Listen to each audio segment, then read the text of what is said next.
Let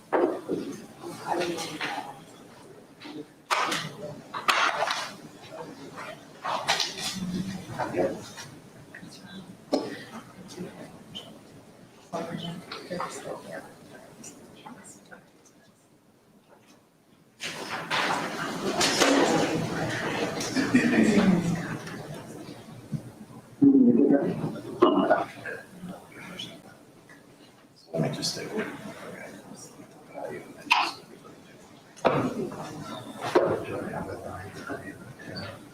Okay, just periodically stop by and make sure we're okay. Have Dorsey James. Okay. Well, as soon as you leave the room, it'll fall apart, so you know how it is. Okay, we're on the record. All counsel and the defendant are present. Jury is currently out of the room. Mr. Zion, anything for the record? No, Your Honor, thank you.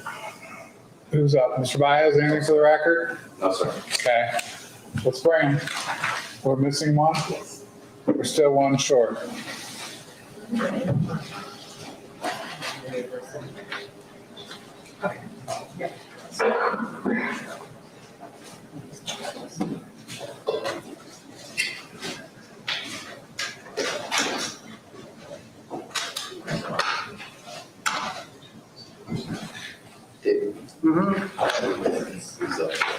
I'm sorry.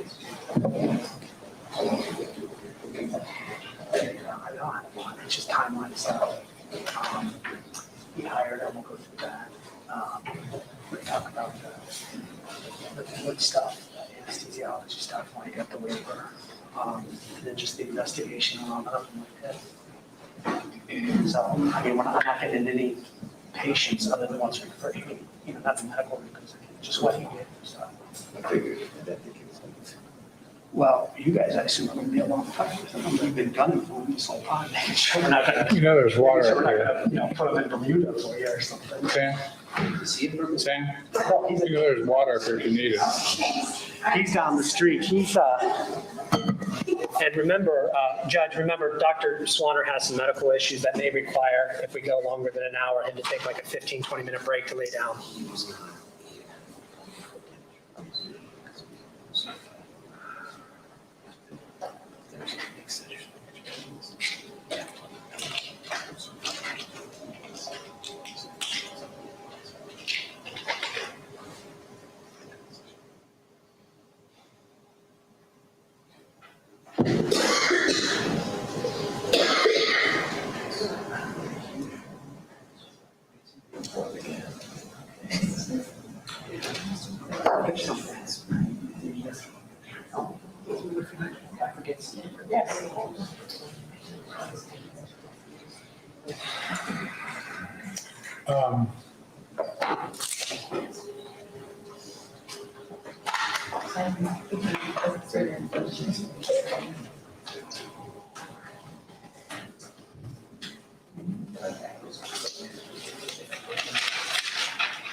You guys saw my text about Dillinger, he's back off for Friday. Yeah. For Thursday.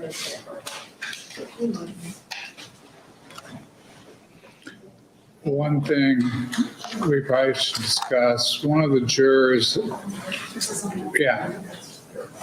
one thing we probably should discuss outside the presence of the juror, one of the jurors has been awarded a fellowship at Harvard and would like to leave. Their flight's going out on Thursdays. It's not this week, but I think it's the next 2 weeks thereafter. It's like 6 o'clock and would like us to end at 4:30 so they can get to the airport now. I didn't think you all would have a problem with that, especially who's awarded a fellowship, so. No, not at all. Okay, we'll make it work. Your Honor, is that a regular or an alternate? I have no idea. I always treat them all the same. I understand, just curious. Well, I figured we can rob a half an hour at lunch instead of an hour and a half ago, an hour at lunch, and pick it up where I can. Does that start tomorrow, Your Honor, or next week? I think it's it's like mid-March, like 2 weeks in a row. I want to say the 24th is one of them. I don't have a calendar in front of me.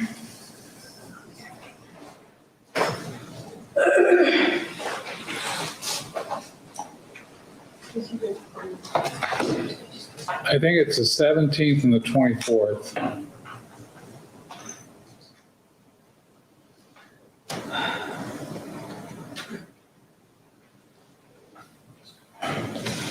And I didn't inquire from Ms. Schaefer which juror it was or anything. It was just a general request made to me. That's exciting. Yeah. Good for them.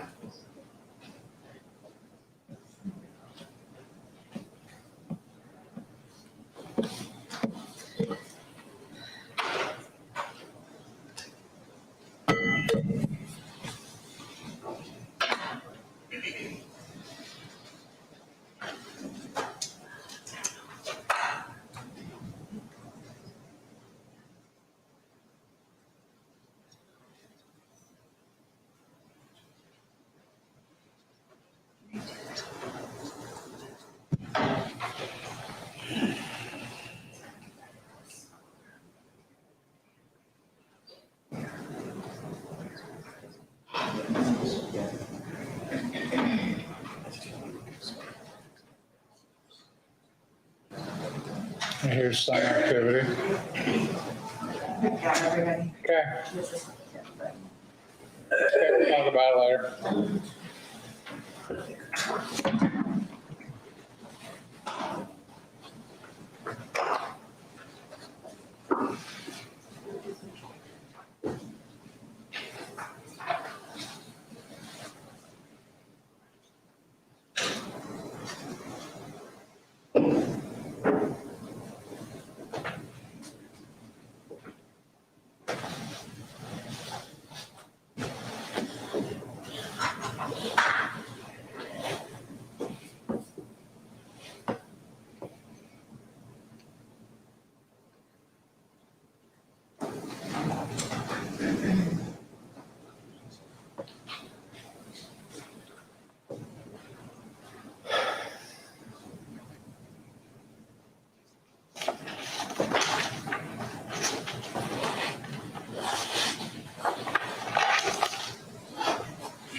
All rise.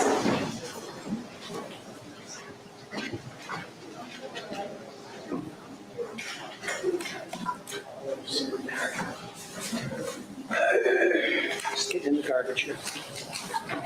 I can go back, right?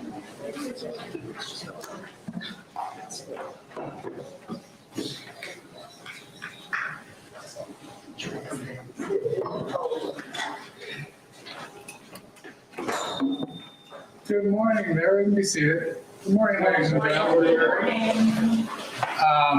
For the record, go ahead and call your witness, and then I'll give a brief explanation. Thank you, Your Honor. The state of Ohio calls Dr. Larry Swanner. Okay. Dr. Swanner is by Zoom, as you can see. He also has a personal ailment, I think involving his back. So we may go an hour, and then he may need to take a break. So we'll be taking a lot like sessions like that today. Okay? You're not giving any inference one way or the other about it. Doctor, raise your right hand. You solemnly swear to tell the truth, the whole truth, and nothing but the truth, so help you God. Yes, I do. Okay, for the record, I need you, raise your bar. I need you to state your name and then spell it for my court reporter. My name is Larry, Larry, Swanner, Swanner. Mr. Zion. Thank you.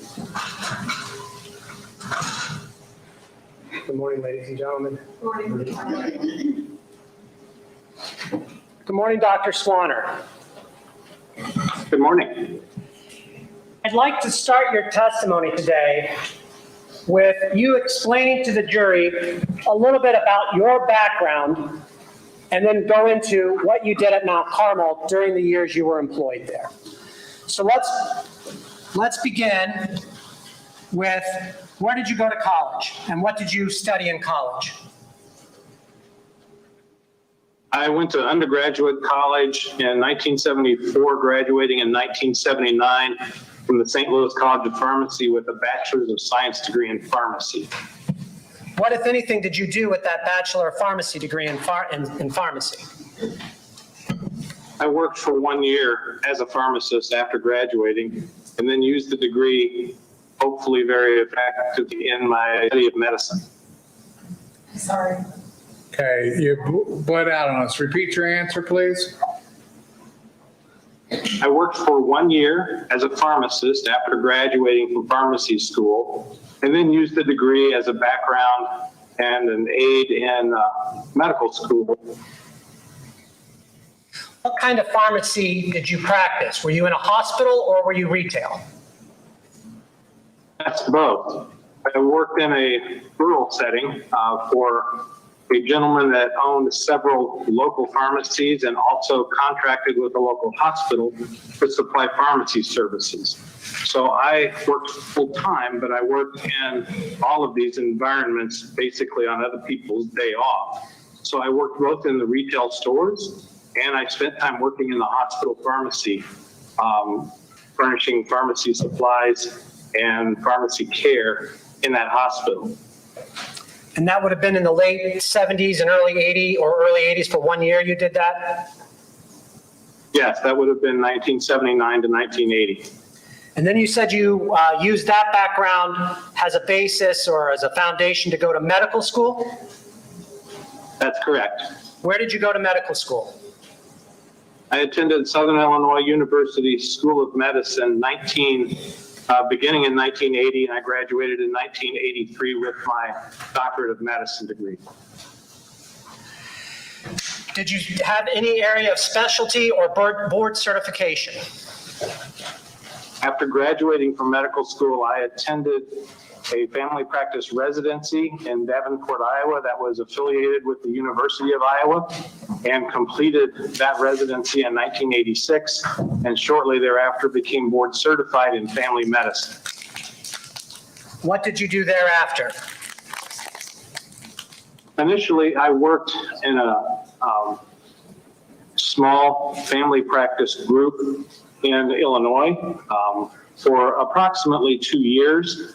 At that point, I was recruited to Columbus, Ohio by Mount Carmel and moved here to work as an independent contractor initially for Mount Carmel in a family practice that they owned.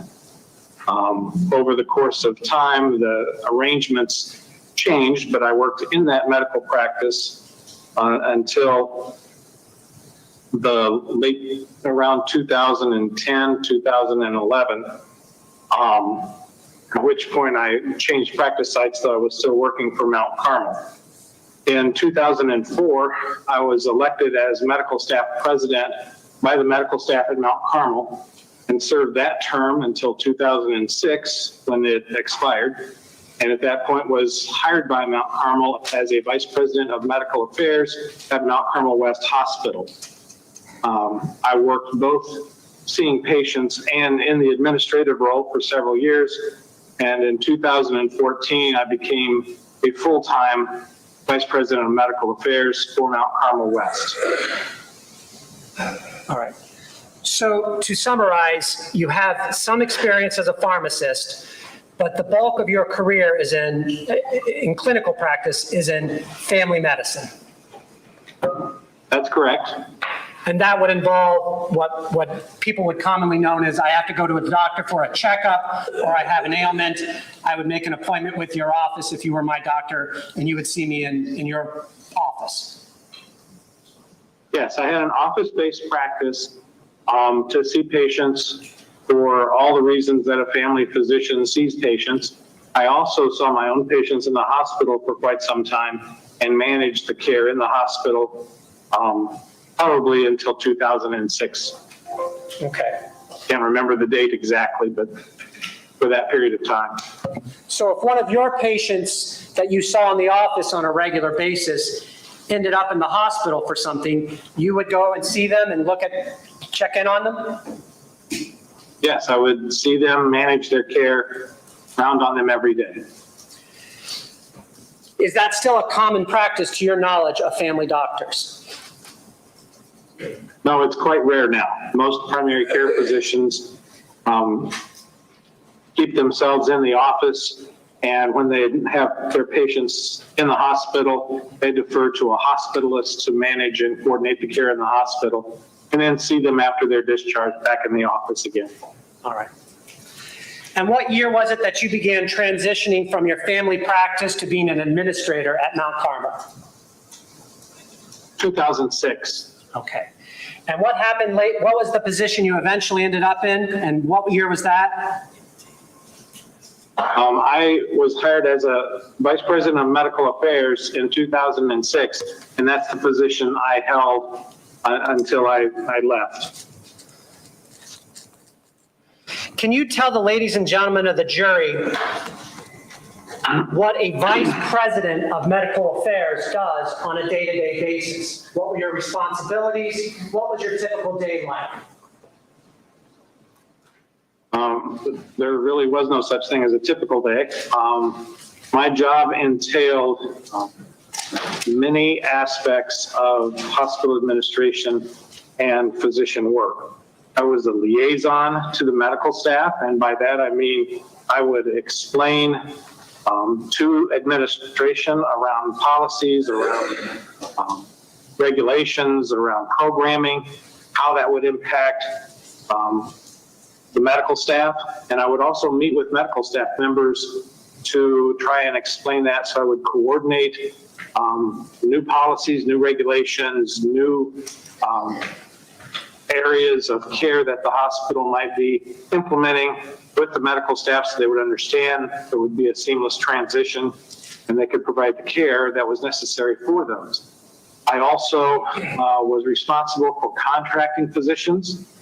I was responsible for making sure that there was call coverage through the emergency room of all the specialties who we provided care for at Mount Carmel, make sure there was 24/7 coverage for that, so call schedules.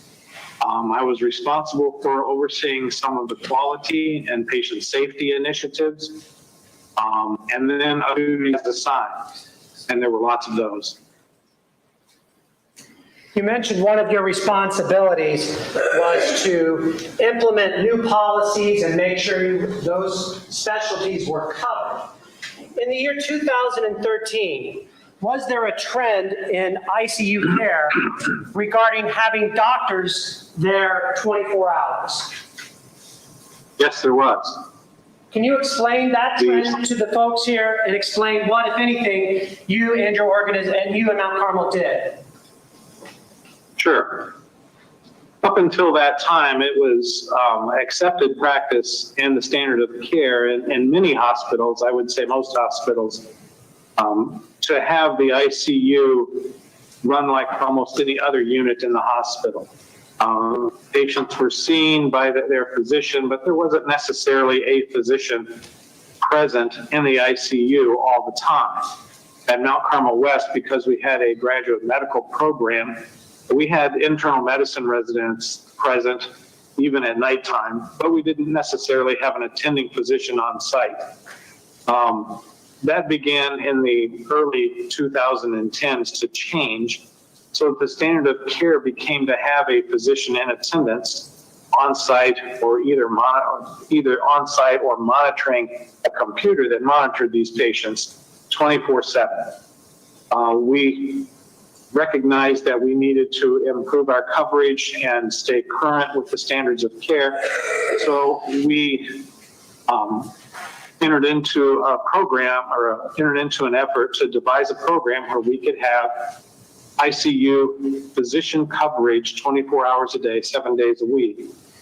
The way we ended up implementing that program was to have our regular physicians that were critical care physicians already seeing the patients during the day to commit to being on site for 12 hours a day.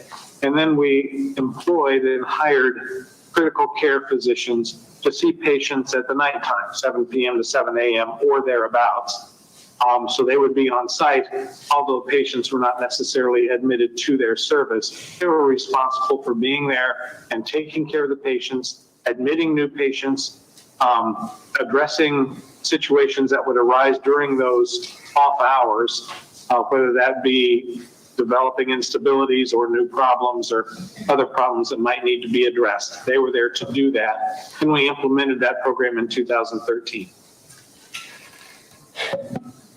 How many doctors did you hire in 2013 to cover the nighttime ICU in accordance with this emergent standard of care? 2 physicians. What was the name of the first doctor you hired in 2013?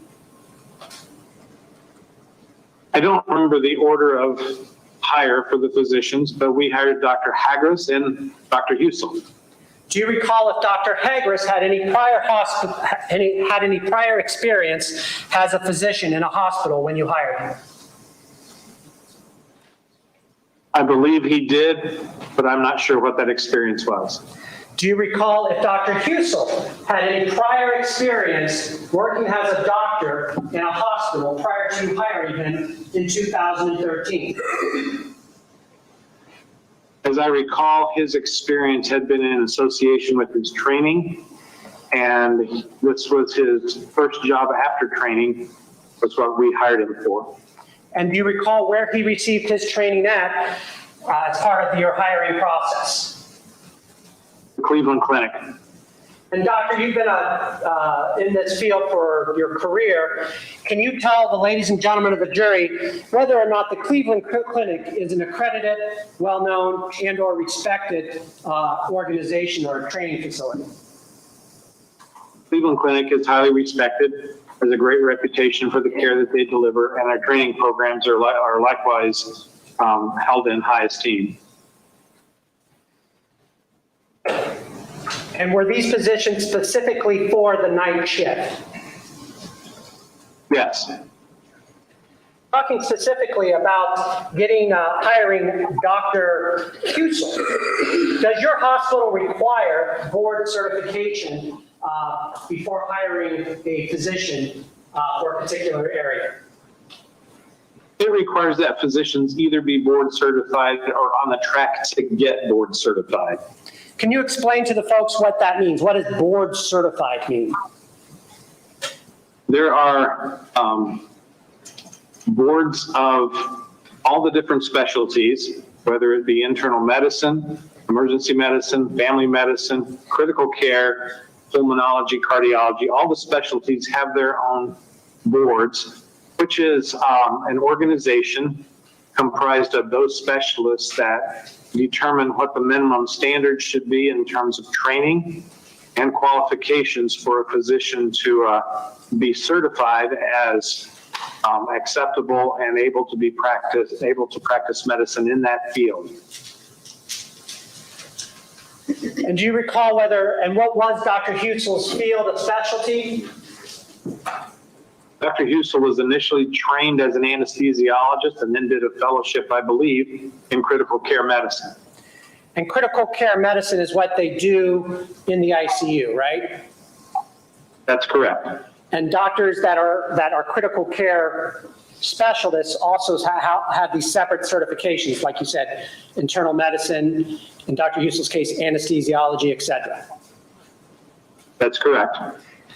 And do you recall whether or not, when you hired Dr. Husel for his first job as a doctor in a hospital outside of training, whether or not he was in fact board certified in the area of anesthesiology? I don't believe he was. All right. And would this be normal for a brand new doctor not to be board certified at that point? Depending upon the specialty, yes. And do some specialties require experience working before you can even take that test to be board certified? Yes, some specialties require private, not necessarily private, but independent practice after finishing training. And some also require there to be submission of patient charts for patients that you've seen after you've completed your training before you can qualify to take the examination to be board certified. So was he hired under what's called a waiver exception to board certification? Not initially. The requirements for the medical staff, the bylaws, require that a physician, as I said earlier, be board certified or on track and get board certified within 5 years after joining the medical staff. And was Dr. So there's no Husel, waiver required. I'm sorry. What was the last so- part of your answer?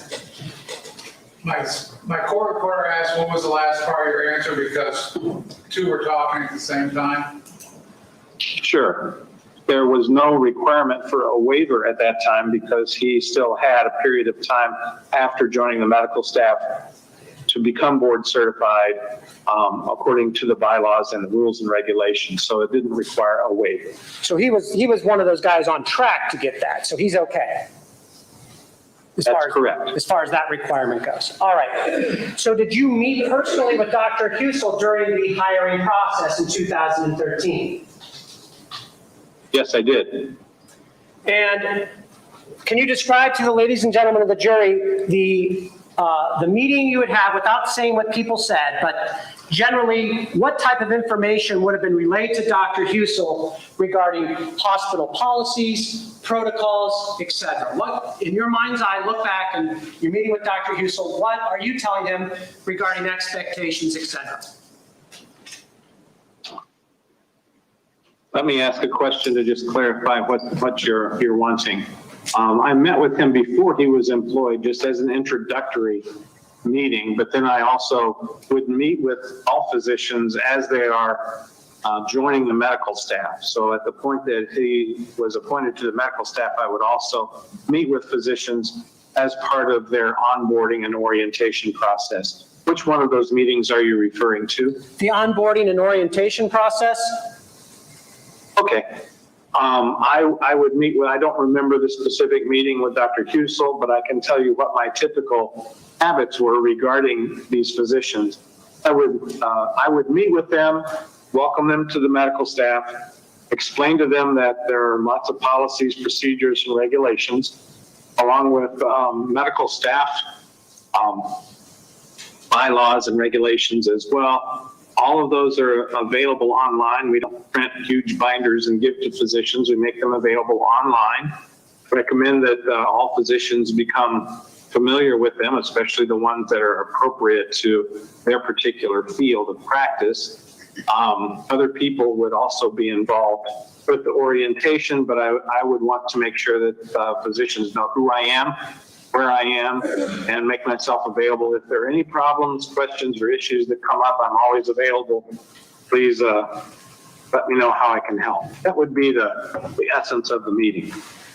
And that would be in line with your role as a liaison between people like Dr. Husel and the hospital administration. That's correct. All right.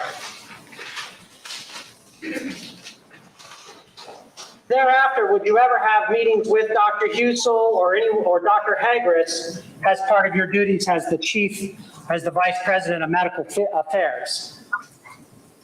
Yes, I would meet with those physicians 2 or 3 times a year usually. Those are meetings to primarily touch base, check in for both of us, make sure if there were any issues that we would all have an opportunity to express those and get them resolved and addressed in a proper fashion. I wanted to make sure that they were aware that I hadn't forgotten about them because they only worked nighttime. I very seldom would see them in the normal course of working. But I wanted to make sure they were still engaged with the hospital and the medical staff. And so I would ask to meet with them, as I said, a couple of times a year to see how things were going, see if they had any questions or issues I could address. All right. Looking back on the year 2014, were there any issues that either Dr. Husel or anybody brought to you regarding Dr. Husel? No. 2015, any issues regarding Dr. Husel or that Dr. Husel brought to you, or issues that were brought to your attention regarding Dr. Husel?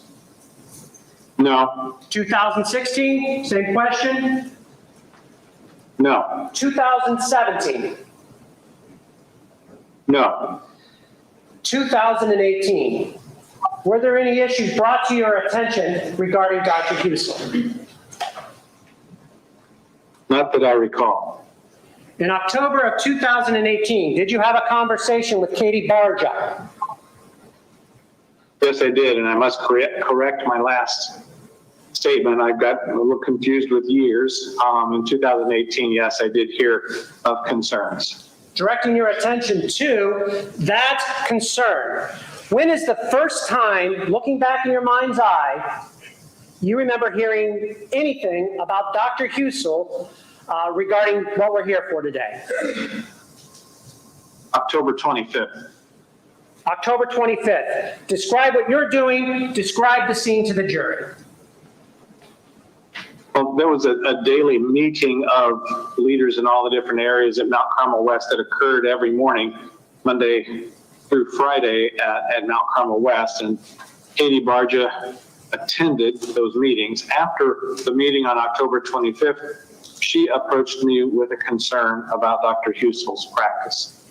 All right. And for purposes of what you did next, what was that concern that Katie Barja approached you with? There was a concern about the care of a patient the previous evening who was terminal and was being palliatively extubated, and high doses of a medication, higher doses than the pharmacy was used to seeing, were used on this patient, and they were concerned about that. All right. I'm going to ask you some questions about your knowledge as a family physician and a family physician that followed his patients in the hospital. Were you familiar, based on your own experience, with what a palliative extubation was? Yes. All right. Did you ever yourself perform palliative extubations, the physical act of removing the endotracheal tube and turning off the ventilator? Yes, I have, many years ago. All right. So you're familiar when Katie Barja says a terminal patient and a palliative extubation. You know what she's talking about. Yes. All right. Did she describe to you the particulars of the dosing concern? The amount of the dose and the drugs involved? Not that I recall. Okay. What happened next in this conversation with Katie Barja?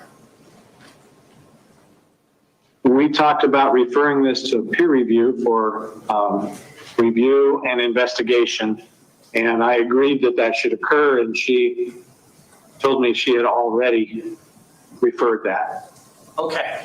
So is this an exchange of emails, text messages, a phone call, or are you face-to-face with Katie Barja at this point? It's a face-to-face conversation. All right. Tell the ladies and gentlemen of the jury what peer review is in general, how it works, when it meets, what's the purpose, etc. Peer review is a quality, is an organization that is tasked with looking at the quality of care that's provided by a peer. So in this instance, this would be a group of physicians that are in same or similar specialties or have access to physicians that are in same or similar specialties that can look at the care of a physician, especially if there are questions raised about the care of a physician, to investigate whether it was appropriate, and if it was not appropriate, why that was, and how it should be remedied. It is a highly, I want to say, a confidential process. Its actions and results are not shared beyond the committee and those people who have access to confidential matters related to peer review. All right. And when, if you know, does peer review, is it fair to call it a committee? Peer review Yes. committee? When does this peer review committee generally meet? Or how often? Usually meets monthly. All right. And to your knowledge, in October of 2018, October 25th, when you said this conversation is taking place, to your knowledge, had peer review for the October month, had they met yet? I believe they had. All right. So if it's going to be peer reviewed, it's going to be in the November peer review? I assumed that, yes. All right. What's the next thing you remember regarding something about Dr. Husel? What's October 25th, you have this conversation. Do you follow up? Do you start calling people? Do you talk to Dr. Husel? Do you do any of that after that meeting with Katie Barja? No, that was typically the responsibility of the peer review committee. Okay. What's the next thing that happens? The next thing that I recall occurred on November 20th. All right. So now we're not quite a month, but almost a month later. Right? Yes. Yes. And between October 25th and November 20th of 2018, had you done any follow-up? Had you heard from peer review? Had this been brought up in any fashion to you until November 20th? No, it had not. All right. We've heard from several witnesses. This is around Thanksgiving of that year, the week of Thanksgiving? That is correct. This was the Tuesday prior to Thanksgiving. What, if anything, did you hear next about Dr. Husel? It was a similar situation after that same meeting. Katie Barja approached me again and told me there was another concern. It was a very similar situation of a terminal patient undergoing a palliative extubation, and pharmacy had again raised concerns about a high dose of medication that was given much higher than they were used to seeing at that time. Was this a face-to-face conversation or was this through an email? This was face-to-face. All right. I'm going to try to show you what I marked as State's Exhibit 20F. And it's okay to publish to share this.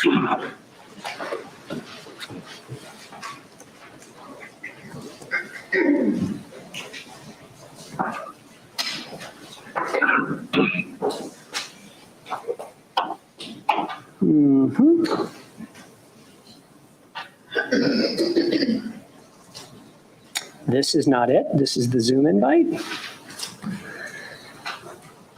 This is not it. What do you need to do? I need this one, November 19th. Okay, it should be right here, right? Nope, not there. No, you need, did you get it? All right, so where is the document? It should be on my desktop. Where at? Is it still open in the, She had them open for me. yeah? Okay, so lower that one. All right, so let's do this. Go back there. Where's your? I'm sorry. No, that's okay. Let's see. Where's your? I need to enlarge this. Hang on. Okay. Shows. I don't know what you did, David. I don't know what it is.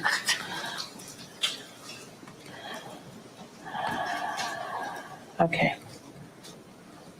I had share screen, I just Yeah, picked the if wrong you go one. back up here and stop share screen. Stop share screen. Now go Okay. to share screen again. Share screen And is then right here. find the option with the PDF there. Is that, but that's, I need You 20 need apps. 20 Still, Still you can part of it? open it, but it'll be a different tab at the top. We're going to figure it out. Is this one? No, it's this one here. What's this? It's November 19th. That's the second one. And I don't know if I got that one from you or if it didn't. But I'll pull it up here. Oh, we can't do it. Unless this is, Right? This one? No. then I don't No, have that one. you didn't get this I one don't on? think I did. Okay. Do you know where it's at? I'm going to just ask them. Okay. Let's go to stop share. Yep, if it wasn't scanned, it wasn't scanned. All right. So we're going to try this a different way, Dr. Swanner. My apologies. This is a new process for me. Did your attorney receive an email from Katie, a copy of an email from Katie Barja sent on Monday, November 19th to you? Sensitivity confidential. Do you have something like that in front of you or available to you? Can you hear me? I can hear you. I don't have it in front of me yet. I think I do see something now. All right. Is that This is dated? what I have an email dated 11/19, but it is not to me. Oh, here we go. Oh, that's the 21st.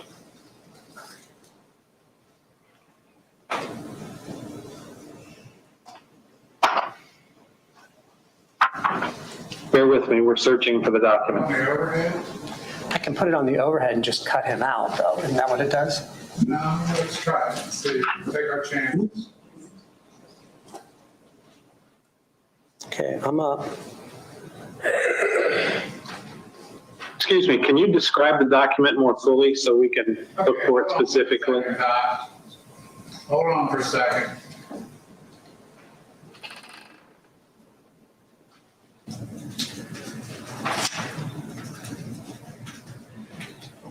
Can you hit send off?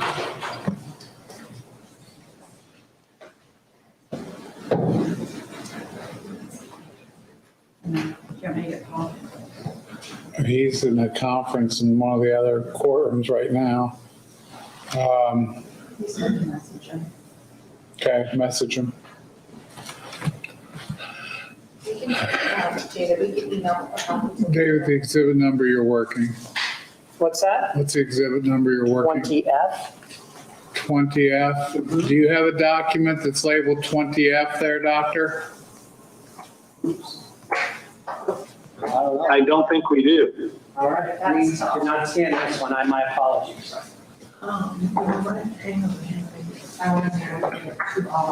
Well, can we come back to this document? Come back to that. I think we can just, I think everyone agrees this is fair and accurate, and I can just talk about it. Just get through it that way. Any objection?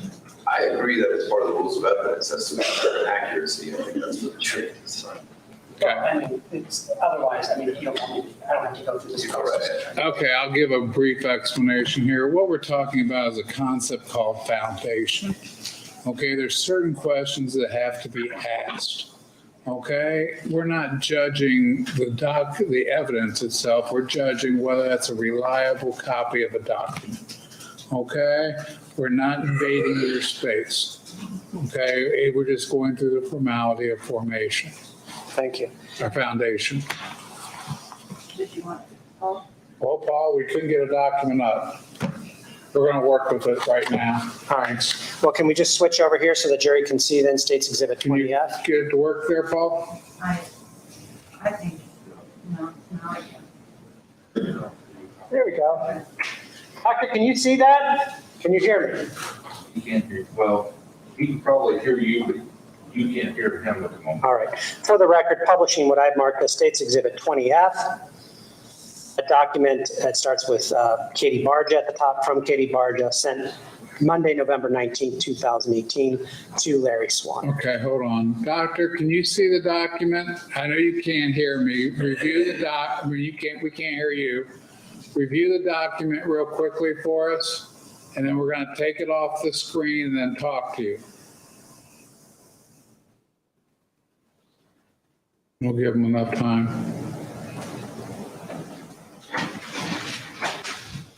I'm going to take a chance here. Okay, All right. let's take it down. Were you able to see that document, Doctor? I was, yes. Okay. Thank you. Thank you all. All right. That says Katie Barr just sent you an email on November 19th. Yes, I saw it. So you said the I next be- year I was be- November 20th? Could it have been November 19th that you were actually informed of the next incident? Yes, it very well could have been. I apologize. I thought it was the 20th, but it obviously was the 19th. All right. And once again, now, so this was not a face-to-face conversation, at least this document. Did you also have a face-to-face conversation with Ms. Farja on the 19th or the 20th regarding the second incident? I was informed on the 19th face-to-face. I talked to her before I could see this email. Okay.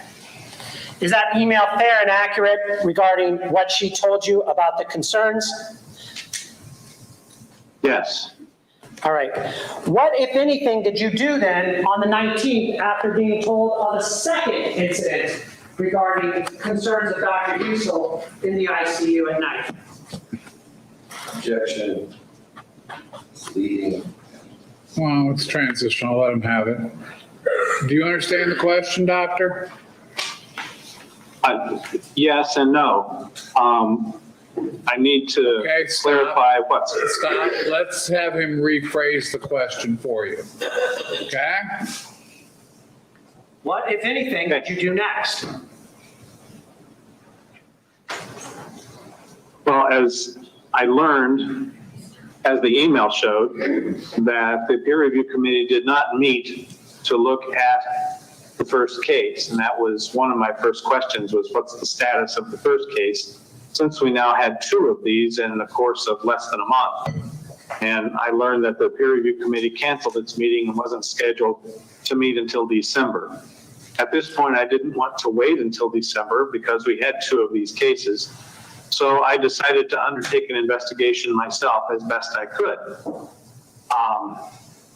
So I looked at the voice reports that were available for these two cases and also went into the patient medical record for both of these patients to see what was documented. I learned upon looking at those that we were looking at extraordinarily high doses of fentanyl and Versed that had been administered to these patients, which seemed to be much higher than I had seen before. So at that point, I tried to contact. Hold on, Dr. Doc. Swanner. We've got a sidebar on this one. Ladies and gentlemen, get to know each other some more. I didn't see any loving going over there between you all. Come on.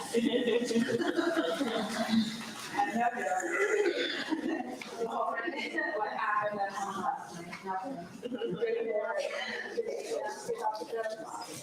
Did David catch up? Oh, you got it.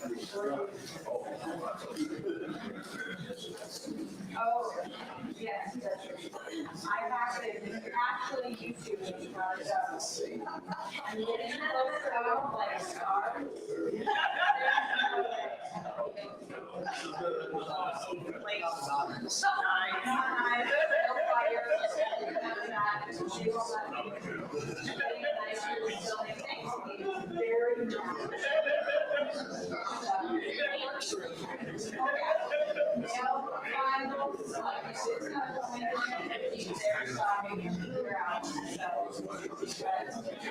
Anybody have anything else on today? I was constantly my weight at times like 318. On the button every mile. 318. No, my alarm is set up. Yeah. We're up. That's pretty good.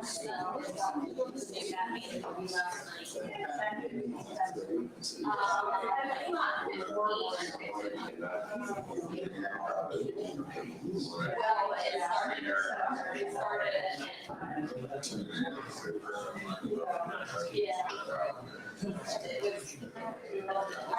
got to work on it. I don't even know. I just randomly printed letters.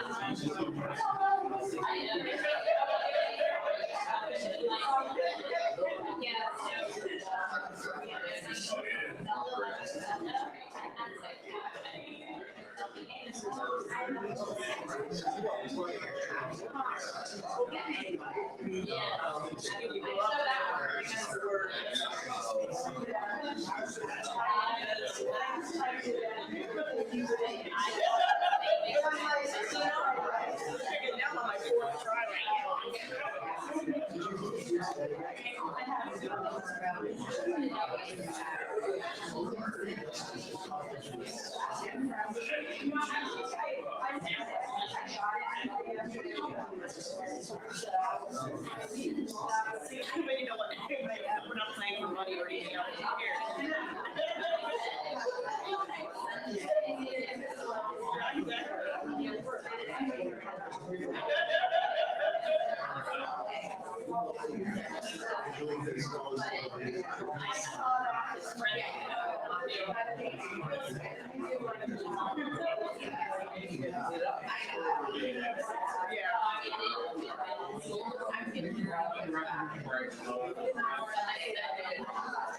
I missed it, yeah, I was out there. Recaps anyway, so that's all the good parts, so.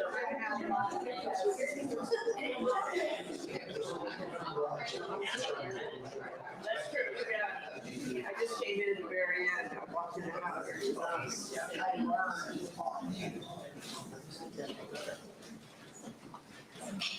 Let's bring back up the question. Go ahead. Well, my question is after this email, what, if anything, did you do next? And he was describing what he did next and why he did that. Okay, indulge me a bit, Doc. Would you repeat your answer, please? Sure. I decided to start an investigation myself into these cases. I looked at the voice complaints regarding them. I also looked into the patient records and discovered high dose of fentanyl and Versed, much higher than I had personally seen used previously. That was Overruled. Keep going. that was quite alarming. I'm sorry. Keep going. Okay. You finish your answer? That was. Responsive, Judge. I have not. I am continuing to Finish your answer. answer. I was quite alarmed by that, so I tried to contact. Overruled. I'm objecting to the narrative. I understand what you're objecting to, okay? Overruled. I'll let the man finish his answer. Doc, you were talking about yes. certain things, and then what did you do next? I tried to contact Dr. David Ralston, who is the medical director of the intensive care unit at Mount Carmel West. I tried calling him several times. I texted him several times, but I couldn't get him on the phone. And so by this time, it was the end of the day, and I decided to continue my investigation around this the next day. What happened next? Well, I still couldn't get in touch with Dr. Ralston. He still didn't return my calls and texts. So I decided to contact Dr. Gina Moody. Dr. Moody. I'm going to stop you there. Why are you trying to get a hold of Dr. Ralston? You described his title. Why was that important to you to get a hold of Dr. Ralston? What is his role at Mount Carmel at this time? Dr. Ralston was the medical director of the intensive care unit. So he had some oversight responsibilities regarding the care that physicians provide there. I wanted to contact him to ask him if he was aware of these cases in specific, but in general, if he was aware of the utilization of fentanyl and Versed in patients in these situations at these doses.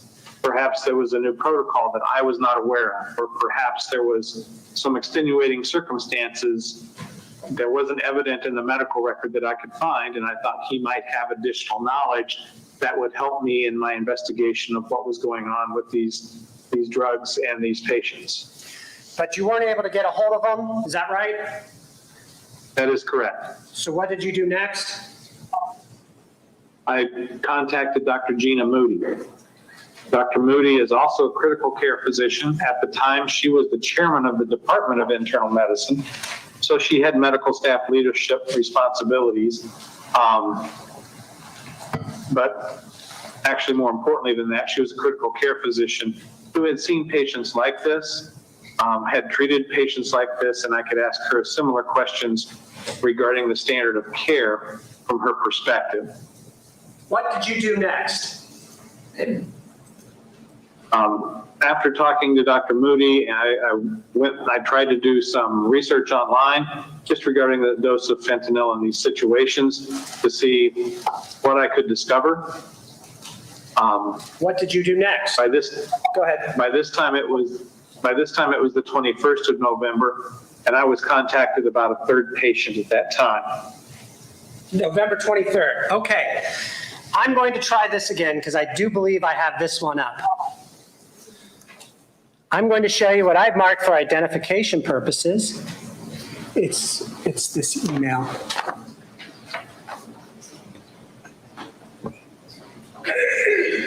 By agreement of the parties, we're going to publish 20E. Share screen. Share screen. It should be right there. Boom. Share. Can you see that, Doctor? Yes, I can. All right, and for the record, this is 20, God bless America. Yeah, 20E, all right. And it is, for the record, an email from Katie Barja. What's the date on that, please? November 21st, 2018. And that is to you, and who else? Sean McKibben, who is the president of Mount Carmel West Hospital, and Dina Bush, who was the chief nursing officer, with a copy to Randy Miles, who was one of the directors in pharmacy. All right, and the subject line? Well, it happened again. All right.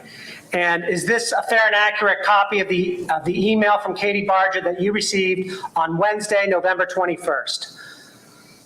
Yes, it is. So are we now on the Wednesday before Thanksgiving of 2018? That is correct. Okay. Stop sharing.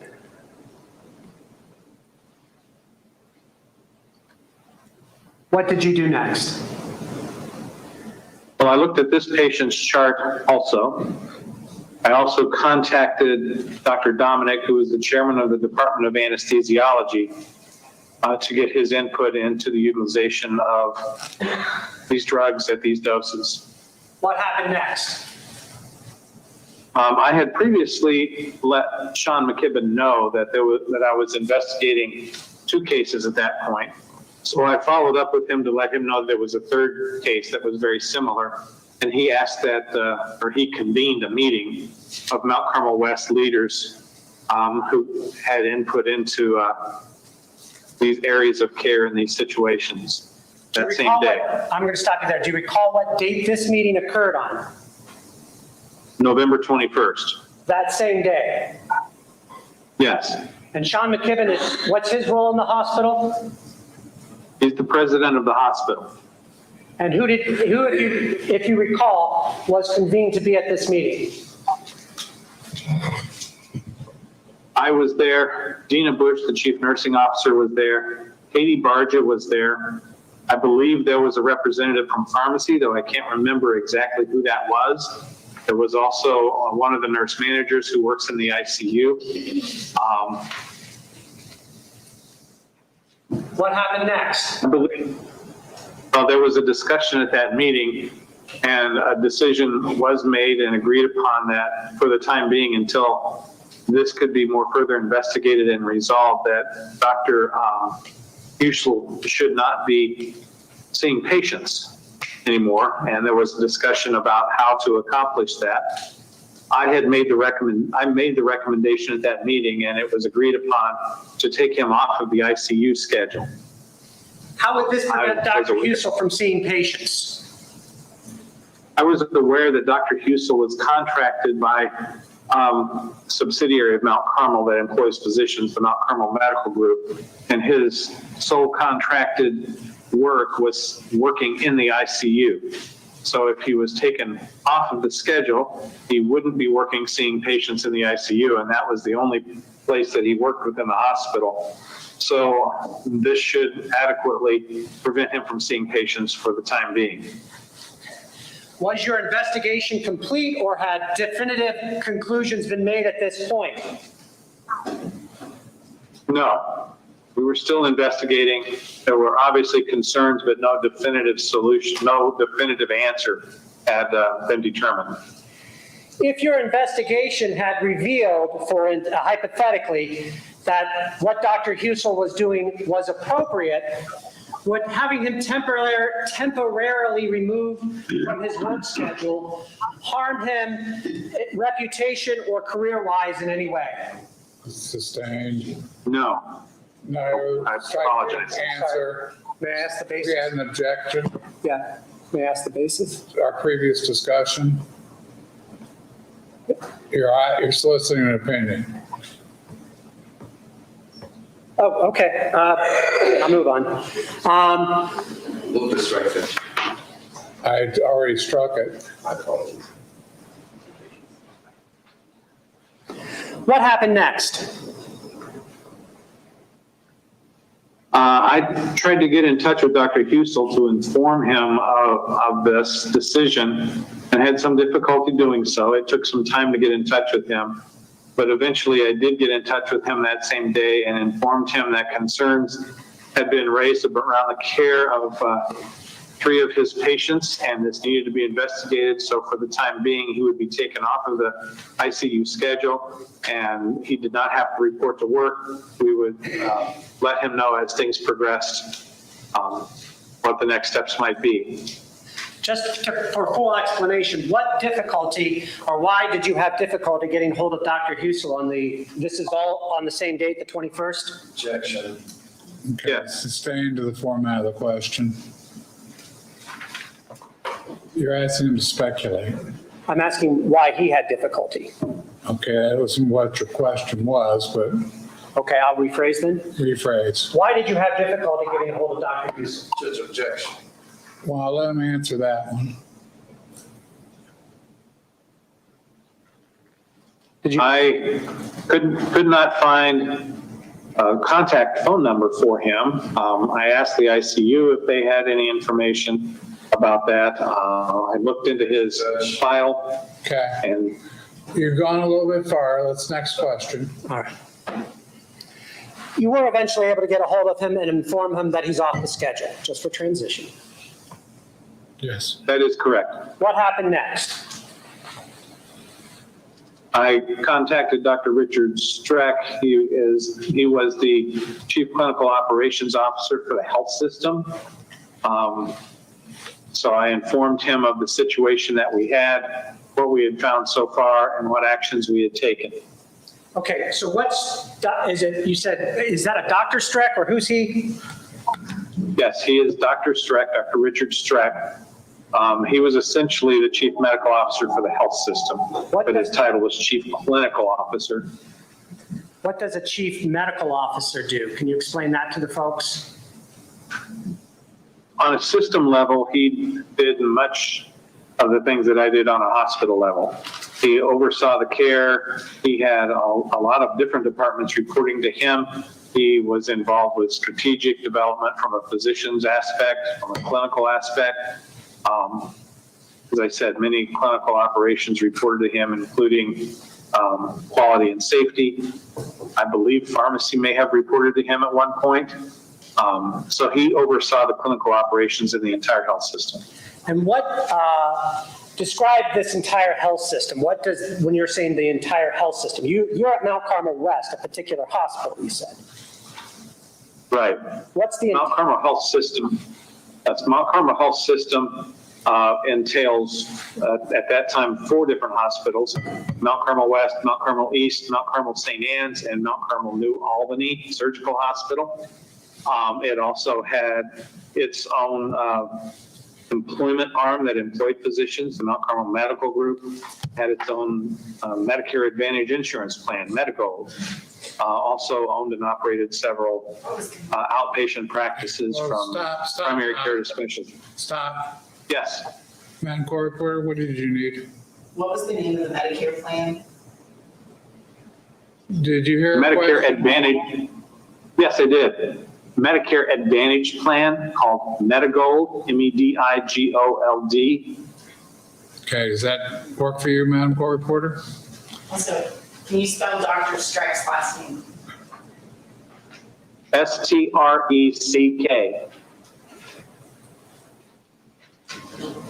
Okay, Mr. Stein, why don't you jump in and get us back where we need to be? All right, so now you're informing the organization's level of management, right? That's when Dr. Streck's brought in? That's correct. What happens next?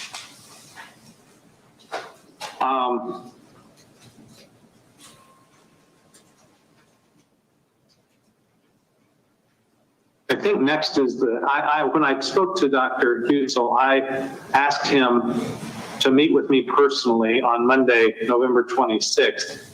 And I was going to try and get Dr. Ralston to attend that meeting as well. He agreed to do so. On Sunday, that would be the 25th of November, I believe.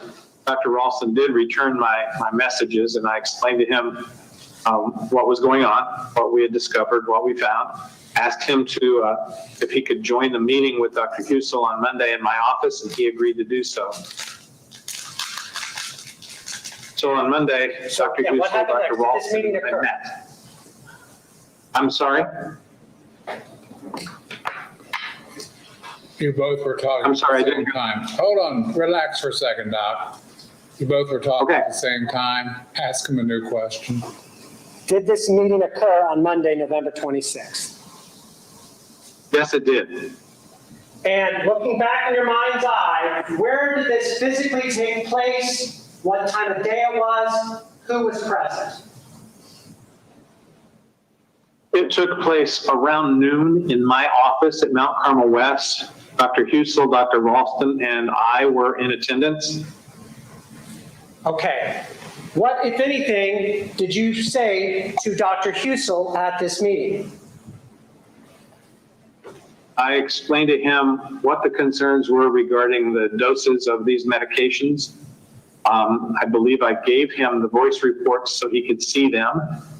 I explained to him what the concerns were and asked him about those dosages and what his intent was, why he was using dosages this high. All right. I also asked Dr. Go ahead. I also asked Dr. Ralston to explain what his usual way of caring for these patients and performing this procedure was on patients like this. All right, very good. And I don't want, because of hearsay issues, not what Dr. Husel said, but can you describe to the ladies and gentlemen of the jury Dr. Husel's demeanor during this meeting? He was fairly passive. He did not seem to be upset. He was collegial. He was cooperative at that time, but and answered my questions. All right, and we're not getting into what he said. All right, so how do you recall this meeting ending regarding any conclusions? Were there any conclusions? Was there any resolution at the conclusion of this November 26th meeting? I informed Dr. Husel that we were going to continue leaving him off the schedule for the time being. I thanked him for coming into the meeting. I think I said that I hoped this could be resolved quickly, but we would be in touch after we had more information to share with them. All right.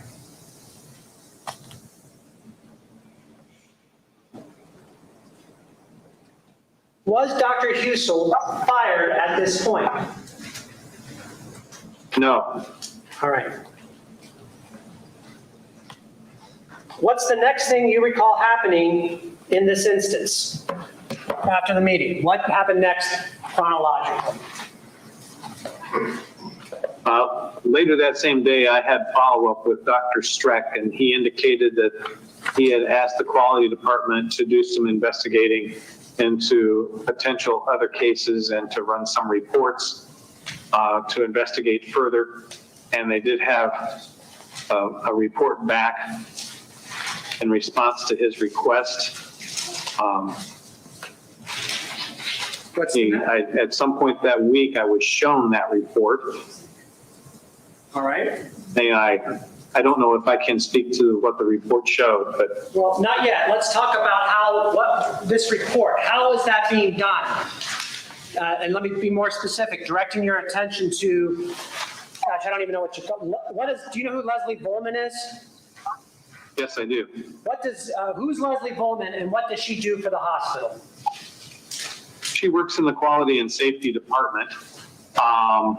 Can't tell her specific job responsibilities, but I know she did a lot of work with researching data and statistics, and that was done by a computer. All right. So part of her jobs is to research data using a computer. Is that fair? That is correct, yes. Is she the person that is researching data using a computer regarding Dr. Husel? Yes. All right. Hold on, Mr. Zion. Doctor, you've got this glare on your face from the sun coming in. Okay? Okay. I was just letting you know if someone could fix that. How are you holding up right now? You feeling okay? Doing okay. I could. What time would your normal break occur, Your Honor? About 15 minutes from now. Let's shoot for that. Okay. All right. Excuse me, does it help if I sit back and pull the computer this way? Does that help the glare? Okay, when you move forward is when the reflection comes off your face. Like When I you move bend forward? into the computer, like there, it's not bad there. Yes. But I think they fixed it, so Okay. it was just annoying me. I'm sorry, guys.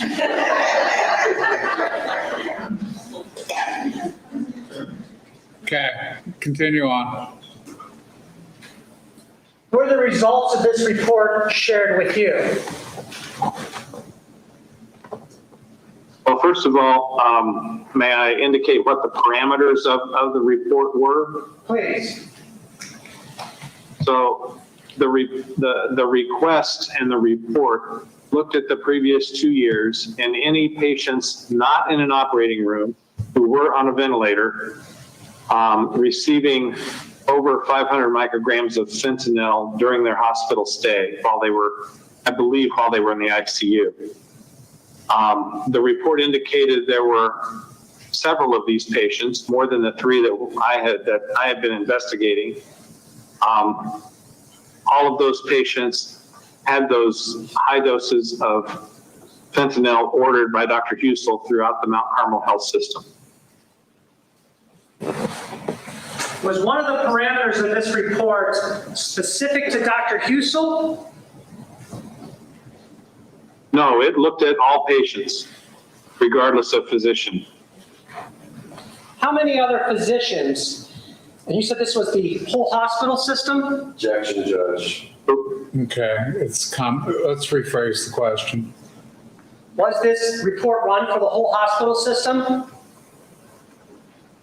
Yes, it was. So those 4 hospitals you described? That is correct. Outside of the OR, in the ICU,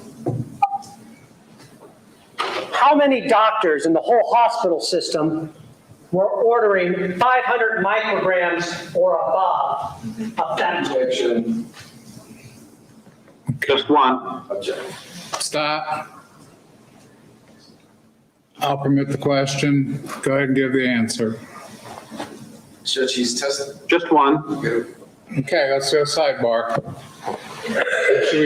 If we take a break real quick, I give my jury 15 minutes. Will that work for you, Doc? Yes, it will. Thank you. Okay. All right. Ladies and gentlemen, remember the admonition. We're back in 15 minutes and then we'll deal with this over here. Have a great break.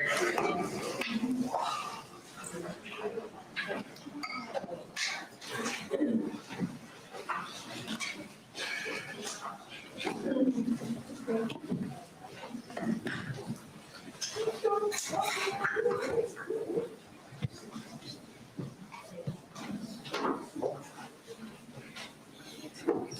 we're going to sidebar.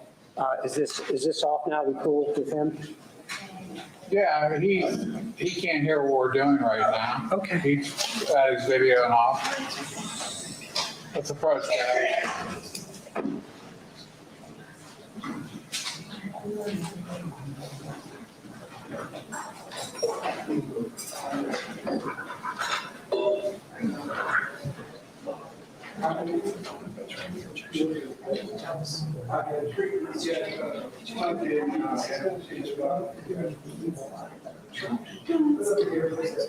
It's just, it's hard, it's the microphone issues, right? Because he doesn't get the delay and talk like when you start talking. It's like a second to 2 second delay sometimes. Just enough that was throwing us off on our cadence. Judge, if I could have just one more, I think I'm going to withdraw the objection. I can withdraw the objection. I'm just discussing it with Mr. Nash, but I believe that's where I'm being right now. Do you want a minute to decide? Yes. Go ahead.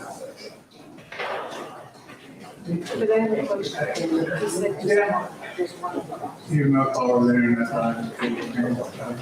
also realize. You guys just I'm under doctor's care. I know that those trolls out there, just get you done.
We will try to find it. That was wonderful.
I almost took my bench chair.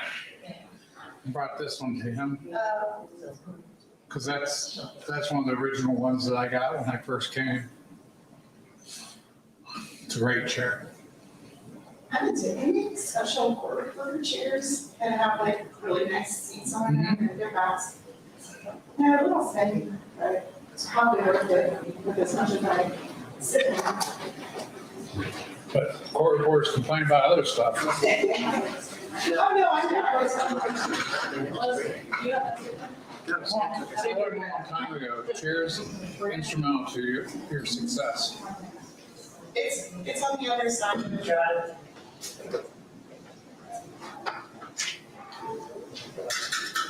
You ready, Judge? Yes. All right. I'm sorry, can you approach real quick? Closing the jury, when they're coming in.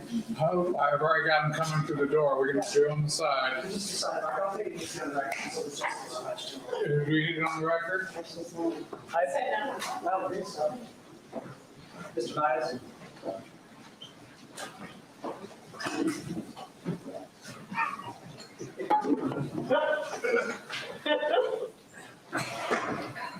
Y'all can be seated. We just need one more second. Talk amongst each other.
Thanks, guys.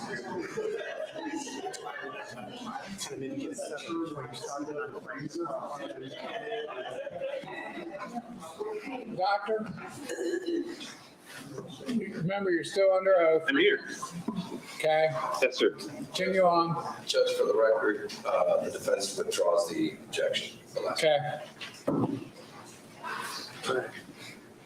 So, to get us back to where we were, Leslie Bowman is running reports, right? Correct. The parameters 500 or above of fentanyl outside the OR. Do you know if these patients were on ventilators? I believe they were, yes. Okay. And how many doctors in the whole system are doing this? Just one, And who is that doctor? Dr. Husel. All right. What happens next? I think we left off chronologically with the timeline. You on Monday, November 26th, meet with Dr. Husel and Dr. Ralston.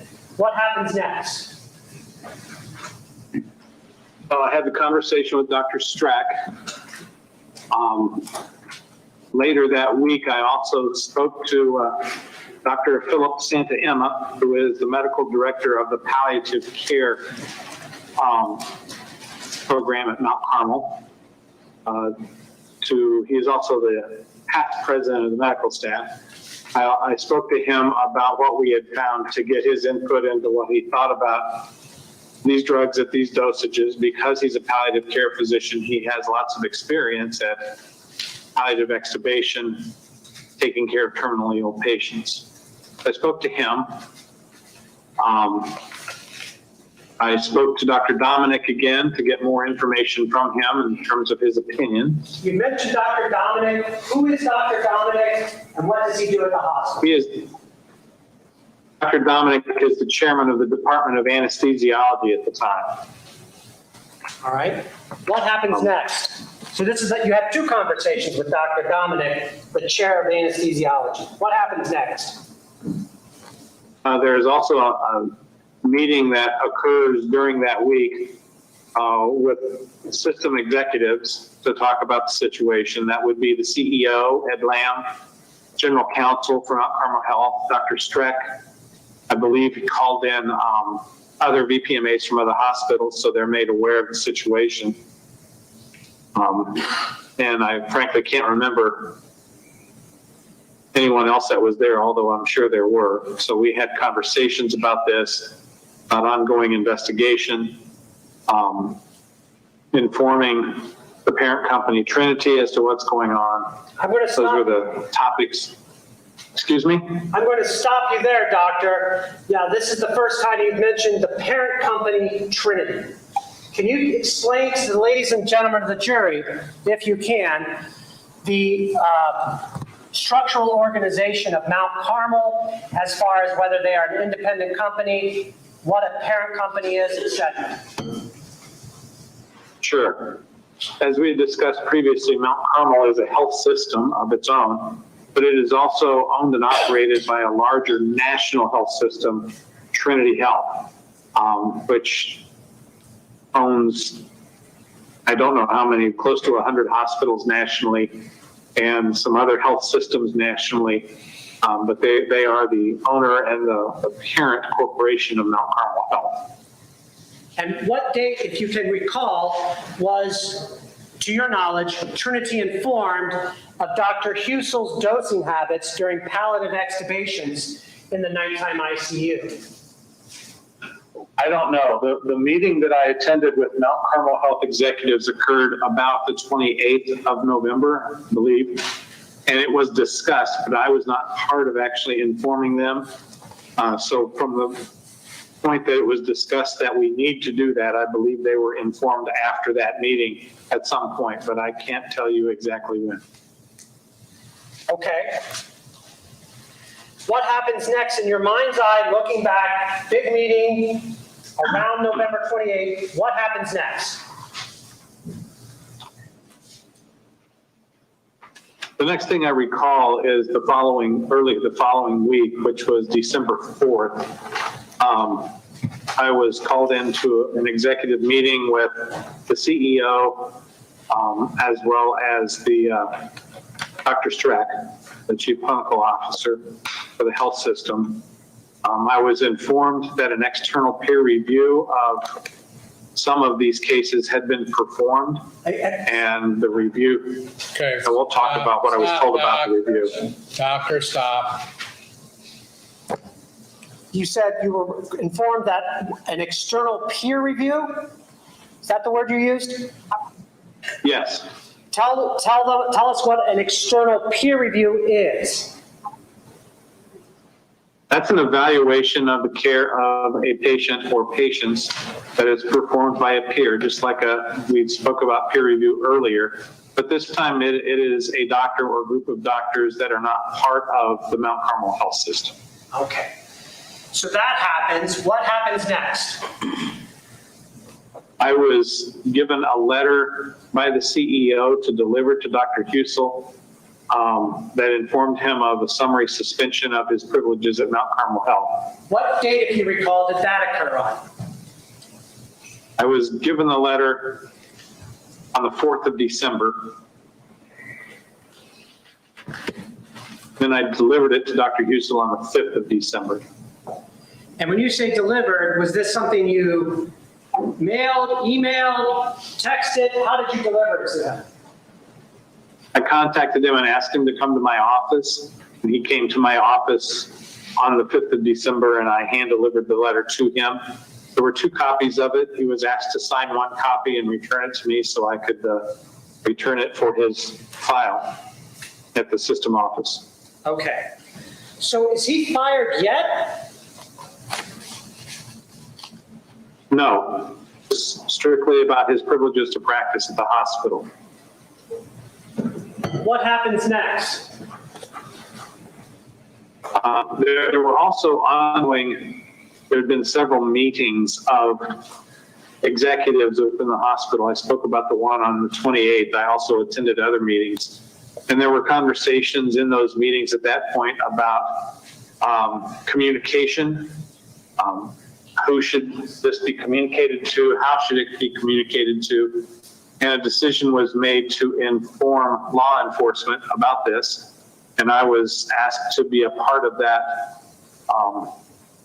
communication to them. And so on the later on December 5th, I, along with Sean McKibben, I believe Hospital General Counsel was there, but I can't say that for sure, met with the county prosecutor and one of his attorneys. Would that have been Ron O'Brien and Jimmy Lowe, if you recall? Yes, it would. All right. What happened next? After that meeting with them, the 2 days later on the 7th of December, Columbus police detectives came to Mount Carmel. I met with them, and they said they wanted to talk to hospital personnel that were involved with the care of these patients, and they began to do that. I was going to say, when did they want to talk to them? As soon as possible. They started, I believe, that day. Had any of these personnel been talked to about what was going on regarding Dr. Husel and the investigation you and your colleagues were conducting? I am not sure. I don't have a list of who they spoke to. It occurred on, much of that, the interviewing occurred on the floor next door to my office. So I saw nurses and pharmacists coming and going into that room with the detectives, but they did not give me a list or tell me exactly who they were talking to. All right. What happened next?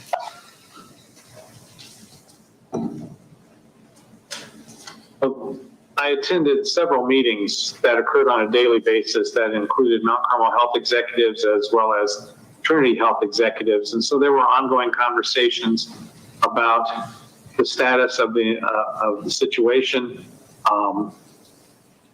communication, who should be communicated, what should be communicated, how should that be communicated. So there were several discussions about that. I was not involved in decision-making, but was involved in the plan to communicate. It was decided that patients' families should be communicated about what we had discovered and what occurred, and a script was put together, and I was asked to be involved with the communication to patient families along with several other physicians.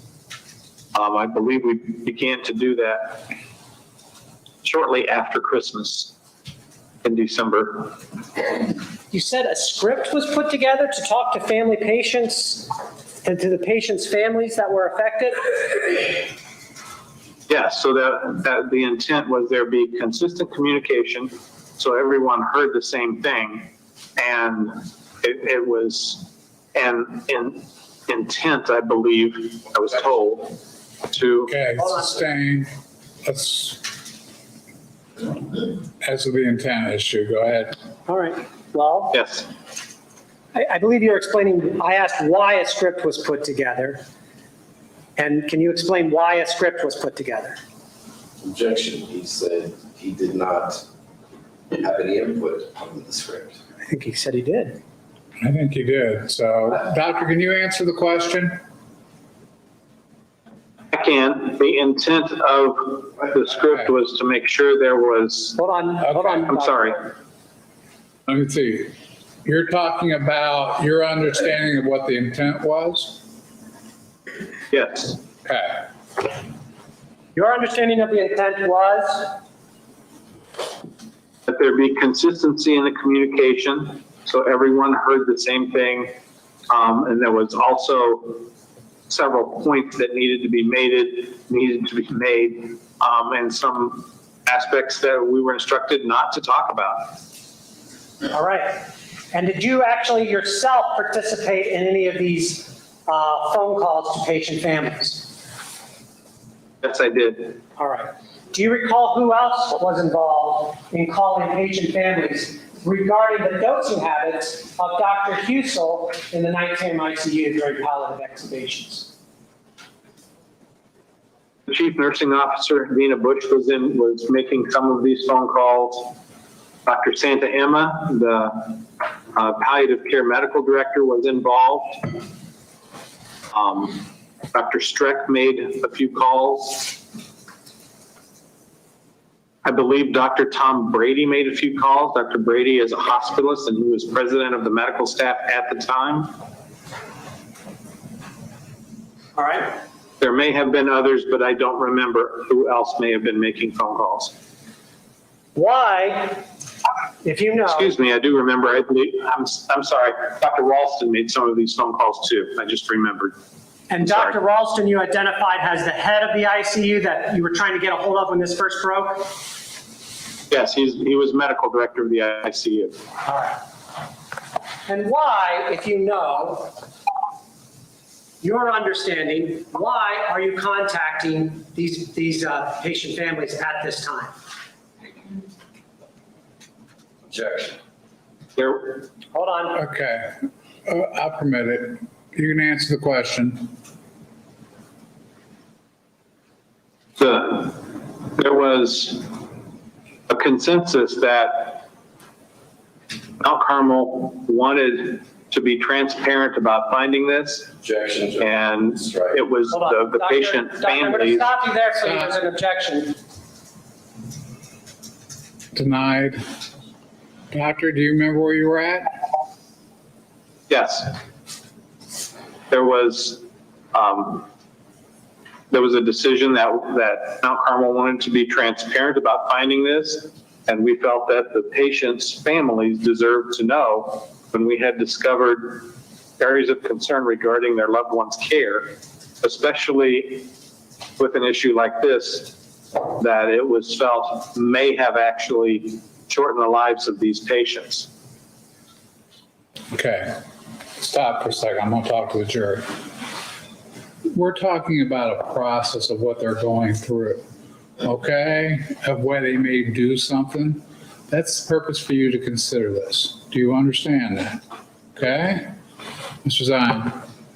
What happens next? These patient phone calls take a long time to conduct. It takes several days trying to find next of kin, trying to contact them. It's not necessarily an easy, straightforward process, but that's accomplished. There is also communication that's put together that around the Mount Carmel colleagues, the employees, as well as to release to the media and go from there to the public. All right. So I'm going to ask about something a little different now, so I don't forget. We had talked about Dr. Husel's not being board certified, but on track to be board certified when he was hired. Remember that? Yes, yes. And then you testified, all this came to light, and he is suspended when you hand-delivered that letter to him on December 5th of 2018. Yes. When he is suspended, had he taken the test to become board certified at this point? No, he had not. And he had been at the hospital at this point for 5 years? That's correct. All right. So at this point, should he have been board certified in anesthesiology to continue his employment? Yes. What, if anything, is being done about his lack of board certification, either prior to or simultaneous with the events of October, November, December of 2018? Dr. Husel's appointment to the medical staff was set to expire in December of 2018. So earlier, a few months earlier, he had filled out an application for reappointment to the medical staff, as is typical for most physicians if they want to stay on the medical staff. That application is then processed and researched And it was determined that he had not achieved his board certification at that point. So he was presented to the Credentials Committee, and he was notified that he was now outside the guidelines and the requirements of the medical staff for board certification. He had followed up with a letter requesting a waiver to allow him to take his board certification exam. In that letter, he had indicated that he had already scheduled to take it in May of 2019. So that was looked at his reappointment meeting with the Credentials Committee, and that waiver was approved. It's very typical to approve those waivers, and so that was consistent with how that had been dealt with other medical staff members in the past. So that waiver was approved for 1 year. So he was not required to be board certified, but was allowed to take the board certification exam, and within 1 year that would be looked at again, and he should be board certified by then.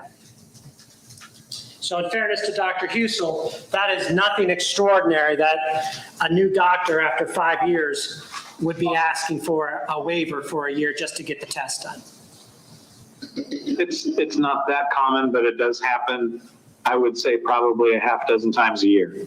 All right. Now, is that what you do? That tract of recertification and all that jazz? Is that what you're doing at the same time you're investigating them? Or are those other people doing that? Well, I do sit on the Credentials Committee. It is the credentialing office that tracks all of that and determines if criteria and requirements have been followed and presents that to the Credentials Committee. I do sit on the Credentials Committee. I did sit on the Credentials Committee at that time. So I was present for that. So I heard all of that presentation. All right. And after he was suspended on December 5th, was he thereafter re-credentialed to be on the Mount Carmel hospital staff? No.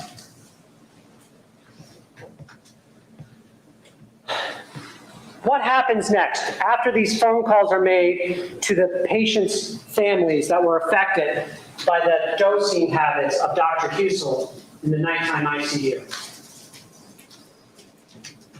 We continue to investigate. As I said, other communication plans are put together, continue to meet on a regular basis, and eventually in January, I was put on administrative leave and taken out of the loop, so to speak. You say communication plans were developed. What is that? Who's doing that? Well, most of those, just like the script that we talked about earlier, most of those were put together by the communications department.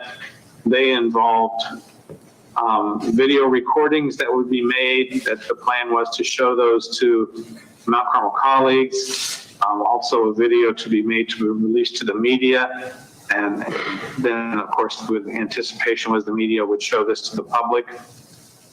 There was some education about interacting with the press and the media that was done to those of us that might be involved in that. All right. And so Mount Carmel has its own department that deals with this? It does have a communications department, although there was external consultants contracted to deal with this issue. This was above and beyond what the typical experience and requirements were for our communications department. You said outside, what was the word, outside consultants? Yes. So like a public relations firm, is that a way to put it? Yes, it is. Okay. Not associated with Mount Carmel? That's correct. Okay. Did you speak to any of these public relation firms hired by the hospital to deal with this? I was involved with them in some of the education programs that were put together and some of the discussions about what needed to be, they asked my opinion about what needed to be communicated to the various constituents that these different communication plans were being designed for. So I interacted with a few of them. All right. Are you aware of whether or not, besides law enforcement, any other authorities were notified by Mount Carmel or Trinity Health? Yes, there's a requirement because of certain certifications, and since we had this, we had to notify CMS, What's which CMS? is who, Centers for Medicare and Medicaid Services. It's the federal government that oversees and administers Medicare. We had to notify them. I believe we also notified the Board of Pharmacy about this. Board of Nursing was notified. Can't remember. We had to notify, I believe, the Board of Medicine, and we had to report to the National Practitioner Data Bank regarding Dr. Husel being suspended from the medical staff. So it wasn't just the police, it were all these other, in your world, authorities, regulatory bodies? That's correct. And when you say we notified, is that you proactively reaching out to them, or are they coming to you and saying, we want to know what's going on? Mount Carmel took the initiative and notified them themselves. They didn't wait to be contacted.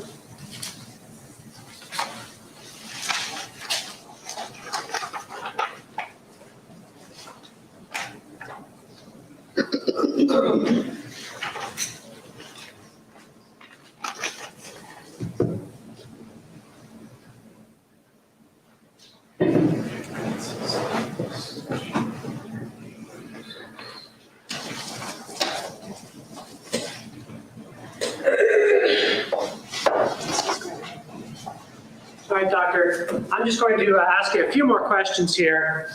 You got to the point in your memory of the chronology of what happened by saying you're being involved in the communication efforts, et cetera. And then what happens in January to you, employment-wise? On January 25th, I was put on administrative leave. What does that mean? Well, that means that I'm still employed by the organization, but have no responsibilities, and basically I was told to not come to work anymore until further notice. All right. How long did that administrative leave last? Until July 11th. What, if anything, happened on July, and this is 2019? That's correct. What, if anything, happened on July 11th, 2019? I was called into a meeting with Mount Carmel Health System executives and terminated.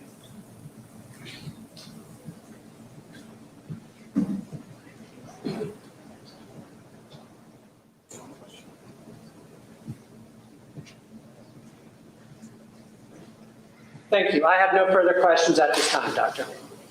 Mr. Baez, you need, what, 10 minutes to get set up? Yes, please.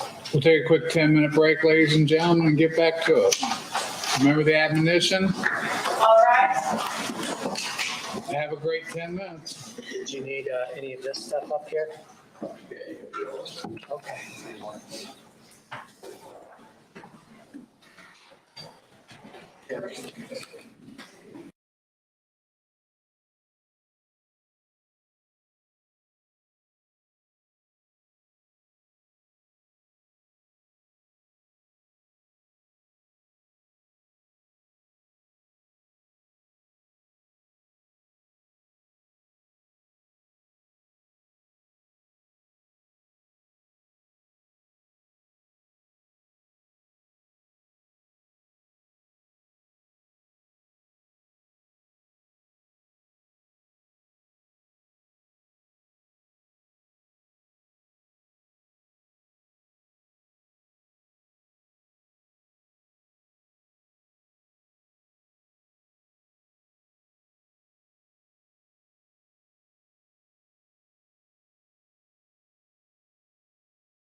believe so.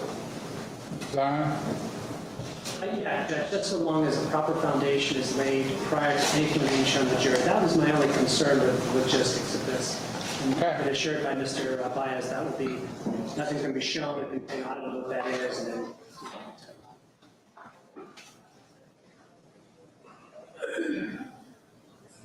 And what's this over here on the side? That's in case I need to write something down, Judge. Rather than switch off to the Elmo, I figure I could write it down just as easily, quicker, kind of flow a little easier. If I need to write something down. So it's demonstrative in purpose? Just demonstrative. Okay, let's see how this works.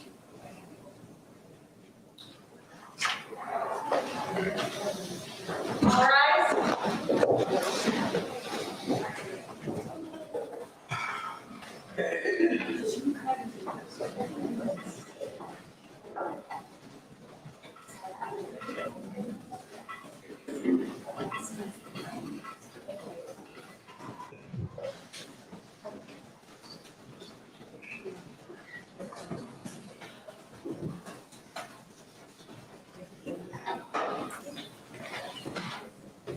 You may be seated.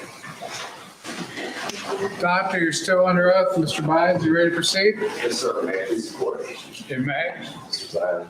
Good morning, ladies and gentlemen. Good morning. I hope that's not a precursor to what's about to go. Good morning, Doctor. Good morning. Dr. Swanner, you are actually in the Arena District right now, right? Yes, right now. Okay, you're in the law firm of Mount Carmel? I'm in the law firm of Jones Day. Well, you're the law firm that represents Mount Carmel, correct? Objection, Your Honor. I believe they do. I'm gonna give him a little leeway here, but Now, I understand your back issues, but there was nothing that precluded you from arriving at your lawyer's office today, was there? I don't understand the question. Well, I'll just come right out and ask you. Is the reason you're there on Zoom versus live here in court is because perhaps cross-examination might not go so smoothly? Objection, Your Honor. sustained argumentative. Are you aware of,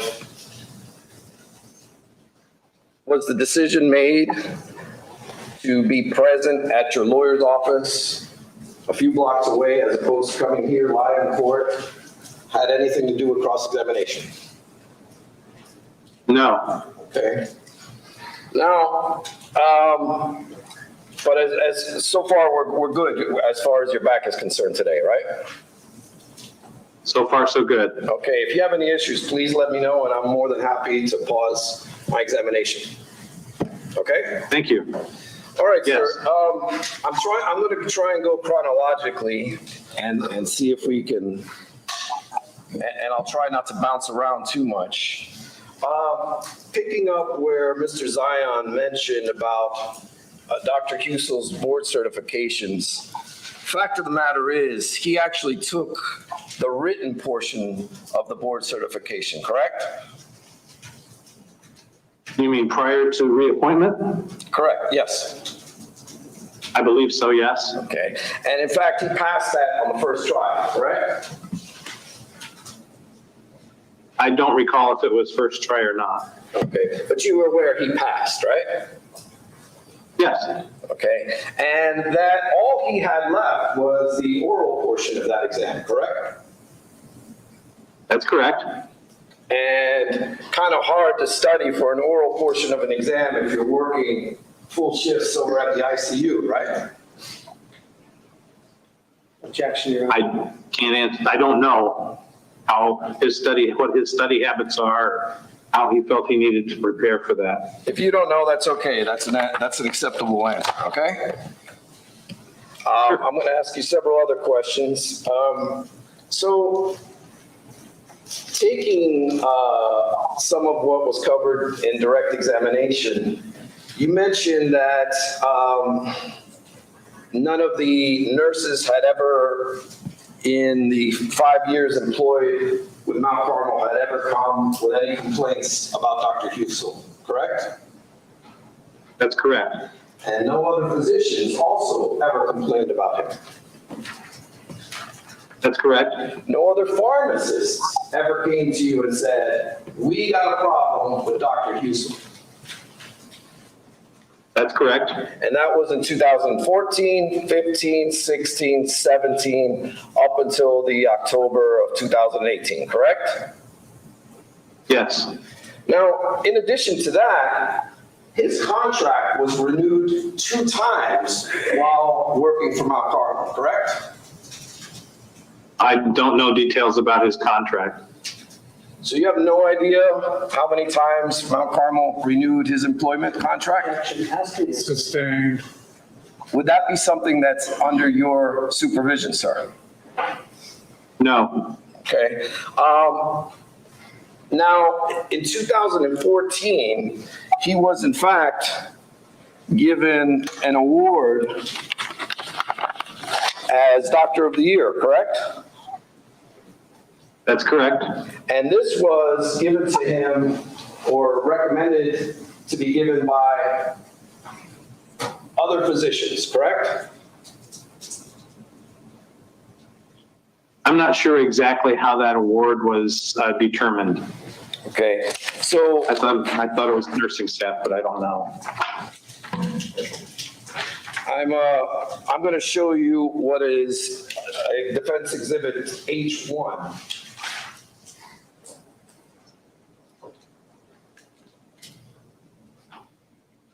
Okay. And if you give us a moment, we're going to bring that up.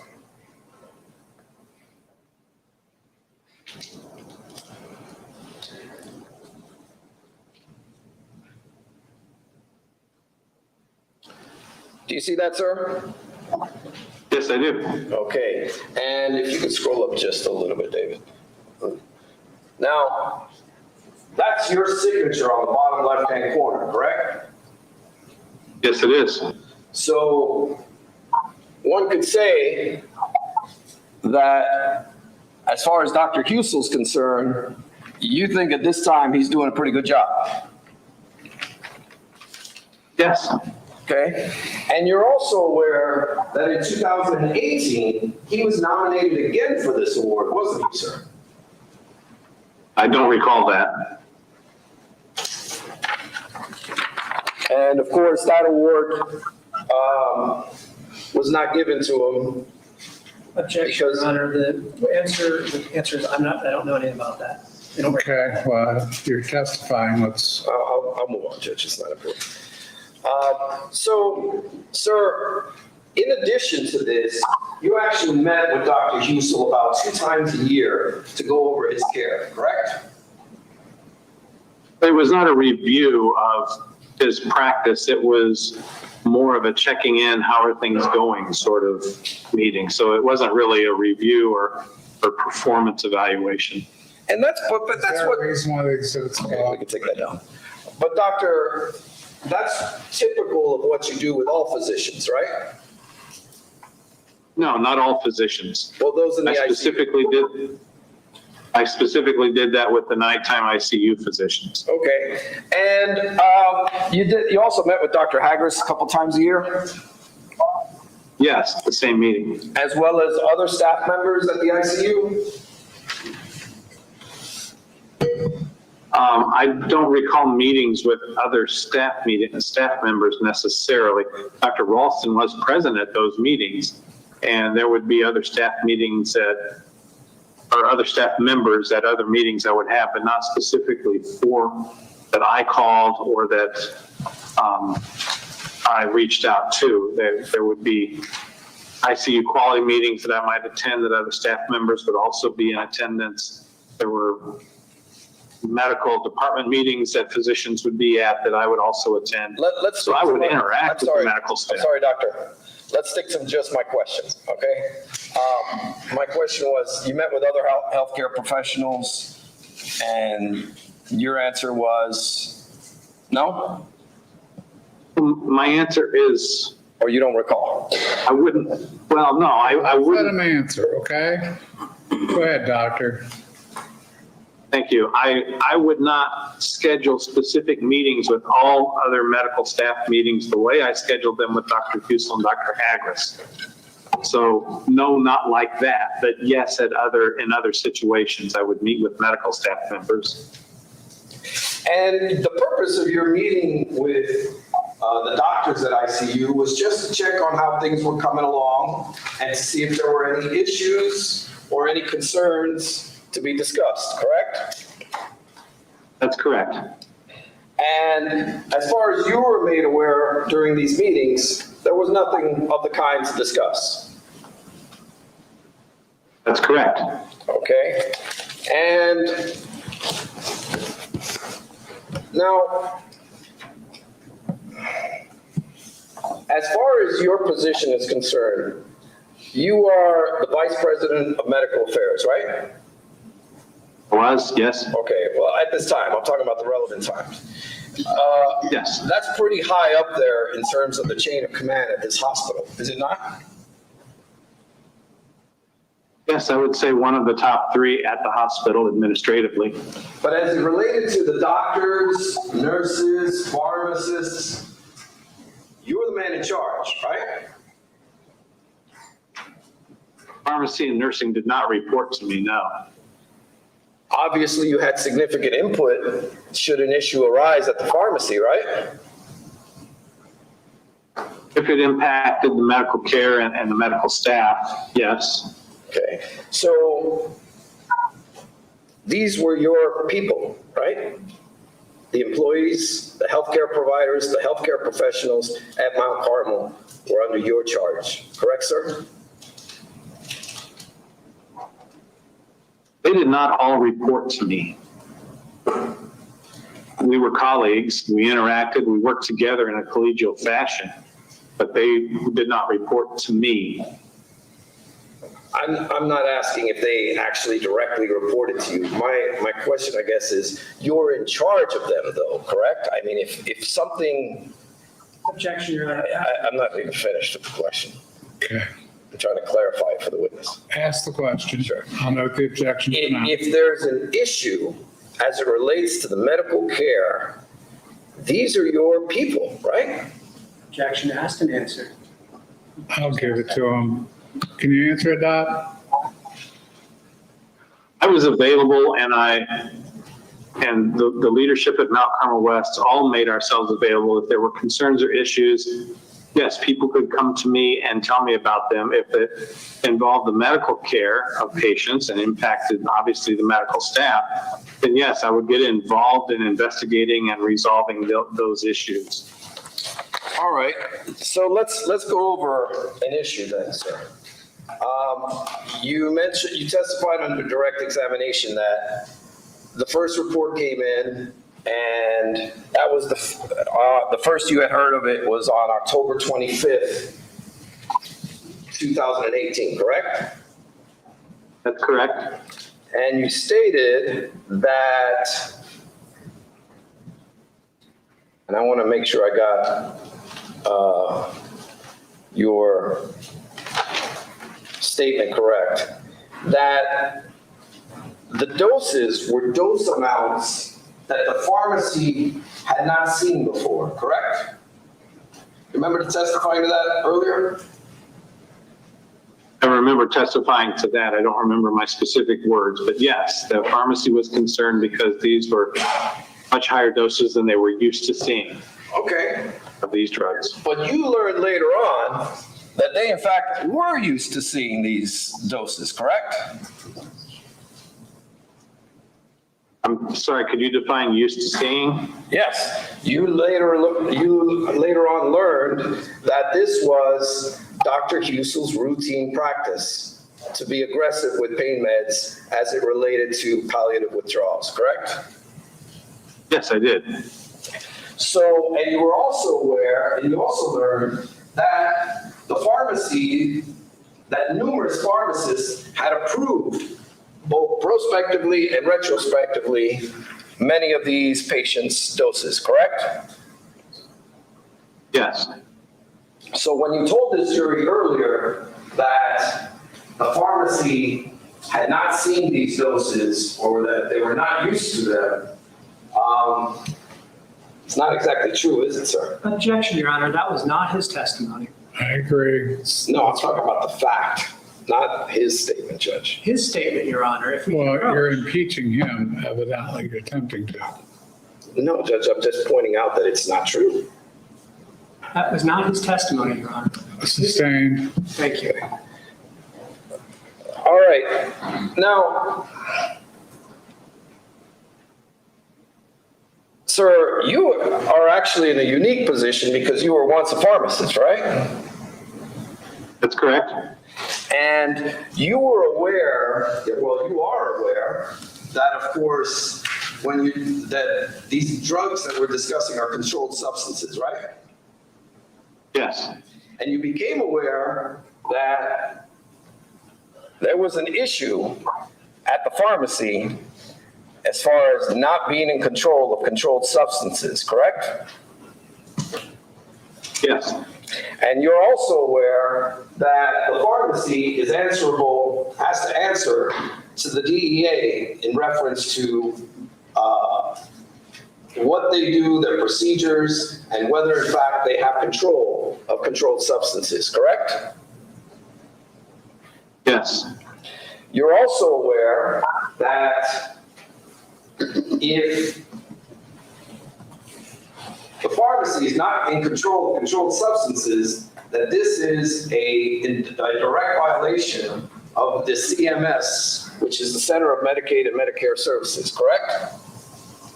Yes. And you're also aware that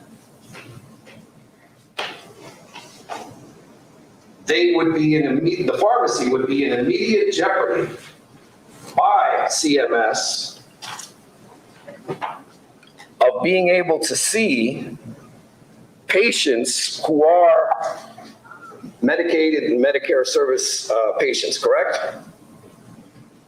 They were at risk of that. Yes, correct? Yes. And in fact, the pharmacy was placed in immediate jeopardy because of their lack of control of controlled substances, correct? That's correct. Now, you're a hospital administrator, right? Yes. You're aware that Mount Carmel can't operate without Medicaid and Medicare patients, right? Correct. And that could potentially shut the whole hospital down, right? Yes, it could. Now, I want to show you what the prosecutor showed you in 20F, the State's Exhibit 20F. He's going to bring that up right now.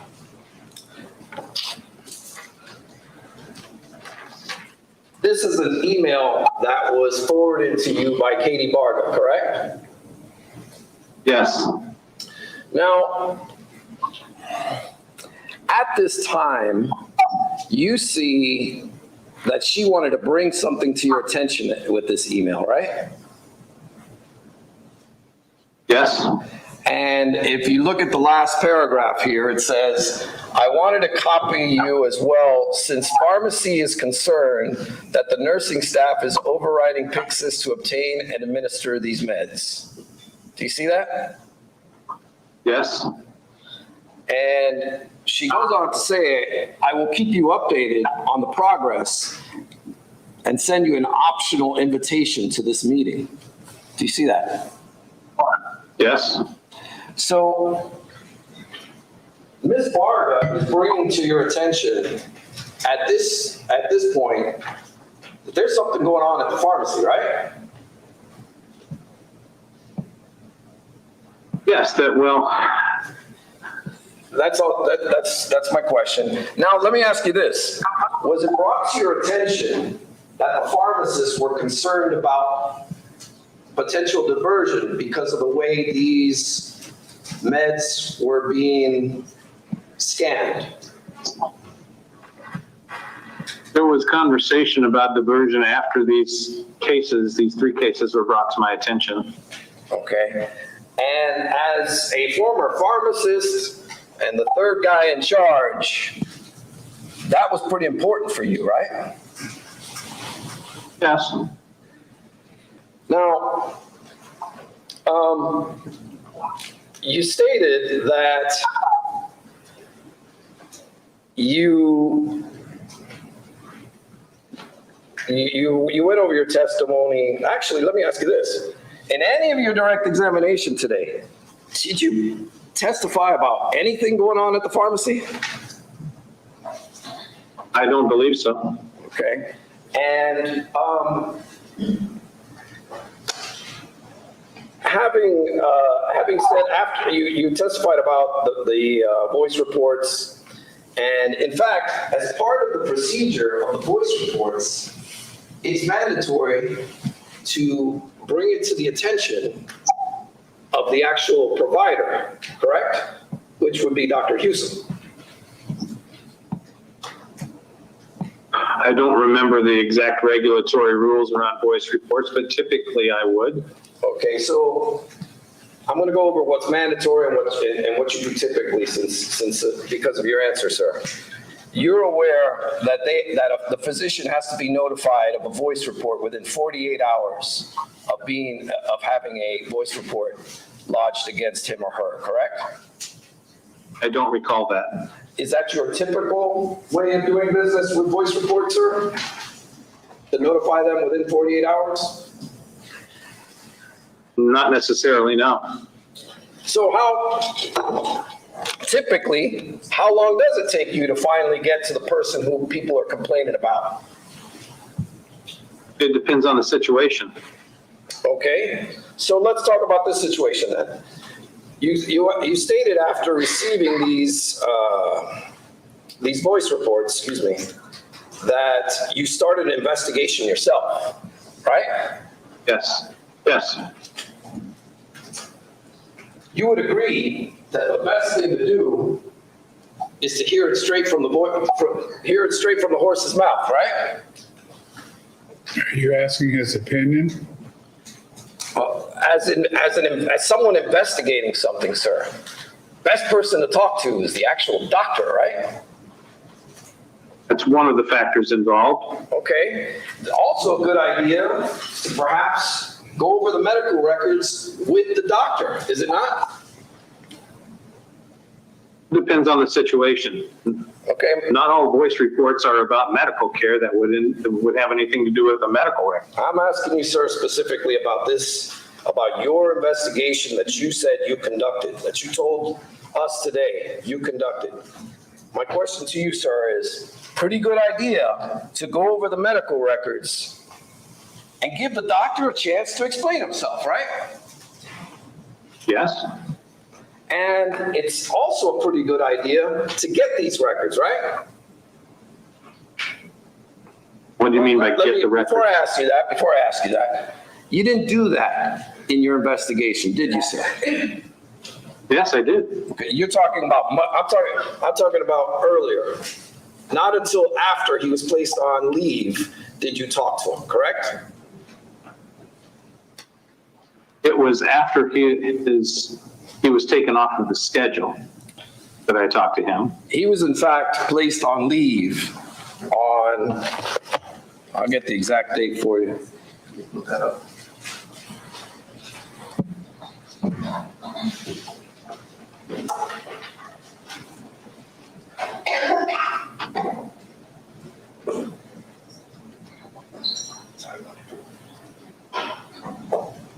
Sir, do you know the date that Dr. Husel was officially placed on leave while we're looking this up?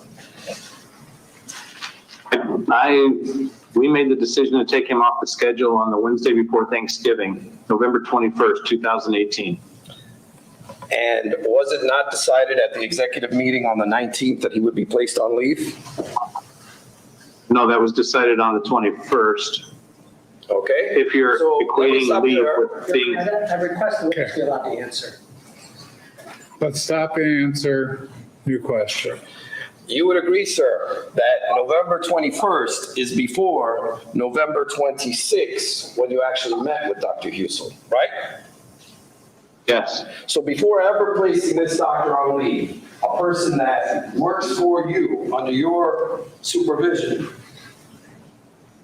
you never even spoke to him, right? That's correct.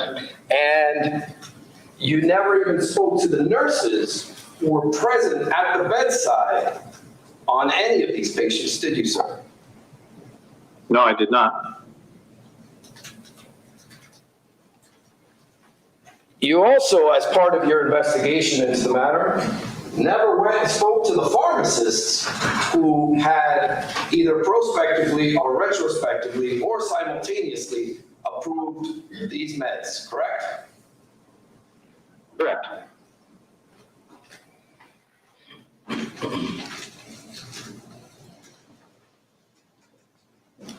And you would characterize this investigation as a thorough one, sir?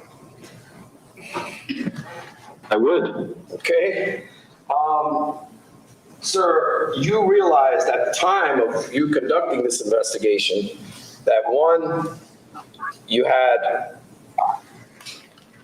was a serious matter, correct? Of course. And you're talking about patients, which is a serious matter? Yes. And you're talking about the life and career of one of your employees, that's a serious matter? Yes. Okay, and yet you didn't find it necessary to speak to the doctor himself or any of the nurses or pharmacists or witnesses who were involved in any of these patients, did you, sir? Eventually, I talked to Dr. Husel, but you're correct. I didn't talk to him before he was put on leave. Okay. Now,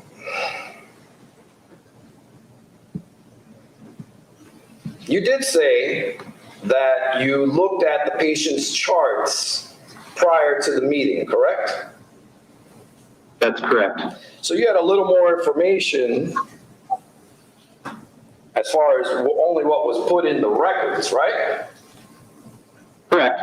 Now, you would agree, sir, that many of your employees, well, all of your employees are different, right? Yes. And some are good at their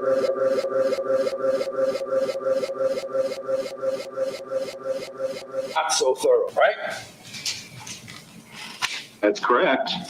And what a nurse, doctor, pharmacist, or other healthcare provider puts in a medical record is completely what they think might be relevant, right? I wouldn't necessarily characterize it as an opinion. I guess what I'm trying to get at, Dr. Swanner, is there's only so much you can get from a medical record, right? That's true. Okay. Now, in fact, the best way to find out what's going on with the patient is to speak to those who are actually at the bedside, right? Not necessarily. But you agree that it would be good to know what those at bedside are saying? Depends on their memory and their motives. Okay. Well, we'll get into motives in a bit, but let's stick to the investigation that you conducted. Now, you stated that you met with Dr. Husel on the 26th after he had been placed on leave, right? That's correct. And in fact, sir, when Mr. Zion was questioning you, you testified under oath that Dr. Husel's demeanor, you were asked about his demeanor. Do you recall that? Yes. Okay. And you said that he was passive, but participated and was collegial. That's how you described Dr. Husel's demeanor at this meeting today in court under oath, right? That's correct. Do you recall having to give a statement to the police as to what occurred at that meeting? Yes, And you labeled it note to chart? excuse me? You labeled that statement, note to chart, Yes, I did. okay? It's a little bit of a medical term to be given to the police, right? Note to chart? Yes. I don't consider that medical. I don't Okay, know. well, having said that, you in fact told the police after being confronted about whether Dr. Husel was, his doses were perhaps hastening the death of patients, you said Dr. Husel seemed shocked by the comment. Correct? Yes, Okay, and that's not passive, is it?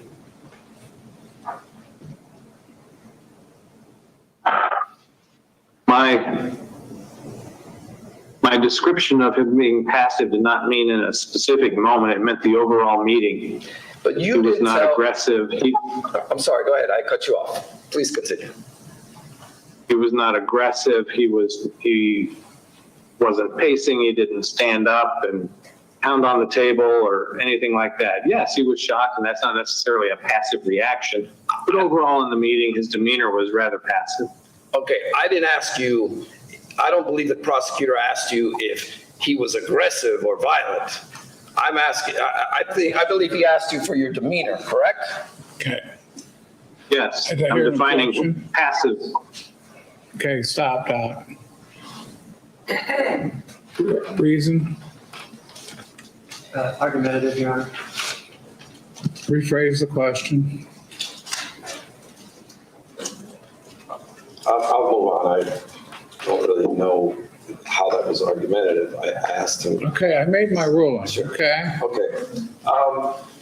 Sir, you also gave an interview to Human Resources about that meeting, did you not? I spoke to a human resource person from Trinity.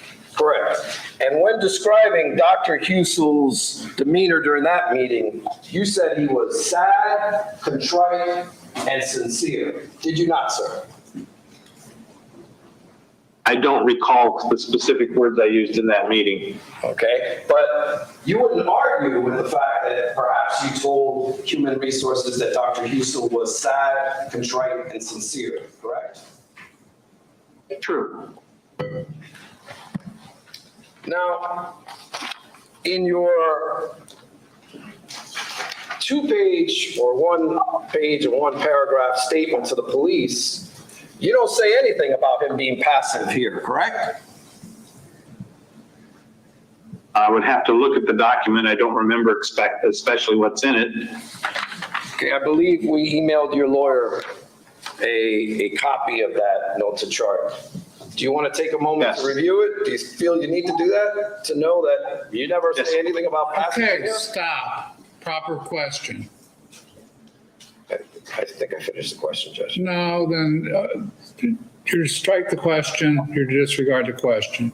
If you're gonna do what you're doing, do it in the right format. Yes, sir. Do you feel you need to look it over, sir? Or do you feel comfortable? Yes, please. Okay.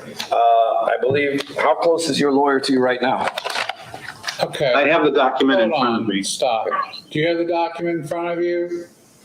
Review it, and then we'll ask you if it refreshes your memory.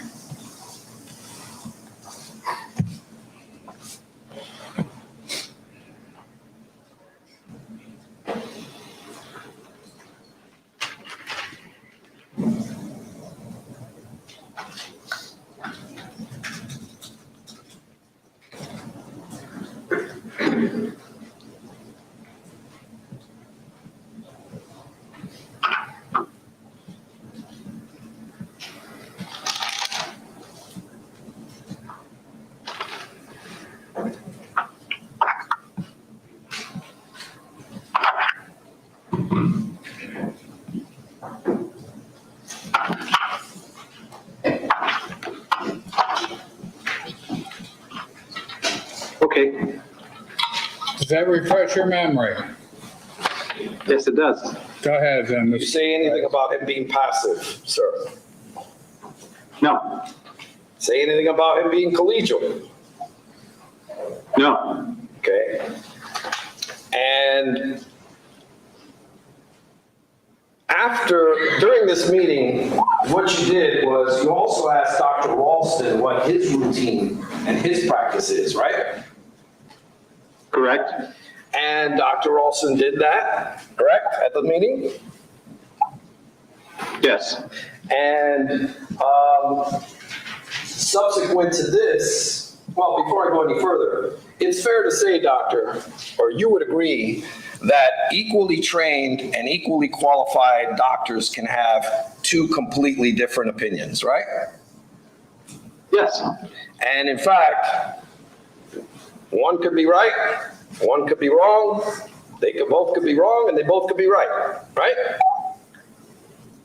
True. Okay, now, Dr. Ralston is trained in internal medicine, correct?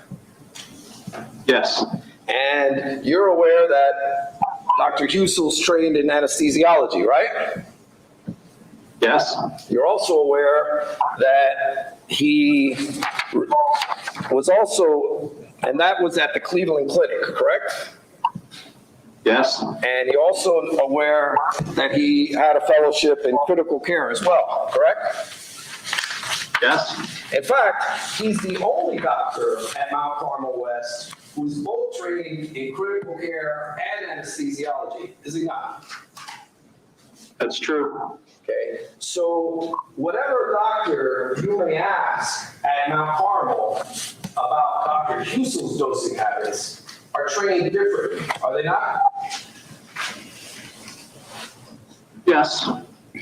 Now, having said, after Dr. Ralston gave his way of doing things, the three of you discussed about starting a committee, right? There was discussion about a collaborative group of people working together to design a more rigorous standard care of these types of patients. I wouldn't call it a committee. Okay, well, pardon me for mischaracterizing it, sir, but basically what you wanted to do is develop a policy, right? I didn't necessarily say I wanted to do that, but there was discussion about the possibility of doing that. And you asked Dr. Husel if he would participate in that committee or whatever you want to call it. I don't recall specifically if I asked him or Dr. Ralston asked him or he just offered, but there was discussion that if that occurred, he would be interested in participating. And would you like to review the last sentence of the statement you made to the police? Sure.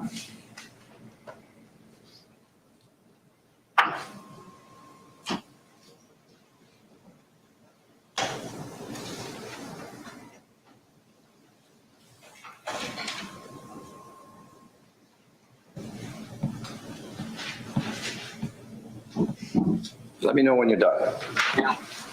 Are you speaking of the next to last sentence of the document? No, the very last sentence of the first page. Oh, on the first page. Yes. Okay. Sir, you in fact stated to the police that Dr. Husel was supportive of the concept and agreed to be part of a group that would draft such an order set. Did you not, sir? I did. Now, subsequent to this, at the conclusion of this meeting, you actually patted Dr. Husel on the back and told him not to worry, that he would not lose his job. Do you recall that, sir? No, I do not. Okay. So it's your testimony, sir, that you never made or implied in any way that he'd be working back in no time? No, I could not promise that. There was still an investigation of serious matters. I could not promise that to him. Okay. These serious matters were so serious that, of course, you wanted him to be part of this committee, correct? I never agreed to form that group. That was the possibility that was discussed in the meeting. There was Okay. no definite decision made to do that. Now, let's talk about how things unfolded subsequent to this. You testified about these reports that were run subsequent to this meeting, right? Which reports are you referring to? The reports you testified where, I guess well, let me, if I can pull that document out. You recall in the direct examination being asked about reports created by Leslie Bowman, right? Yes. Okay. Is this a good place to break? Because you're going to get into a whole different topic and it's getting to the top of the hour. Sure. Okay, ladies and gentlemen, I'm going to excuse you to go to lunch. Remember the admonitions? I'm going to steal another half hour. Let's start back at 1. Okay? Is that fine with everybody? Didn't ruin your dinner, your lunchtime a little bit? Cramping your style? All right. Okay. I understand. It is my decision. I'll see you all at 1 then. What time, Judge, what time are you looking at? 1?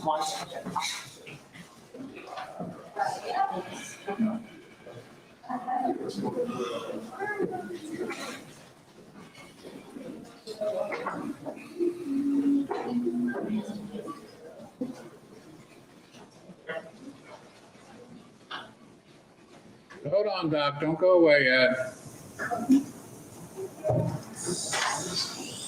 Okay, we're on break for lunch. You're not to discuss your testimony with anybody. I don't care if he's in the room or not. How you testified or what you testified to. Now, you can answer a factual question, but you can't get any training or anything during the break. Fair enough? I understand. Okay. Thank you. You're excused till 1 o'clock. Okay. Can someone turn that around for me? It's in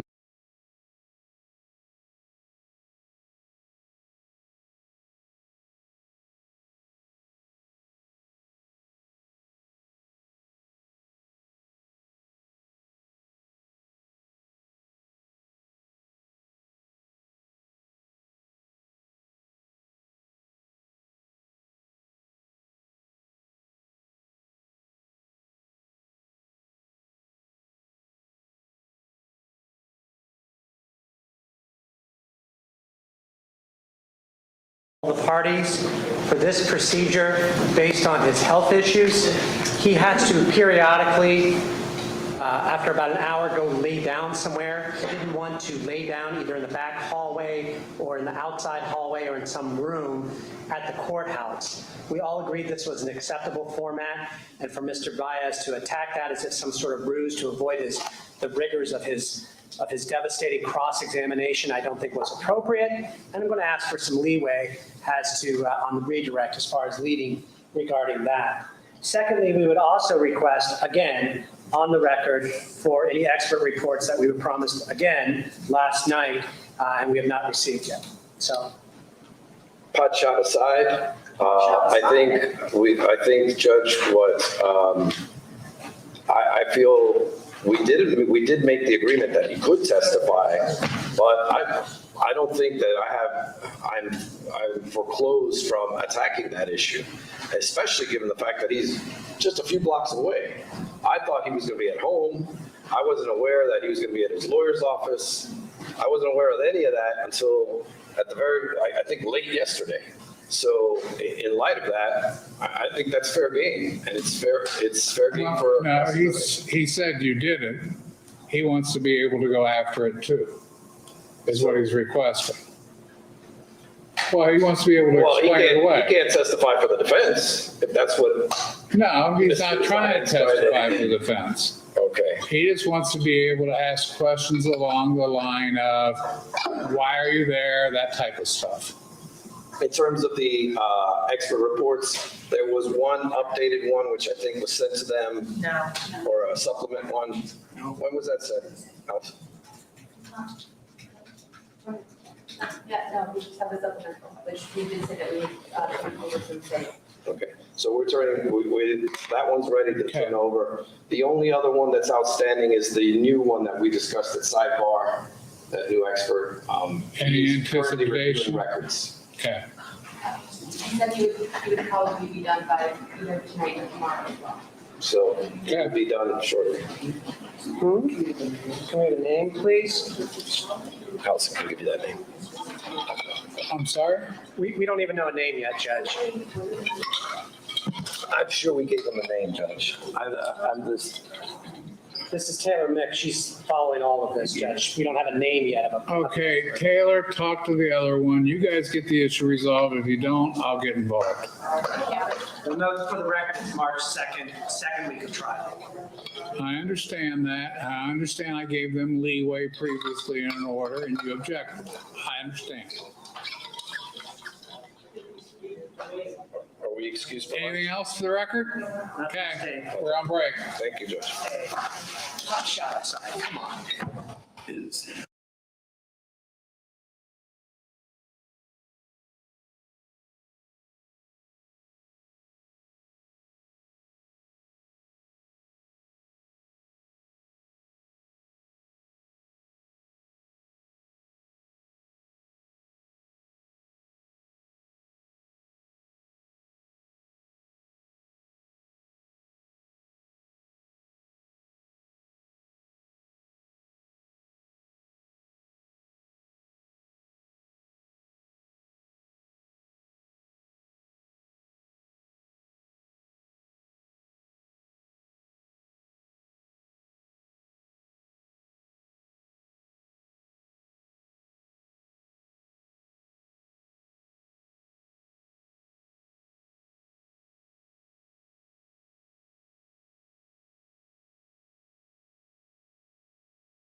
in a very reasonable show.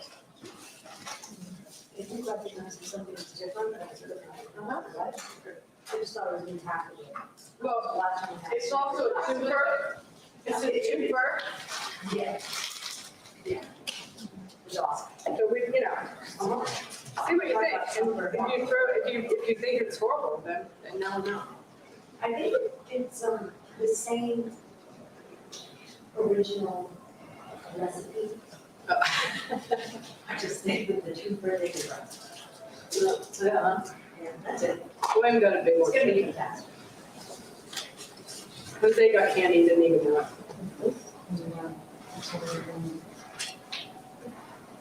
Oh, wait. Didn't I say all of it?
They're congregating.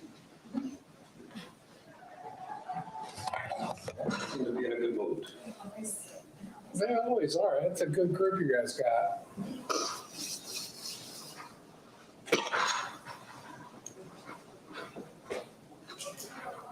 It's a good balance.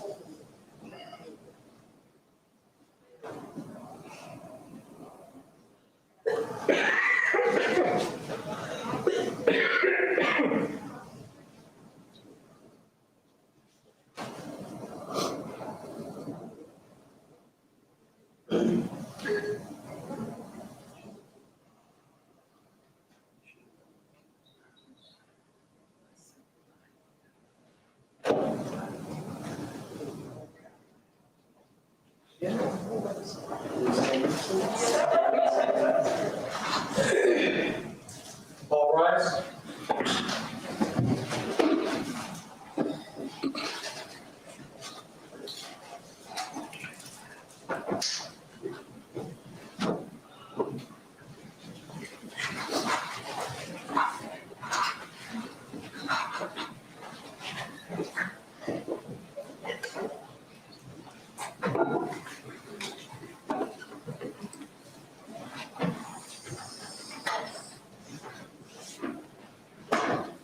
Thank you. Please be seated. Ladies and gentlemen, I hope you had a good lunch. A scheduling thing to discuss with you real quick. We talked to the parties. I received a request to leave early on the 24th and 31st. I guess one of you is congratulations. Okay, that's fine. We can leave at 4 o'clock that day. Okay? So put that on your calendars. I'll probably still part of your lunch again, but keep moving, okay? Bias? Doctor, you're still under oath. Afternoon, ladies and gentlemen. Doctor, how's that back holding up? So far, so good. All right. Now, I forgot to bring this up earlier. I want to discuss it. You, when you were fired from Mount Carmel, you hired a lawyer, right? Yes, I did. Okay. And that lawyer negotiated a separation agreement and severance package for you? That's correct. Okay. And as part of your agreement, you agreed not to voluntarily aid or assist. Where are we going with this? I think it's It's a relevant. remedial measure. I disagree. I don't think it's a remedial measure. Yes, it is. Talk about it. Let's go sidebar. Come on, guys, get a little loving here. It's right after lunch. Don't go to sleep. Talk to each other.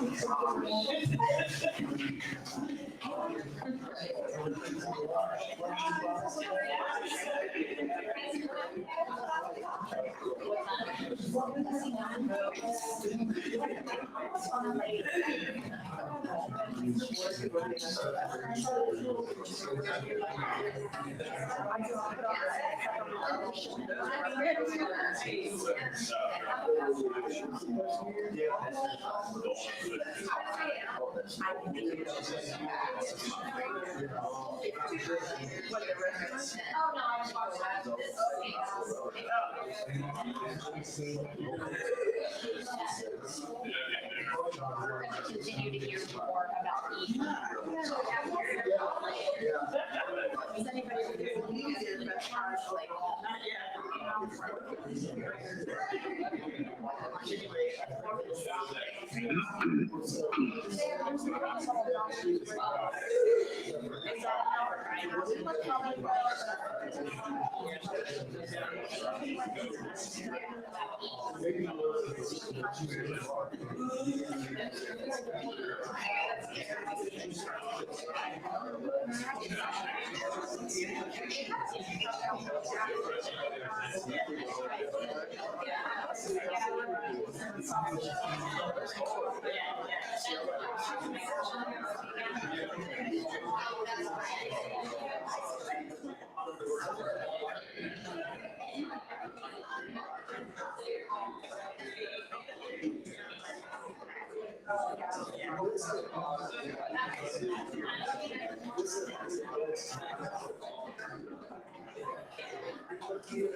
Okay, David, I think we're ready.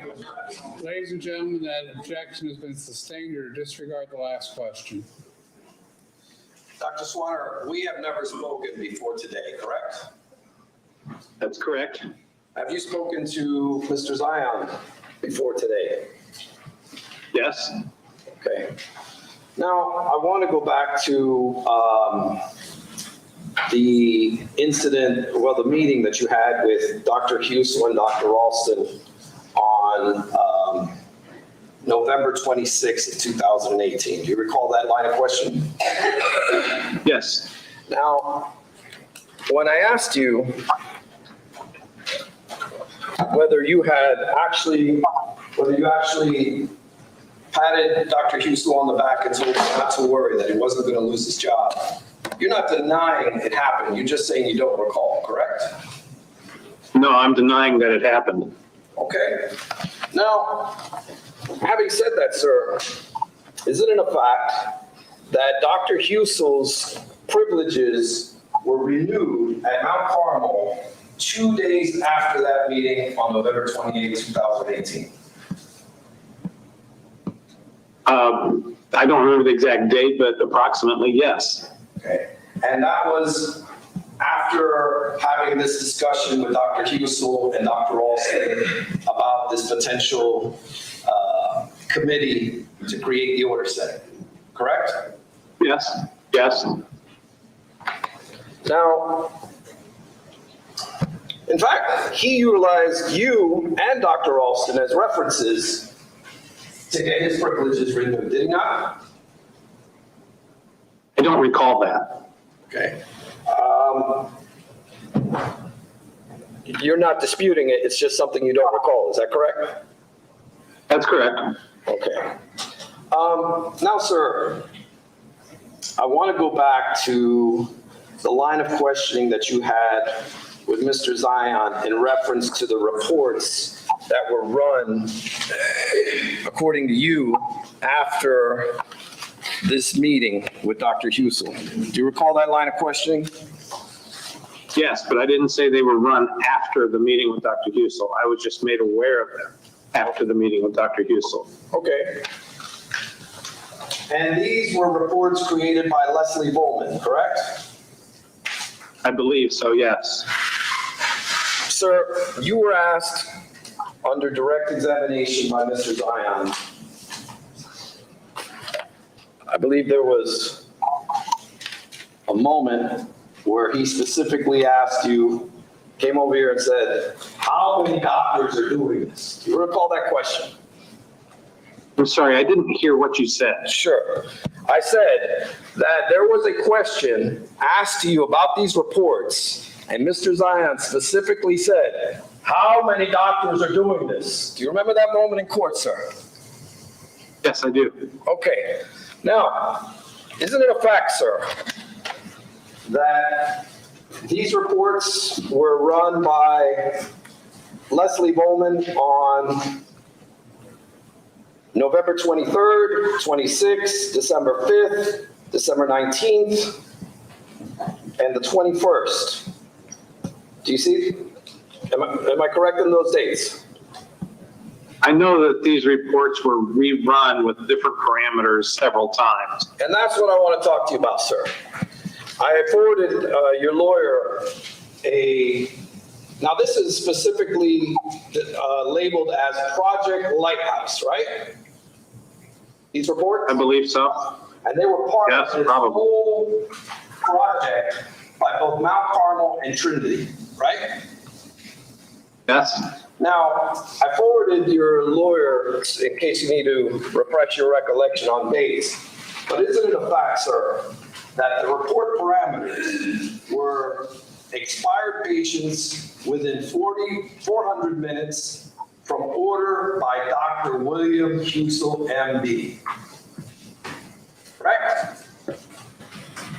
I don't know. I haven't seen those reports yet. Why don't you take a look at, do you think it might refresh your recollection if you look at the table of contents of all of the reports that were run? It may. I did not see all of the reports. Okay. My testimony was only. I want to refer to the one where you testified to this jury that the only doctor, or how many doctors are doing this, was just Dr. Husel. Take a look at the table of contents.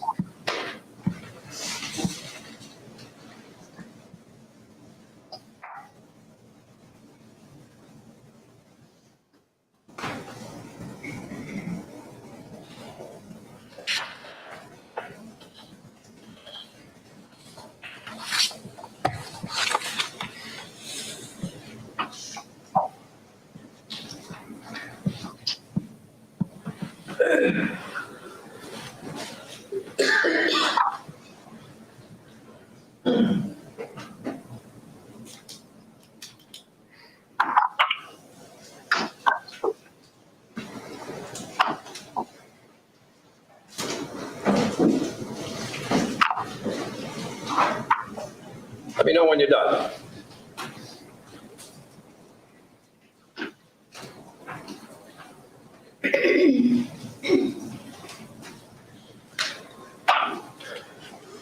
And for the purpose of my question, doctor, all I need you to do is look at the table of contents. Okay. Isn't it a fact, sir, that the parameters for the search and the only doctor looked at was Dr. William Husel, correct? With this report only.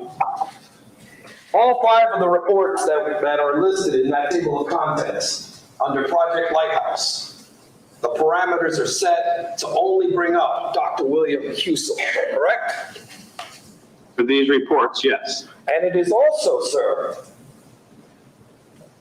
well, just so we're clear, this is the report that Mr. Zion was referring to you, correct?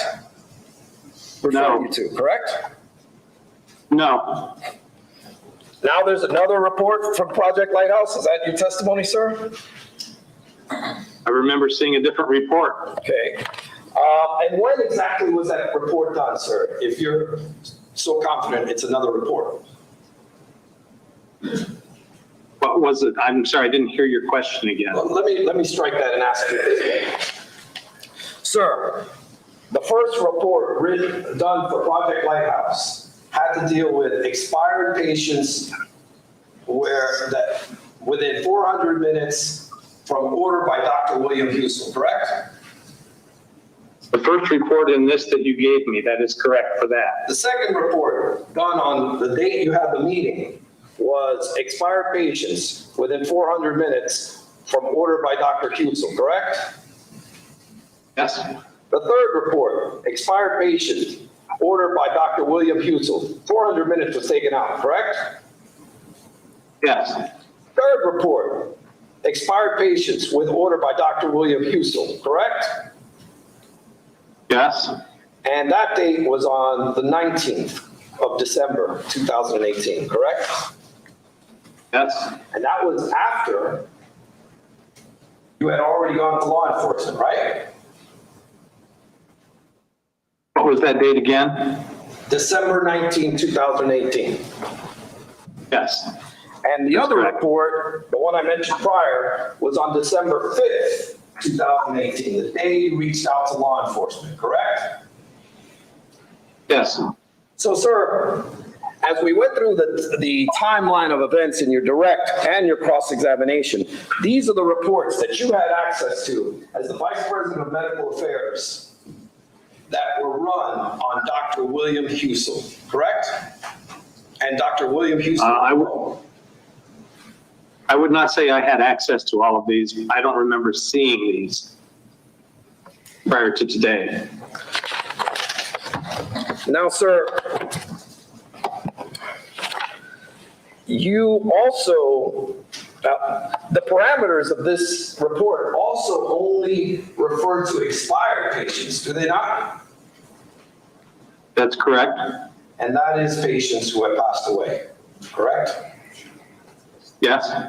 And then there was a fifth report run on December 21st, 2018, correct?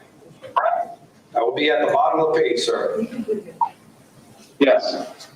And this also has to deal only with expired patients, correct?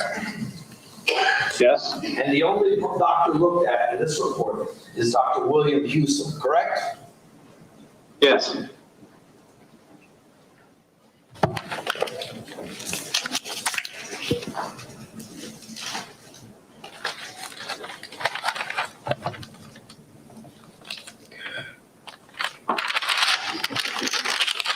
Sir, the reports that you looked at for Project Lighthouse as it related to the searches of 500 mics of fentanyl and above also included that of a patient named Tracy Young. Is it not correct? I don't recall that name.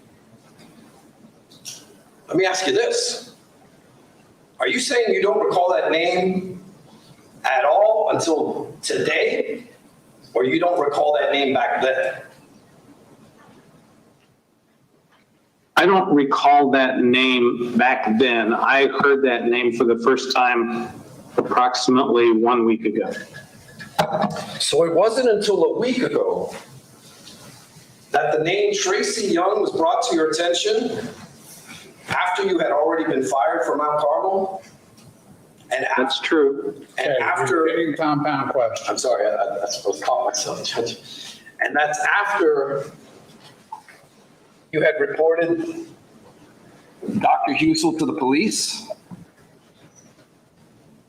Yes. And after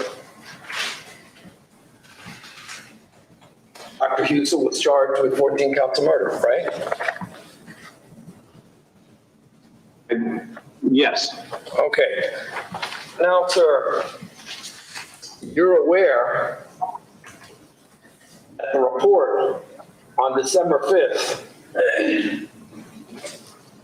when the parameter was taken out of the 400 minutes. Okay, let me back. Okay, hold on, stop, we got an objection going. Is this a sidebar? Well, I don't think so. Dr. Swanner said, I'm not familiar with those reports. I'm not familiar with the parameters. I don't think it's fair to further question them. Okay, let's go sidebar. Ladies and gentlemen.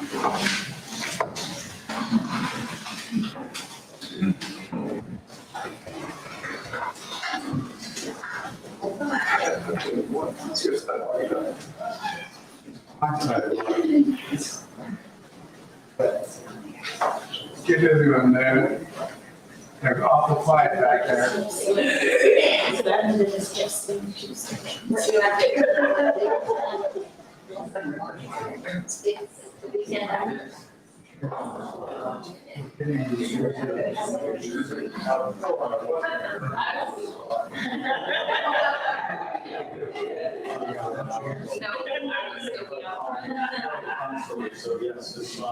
And now we have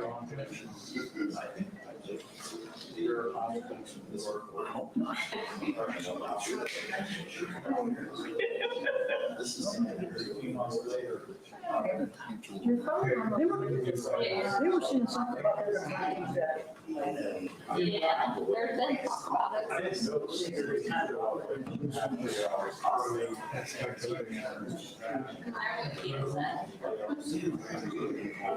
I don't know how that would affect you. September.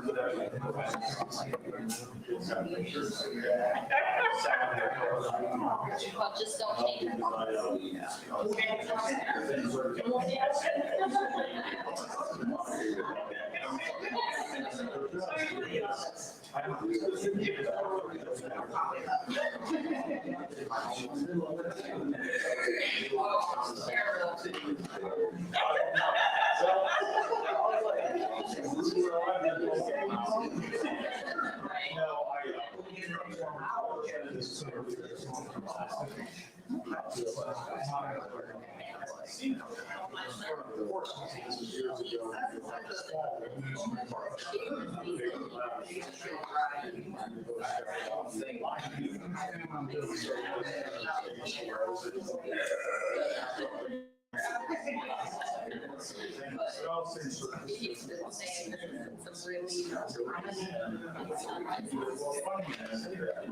Where the heck he live?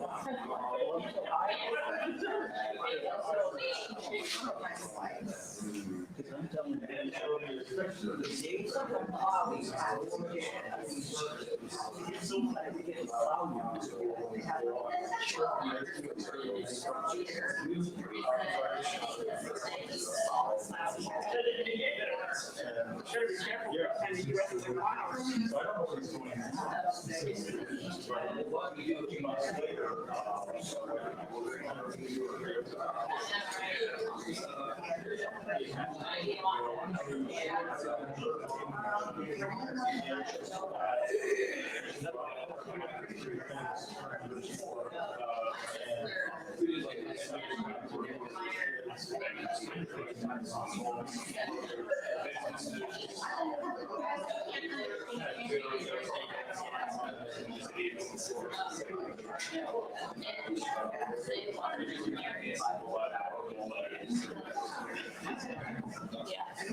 You're not pulling apart there on me, Sam, are you?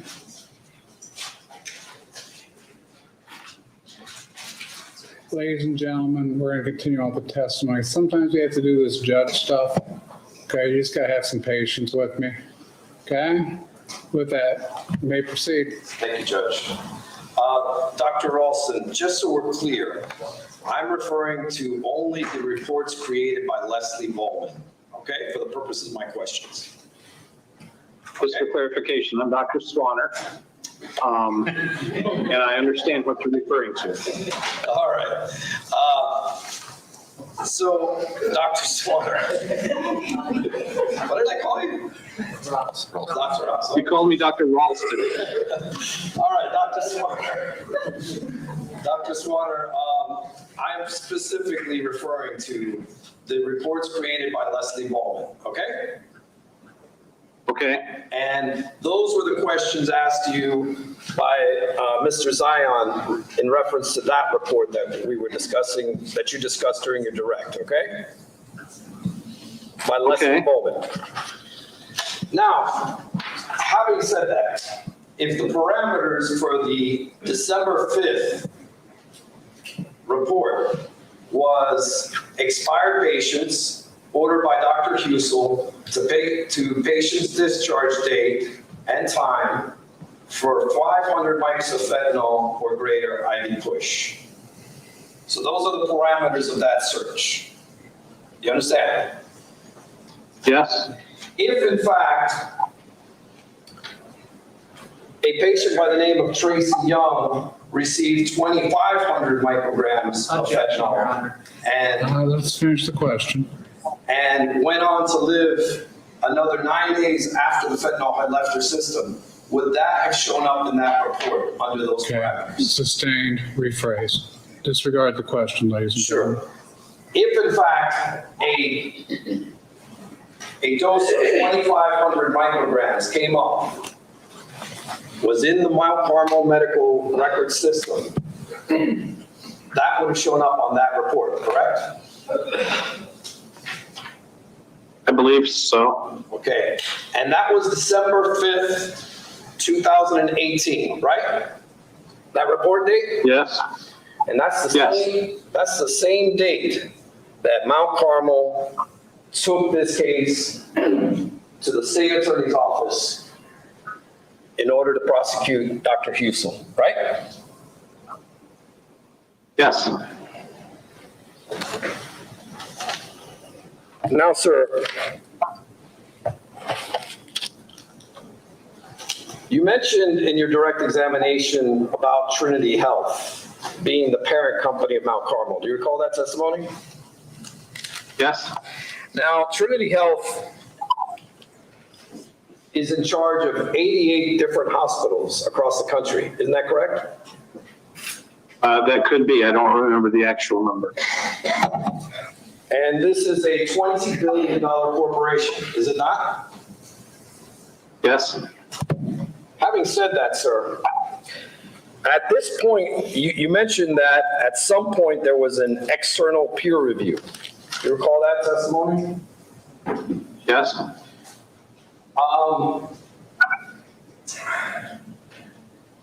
There at a specific time was a review done by someone external to Mount Carmel by the name of Dr. Toka Bradley. Do you recall that? Yes. And Ms. Toka Bradley, when she conducted this review of some of the patients as you described, let me strike that. Ms. Toka Bradley reviewed, her initial review was that of 5 patients, right? I don't recall the specific number. Okay. But you know it was a handful of cases, right? That's correct. You also know that she didn't have access to the medical records, right? Your Honor, as to what topic. Objection sustained. Well, as far as you're concerned in relation to that review, or as far as you're aware, sir, that Dr. Toka Bradley did not have Objection. access to the medical Dr. records. Bradley had access to, or what her knowledge was. Okay, He's aware. sustained. Okay, I can't understand the objection when you're voting. okay, Mr. Zion, as it's a speculation as to what she may know. Okay, and I sustained it. You two-parted it. Can I ask him if he's aware? Dr. Swanner, are you aware that Dr. Toka Bradley did not have access to the medical records when doing this review? Objection. No. I'll permit the question. So you're not aware? You just testified to that. I'm transitioning, Judge. So you're not, this was done just a couple of days before going to the police, correct? I was informed of it on the 4th of December. I'm not sure when it was actually done. Okay. Now, sir, you mentioned that that you were part of that meeting with the prosecutors, the very first meeting? Yes. And you Yes. mentioned that you were present. I think you jumped in there in the middle of your thing. What did you say, doctor? I said, what did I say regarding what, You Judge? said yes, and then you said something else. That you were present at the meeting. Didn't you say something else? Oh. No, I just said yes. Okay. You mentioned in your direct testimony that Sean McGibbon was there, correct? That's correct. And that's another Mount Carmel administrator. That's correct. And you said, I believe general counsel was there as well. You recall saying that? Yes. You didn't mention that there was a criminal defense lawyer present, right? That's correct. And this criminal defense lawyer represented Mount Carmel, is he not? Yes. And this criminal defense lawyer was retained to set up the meeting, was he not? Objection as to why the criminal defense counsel was retained. If he knows. Do you I know was why he was told that he arranged, Okay. I was told he arranged the meeting. Were you aware that he worked for that office for 14 years? At some point, I was made aware of that. Okay. I don't remember if I knew that at the time of the meeting or later. Was there one criminal defense lawyer at this meeting or two?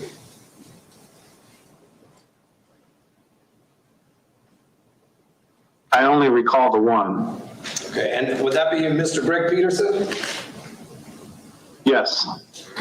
And Mr. Peterson became the liaison between Mount Carmel and the prosecutor's office, right? I believe so, yes. And then at that point,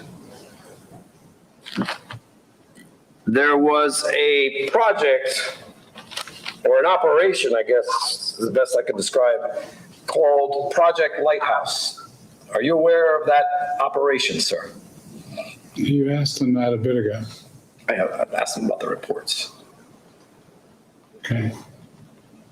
Go ahead. I was aware of the name Project Lighthouse that was assigned to everything to do with these cases and the issues around them. It wasn't necessarily an operation or a project. It was this particular set of issues, Well, as it was explained to me.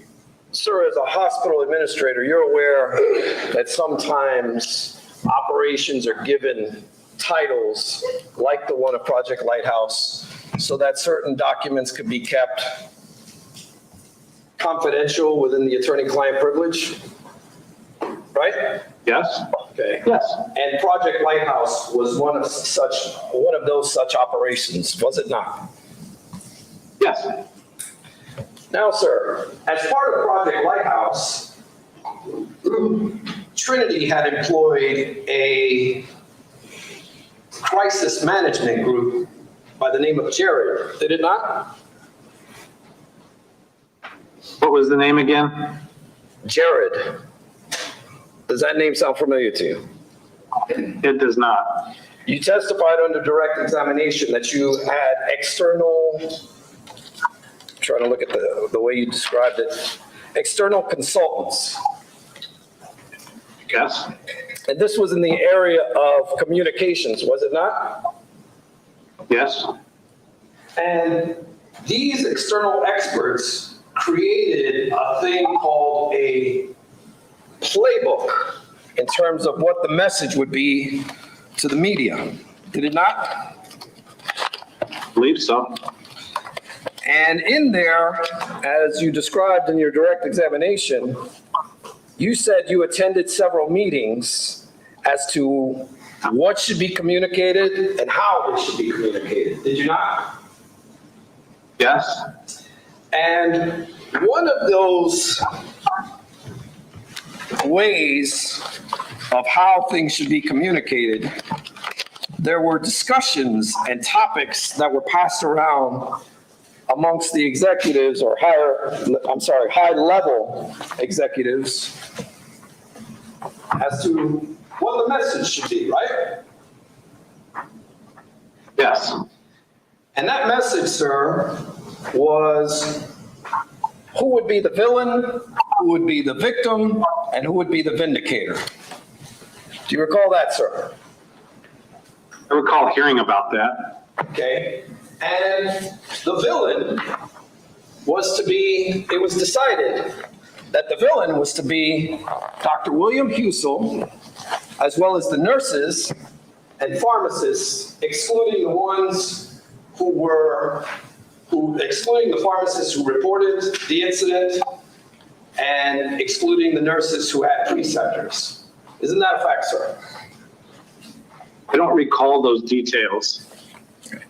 You do recall, sir, the detail of making Dr. William Husel a villain in the media, do you not?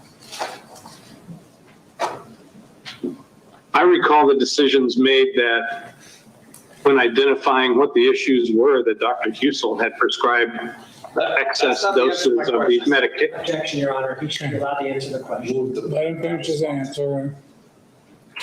We called for a yes or no. No, it didn't, but go ahead, doctor, finish your answer. I recall the message being that Dr. Husel had ordered and prescribed excessive doses of these medications that may have led to premature death of certain patients. I don't recall anyone saying to me, we are identifying him as a villain per se. Sir, I sent to your attorney an attachment with defendant's exhibit MCD6. I would ask him to hand that to you right now. It's a document titled High-Level Questions for Decisions, and the version is December 18, 2018 at 5:30 p.m. Could you please retrieve that, sir? Let's see the doc. We're looking for it. These were not stamped. Can you provide a more descriptive summary of the document? The question is, can there be a more descriptive summary of the document? Sure, if I could have a moment. I'm taking a look, doc. Have some patience. Okay. these were not pre-stamped, the versions you stated.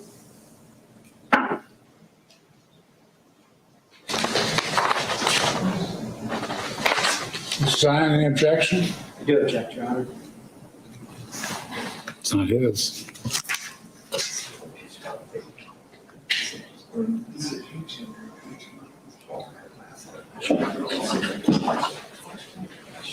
Let's see where it goes.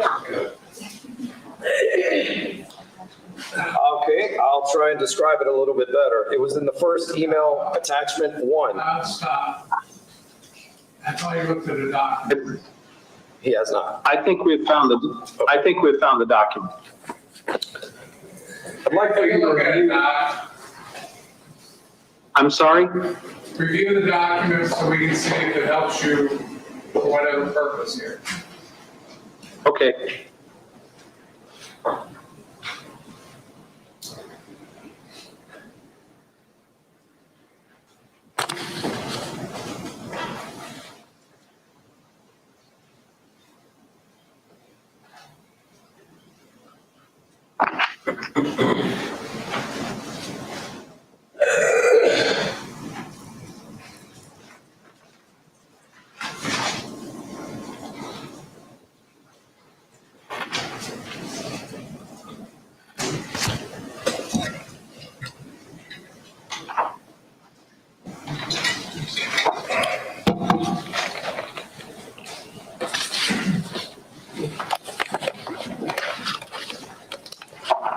Okay.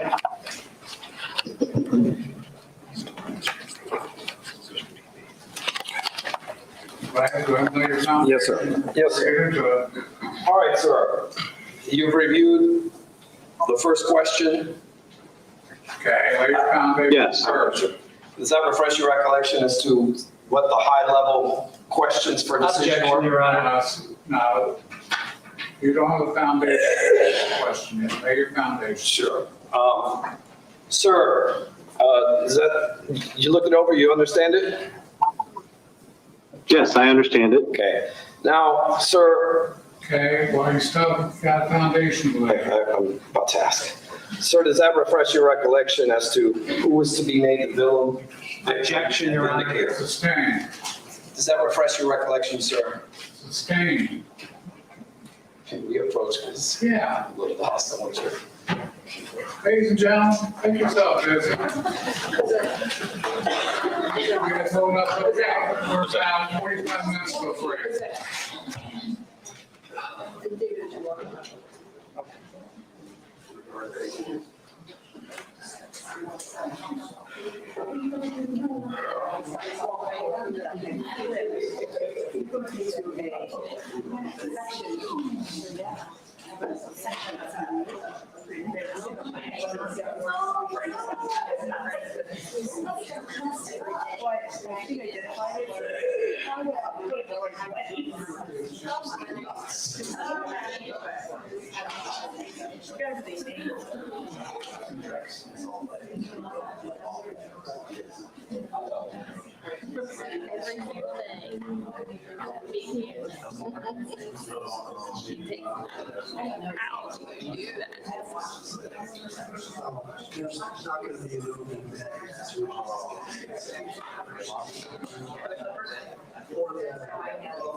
And from then on, I was.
Sitting in the sandbox.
Ready, Sam? Thank you, ladies and gentlemen. Mr. Baez. Thank you. Dr. Swanner, after having reviewed that document, does that refresh your recollection as to who is to be made the victim, villain, and vindicator? Well, it vaguely refreshes my memory because I vaguely now remember some conversations about this. And As it says on the front, I'm sorry, I didn't mean to cut you off. You were saying? on the front, it does in quotes indicate the villain and several choices of who that should be identified as. Did you ever? I'm not sure if. Okay, we're good. Sure. Next question. Did you ever, sir, confront the communications people and say, this is wrong. I will not participate in making someone a villain?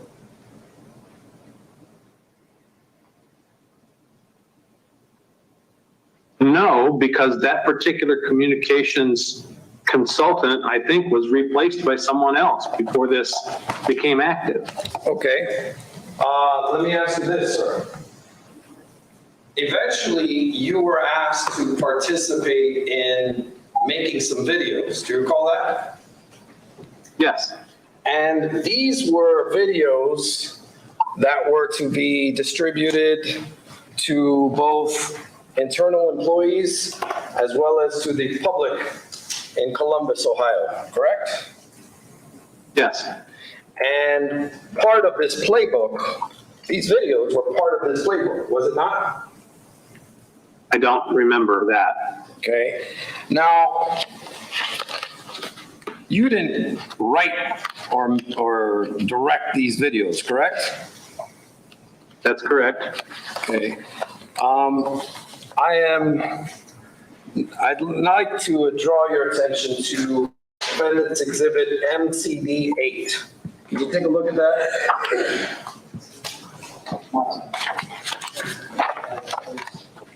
Okay. Can you describe the title of that? Yeah, could you describe the title of the document? Sure. These that we have evidently are not labeled. Sure. It's attachment 3 of the email I sent. The document title is External Messaging Version, December 18, 2018, 10:48 p.m. Eastern Standard. Okay. Actually, that's not the one I wanted to draw your attention to. I apologize, sir. I'm referring to number 5, attachment 5, external version of December 27, 2018, 5:15 p.m. Do you see that, sir? Okay. Yes. For the record is MCD 10. Now, Yes. you recognize this as a Mount Carmel document? Yes. And you also recognize this as the script that was given to you and Mr. Lamb, the president of Mount Carmel. Is that correct? Yes. And Yes. this, in fact, is a script that you read and created a video for, correct? That's correct. Judge, I'd like to publish it. Any objection? Negative. Let me get a cleaner version. Oh, go ahead, this is this one, sorry. Now, before we bring that up, let me ask you this. You didn't write this? No. And you mentioned during direct examination that you got media training from this A little bit. consultants? A little bit, yes. Okay, but this was more of a acting job, right? Yes. And you had to read a script from a teleprompter? Not until I did this.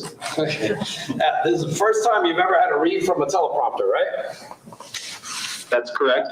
I notice you have a background in pharmacy. You don't have one in acting, do you? No. Okay, and on this script, I'd like to go ahead and show it to you.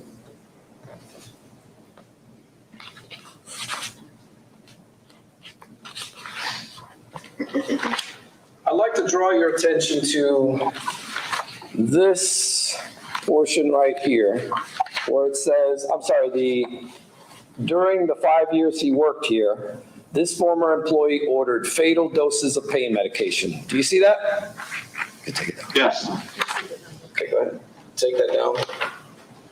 Now, sir, this was the message on 12/27/18 that you read on behalf of Mount Carmel with also the president, Mr. Ed Lamb, correct? That's correct. Now, you mentioned Katie Barga had brought these complaints originally to your attention, and she is the patient safety risk officer, right? That's correct. And she was in charge of the internal investigation for the root cause analysis, correct? Yes? And that was started, well, I should say, that was completed on the 5th of January, correct? I'm not sure. Okay. I'll get the time. Give me a second, I'll find. Does that date sound about right? It sounds about right, yes. Okay.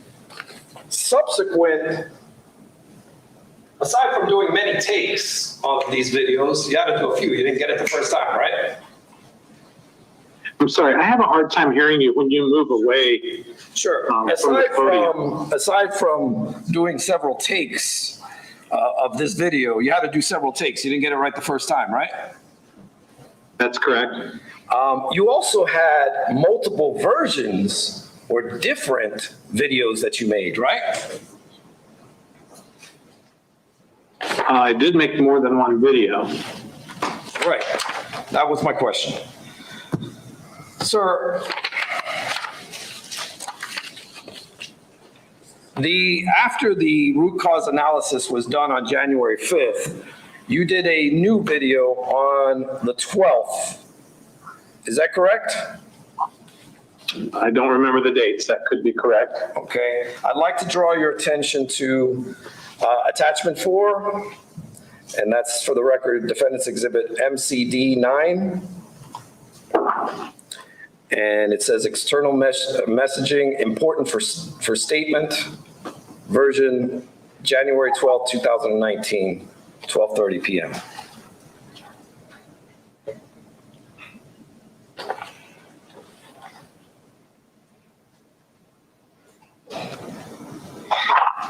Okay.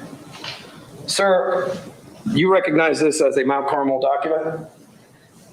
Yes, I do. Okay, and this was in fact the script you were given to read?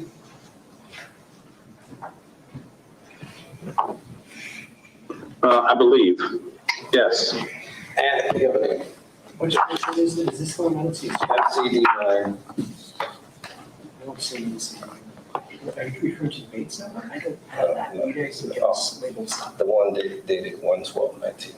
We've got several dated 1/12/19. Is this the one you're referring to? At 12:30 p.m. Eastern time? Email? Yeah. Where's the script? Oh, it's down here. Okay. Yeah. Okay, may I pull this, Judge? I don't believe you have this, Judge. No objection.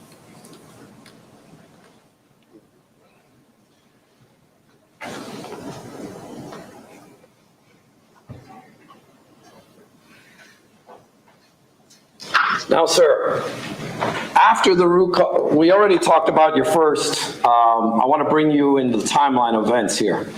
I showed you previously the one you did in December, the video you made in December.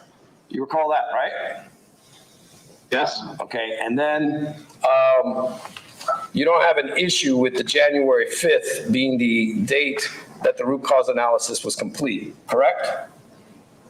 That's correct. Okay, and then this version was subsequent to that, which would be January 12th, 2019, right? Yes. Okay, I'd like to draw your attention to the end of paragraph 2, where it says, "It is possible the extra medication wrongly shortened many of their lives." Do you see that?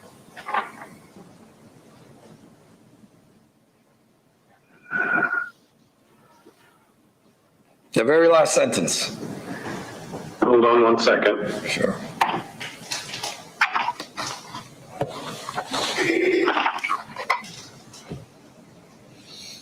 Oh, okay. I thought you were talking about the script. Yeah, we're going to get to that in a minute. But do you see that there? Yes. Okay. That was the message sent out to the media, correct? Yes. Okay, let's go to the next page. Now let's go look at the script.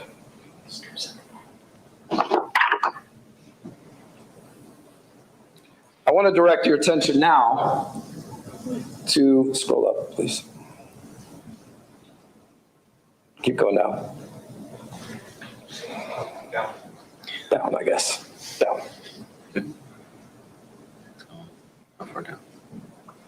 Keep going, down. Just bring that whole page up, the next page. All right. Now, I'm sorry, go back to the next page. I want this part here. A little bit more, down. It's gonna catch up. Keep going down. I want to basically look at here and draw your attention to where there's numerous edits here. Do you see where failed to report the excessive doses in a timely manner as they were required to do so was taken out? Yes. And then the next paragraph where it says it's possible the extra medication shortened many or shortened some of their lives. Do you see that?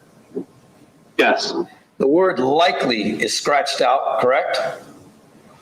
Yes. And the word many is also scratched out, correct? Yes.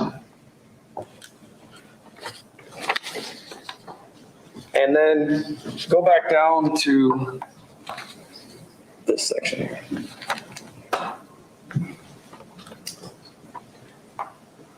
It's coming. Scroll down. Yeah. The very last sentence on this page here. The doses often is scratched out and says potentially fatal, right? Yes. You can take it out.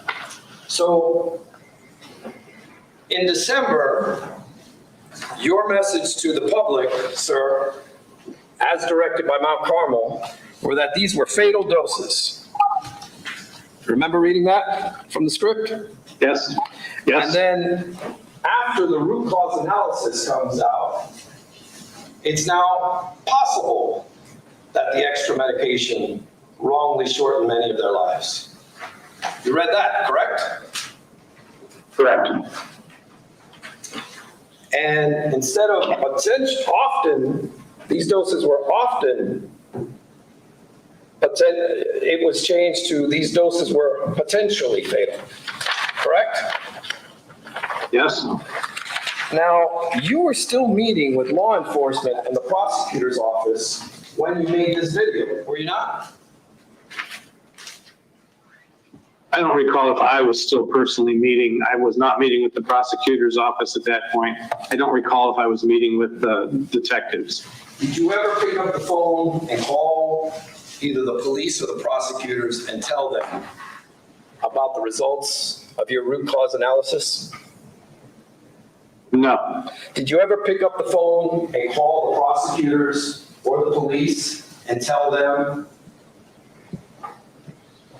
we think that these doses were potentially fatal? No. Did you ever pick up the phone and tell the prosecutors or the police that it's possible these medications shortened their lives? No.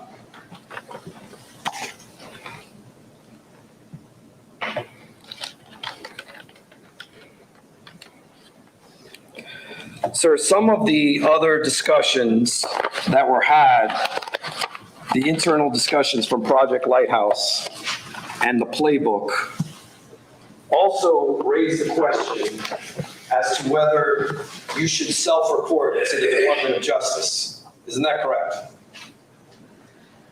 I'm sorry, someone coughed. I didn't hear what you said after. Sorry, I want to look at you. It's Lighthouse. kind of hard sideways. Some of the questions, or one of the questions raised during Project Lighthouse's playbook was that whether or not Mount Carmel should self-report to the Department of Justice. Isn't that a fact, sir? I don't remember those discussions. If I show you, well, if I show you a document, an internal document from Project Lighthouse revolving these questions or asking these questions, would that refresh your recollection? happy to look at them. I don't know. I'd like to draw your attention to attachment 8, defendants, for the record, defendants exhibit MCD 13, and it's titled Privileged and Confidential Draft FAQs updated 12/29/18. That was enough. You directed him accordingly. Yes, sir. Okay. On page 10, if I can direct your attention to. No. You asked him to refresh his memory. I'm just going to tell him where to look. That's it. Well, he has the right to look at the document to see if it refreshes his memory.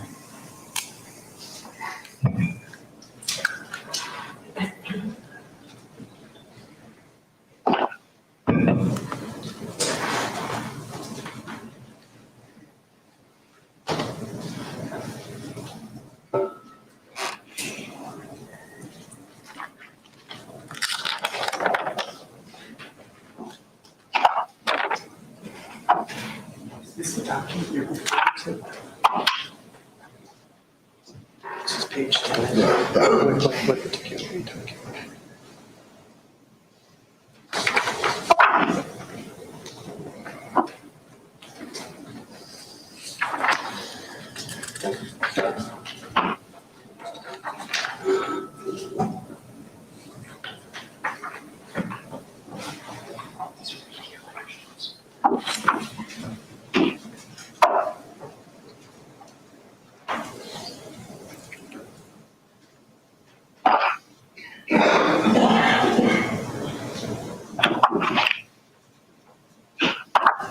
Okay.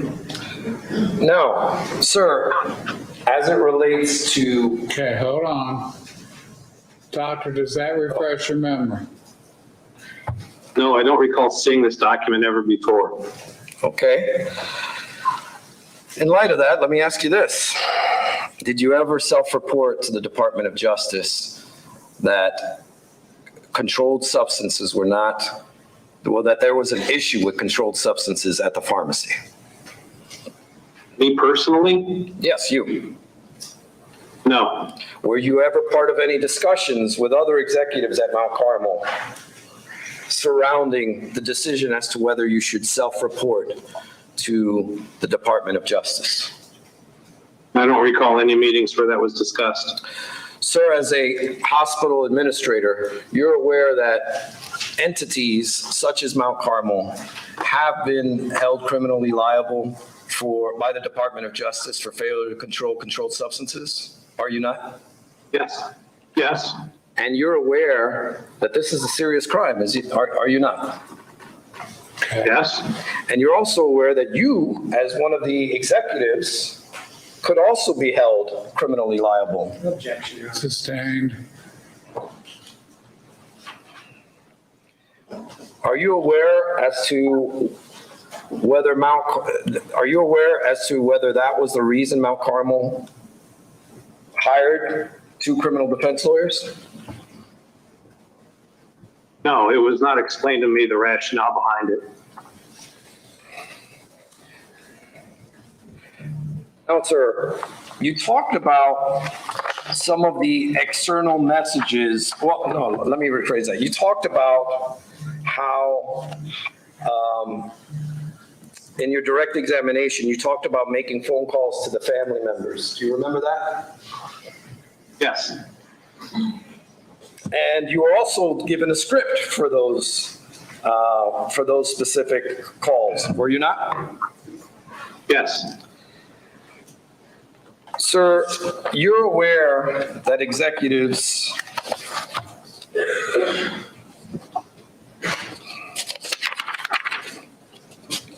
if I can have just a second, I want to make sure I get the right date.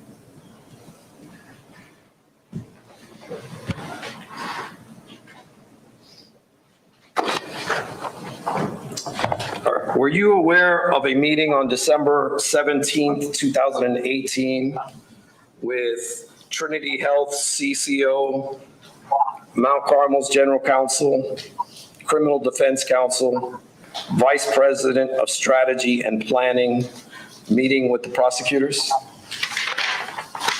No. Nobody told you about it? Not that I recall. Okay, and I'm specifically referring December 17, 2018.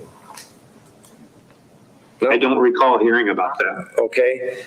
Is there any reason, as an executive at Mount Carmel, why the Vice President of Strategy and Planning would be meeting with the prosecutor? I'm not aware. I know the communications department reported to him, but I don't know why he was in attendance with the prosecutor. I don't know. Based on this case, and what you know about this case, the Vice President of Strategy and Planning wouldn't be able to provide any. Okay, you're walking away from the mic. Wouldn't be able to provide any information to the prosecutors. Isn't that correct? Sustained. Now, sir, the very next day, I'd like to bring your attention to one of the scripts that you had to read to the family members. And that is attachment 3 for the record, MCD 8. The title of the document is External Messaging, gives the date 12/18/18, titled Outreach to Patient Families. Do you see that, sir? Yes, I do. If there's any objection, you recognize this as a Mount Carmel document? Yes, I do. You see it as one of the scripts that you were given to read to the family members?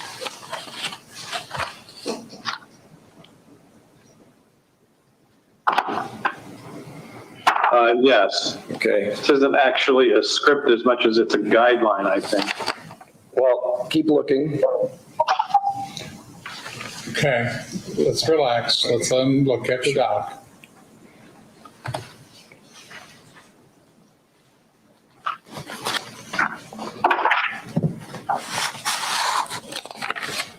Okay. Okay. Unless there's any objection, I'd like to publish.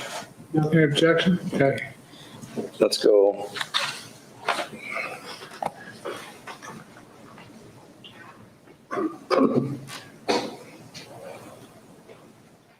Now, in this document, two scenarios are discussed, correct? Yes. And scenario number 1 is detective is the first point of contact in relation to the families being interviewed, correct? Yes. And in here, the detectives will be the first point of contact. In this scenario, the detectives will be the first point of contact with the family as part of their investigation. And it says, the detective will use the talking points below regarding Mount Carmel. Do you see that? Yes. And will offer a card and a dedicated phone number that they can call. Do you see that? Yes. And then it lists the talking points for the detective, right? Yes. Okay. The detectives work for Mount Carmel? As far as you know? I'm sorry? No. Okay, let's scroll down.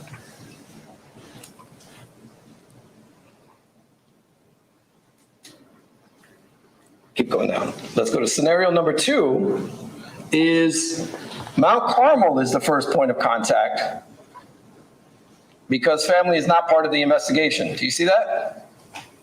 Yes. It lists that the family is not part of the investigation there, correct? Yes. If in fact Mount Carmel under scenario 2 is the first point of contact, correct? Yes. And in there, it lists all of the talking points by the initial outreach identified by you, correct?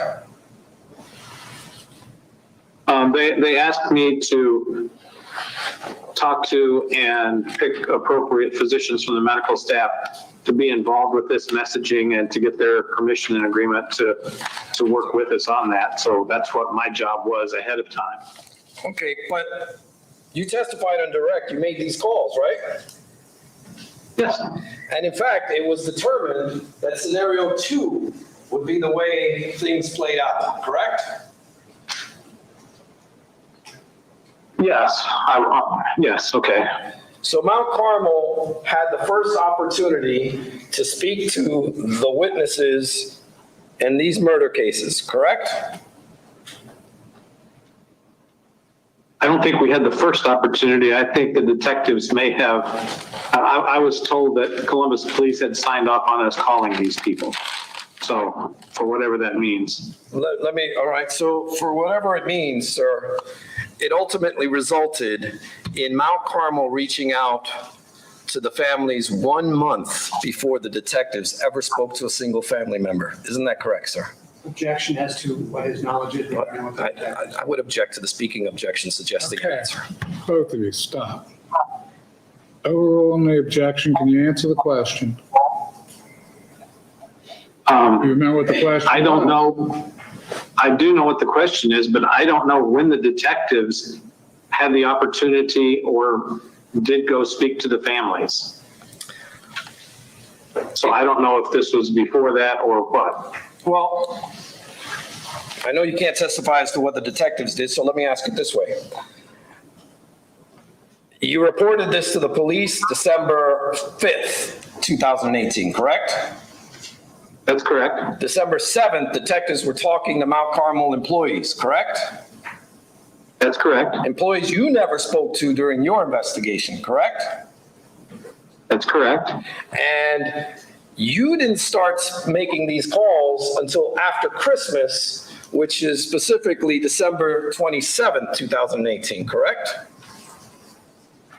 Correct, I believe. I don't remember the exact date, but that sounds about right.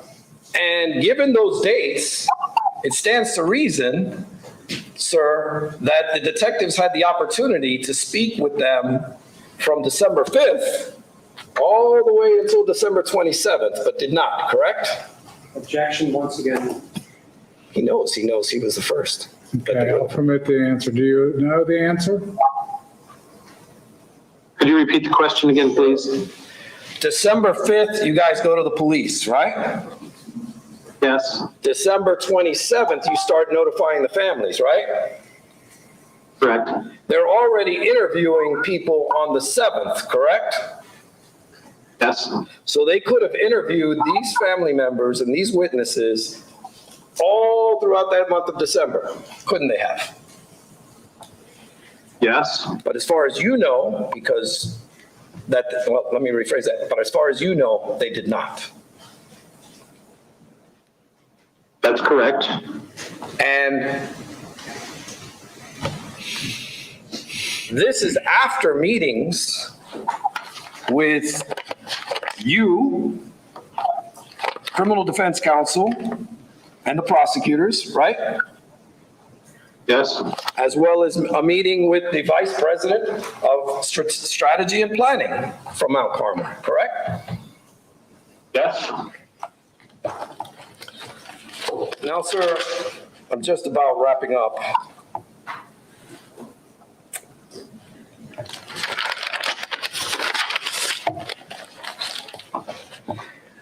Now, you testified on direct examination that Mount Carmel wanted to be transparent, right? Yes. You never told any media members about these conversations about making Dr. Husel a villain, did you, sir? Okay. No, I never did speak to the media myself. Okay. Now, sir, you also weren't allowed to tell them who the doctor was, correct? That's correct. And you also weren't allowed to give them any more information that was listed in your script, correct? That's correct. And in fact, there was a plan laid out in the event that the families wanted to meet with members of the hospital, correct? Yes. And in fact, there was a separate plan if the meetings, if any of the patient's families showed up with lawyers. Isn't that correct? I believe there was. Okay.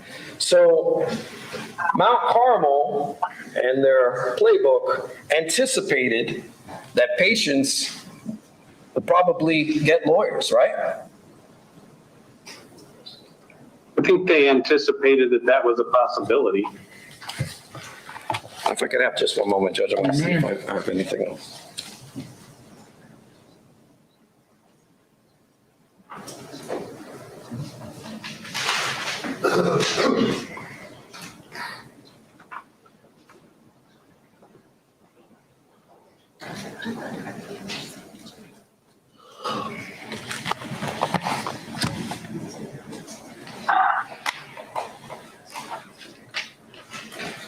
Sir, you were talking about the transparency with the families that you wanted, that Mount Carmel wanted to have. Do you remember that? Yes. You never, or Mount, as far as you're aware, Mount Carmel never disclosed the root cause analysis to the patient families, did they? I don't believe so. Okay. And as far as you know, I'll strike that question. Let me ask you this now. You said that you were placed on leave on January 25th. You were placed on administrative leave. Do you recall testifying about that? Yes. Yes. And you were told when you were placed on leave, sir, that, well, let me rephrase that. It was your understanding that the reason you were being placed on leave was because Mount Carmel wanted to appear as if they were conducting a neutral investigation. Isn't that correct, sir? That's not the way it was presented to me. Give me a second, sir. I want to make sure I get something.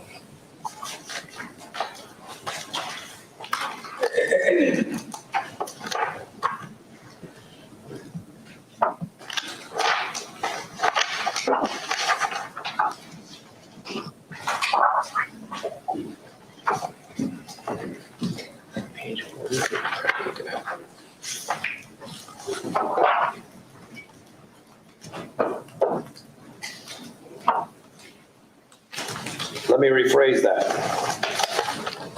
It's your understanding, sir, that they wanted to avoid any impression that there was any lack of objectivity in the investigation. Isn't that correct? To be honest, I was not presented with anything that had to do with observation or impressions. Sir, do you recall giving a deposition under oath in a matter dated September 9th, 2020, in a matter that involved Mount Carmel Health System and one of the families? Yes. Okay. And at that time, you had an attorney present representing you?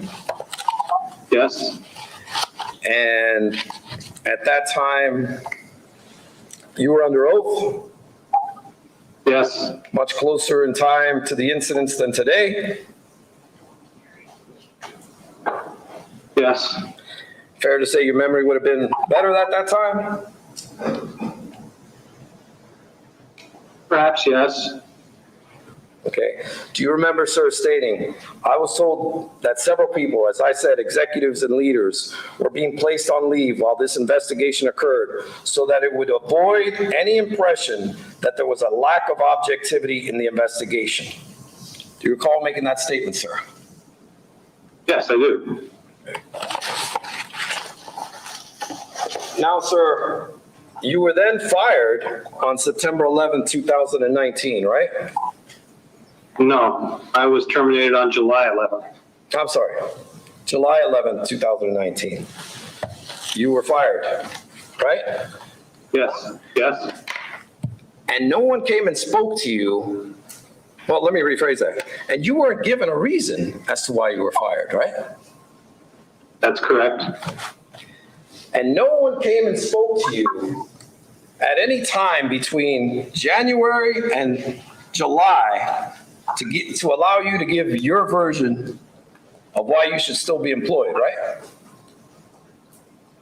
That's correct. Just like they did with Dr. Husel, right? No, I believe there was a difference. Okay. The difference is you spoke to Dr. Husel, correct? I did. That's the only, I'm sorry, I interrupted you. You said yes? Yes, I did. Okay. And that was, of course, 2 days before his privileges were renewed, right? Okay, has an answer. Let's move on. Now, sir, subsequent to being fired, you were fired by Ed Lamb, right? Yes. And the three people above you, well, subsequent to you being fired, you tried to obtain new employment, did you not? I did, yes. And you asked the three people who you work for above you at Mount Carmel to endorse you on LinkedIn, did you not? That's correct. And they gave you glowing recommendations, didn't they? Yes, they did. Despite the fact that they fired you.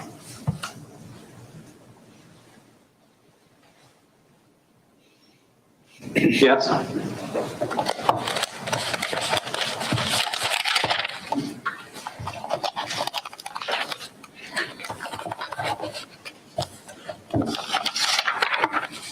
And subsequent to all of that, you have now retired. Isn't that correct, sir? That is correct. And you blame Dr. Husel for being forced into retirement, don't you, sir?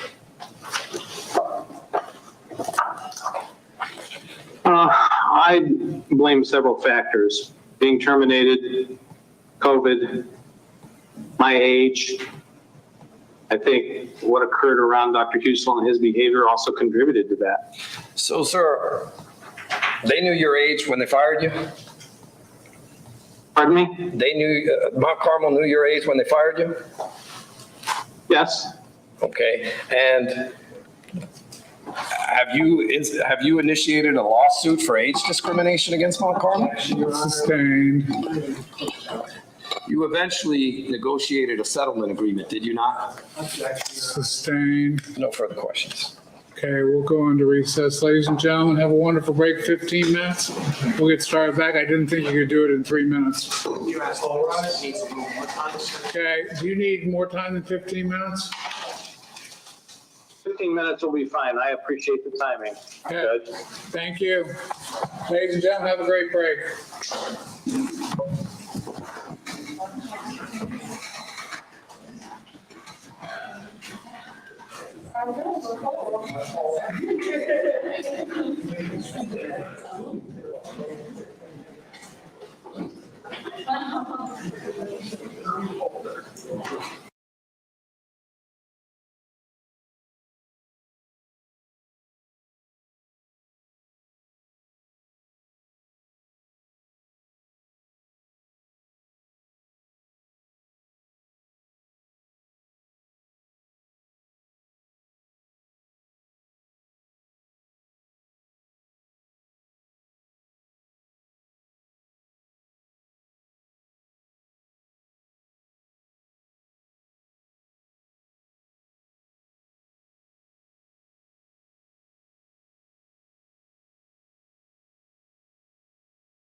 Baez, I'm sorry, do you have your exhibits up there? I meant to ask you to leave those up there. What is it saying? All of them, please? All the ones that you showed me this or referred to. That's when you get 14 boxes of crap. Just the ones you showed Don't me. ask, you may get what you ask for. Words matter. Yeah.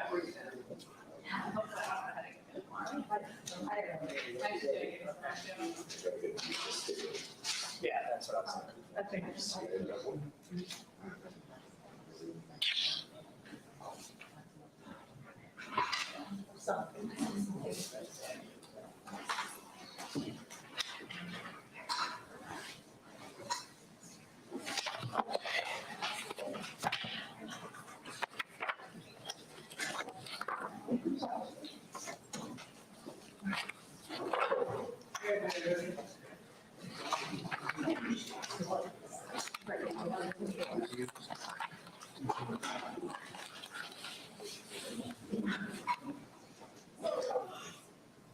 Oh, these I think are your notes. No, those are mine. Oh, I keep leaving like notes and stuff around and trying to give them back over there. I'm using colored paper All right, to so I make got. sure that, that's a really good idea. I actually noticed the colored paper yesterday, and I'm sure there's a reason for that. Yes. You want to keep it or? No, keep that. You want it back here? I like that jacket. There you go. That's why you broke the color barrier. Yeah. I was admiring Diane's jacket. Very pretty. Oh, isn't this wonderful fashion sharing?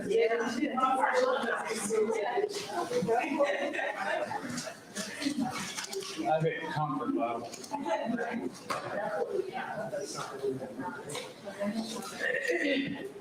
Darcy told me I should wear my sparkly shoes.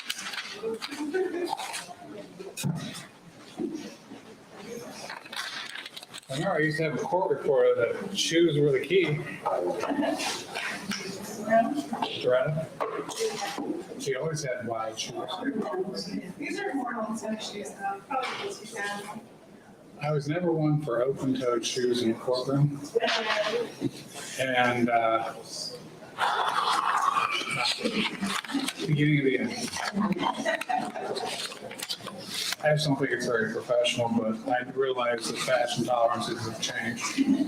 That's what it's supposed to see. When I first started recording, I never. We ready, Judge? Yes, we are. Okay, all rise.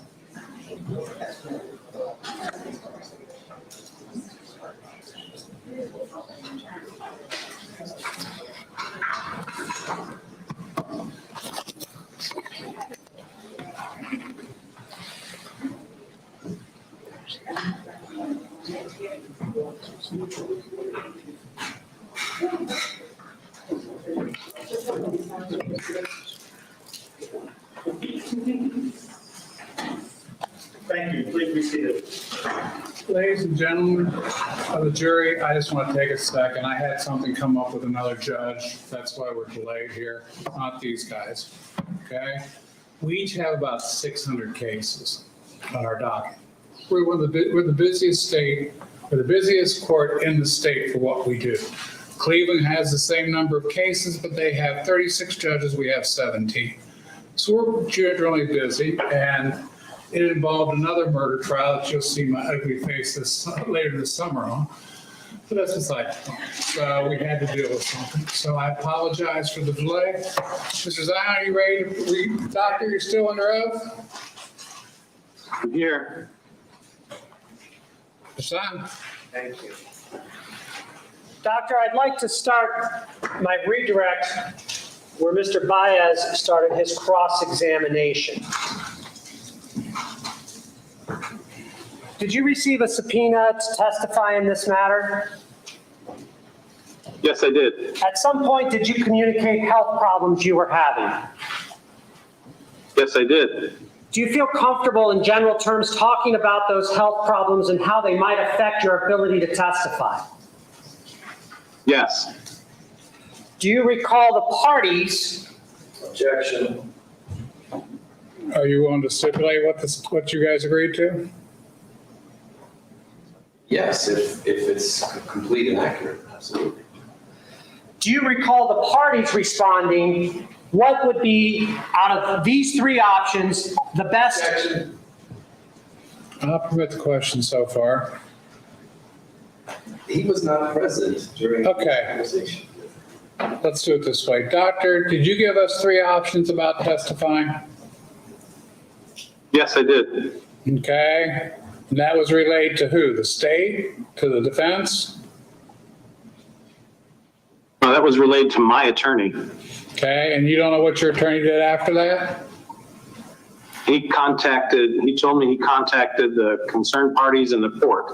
I'm not sure if that was Okay, that's prosecution and defense. Well, you're I don't know. speculating now. Help me out here. Okay. So, but these You were bet. your preferred conditions on testifying. These conditions today? Well, of the three, this was more comfortable Yes. for you because of your injuries and needing to stretch out and various other reasons. That's correct. Okay. Thank you, Your Honor. Do you have a sick room there that you can go lie down on the breaks? Objection, Judge. I think the court cleared this up. I don't know. I'll permit it. There is a conference room next door that is accommodating me by having space and a table available for me to lay on to stretch out my back when necessary. All right. And are you scheduled, or do you have a potential surgery coming up for that injury? I've been through a lot of conservative treatments that have not really helped. I'm scheduled to see my orthopedic surgeon this Friday, at which point I am anticipating we will schedule surgery. Is your appearance here today via video link in any way concerned with Mr. Baez's cross-examination of you? You asked that directly. He did. I'll permit it. No. All right. Let's get to the meat of this. Objection, Judge. That's the narrative. Ladies and gentlemen, you disregard the narrative. Recall 20F is what we've called it. Do you have that email from November 19th in front of you? I don't have it up on the screen. I can put it up on this if you want.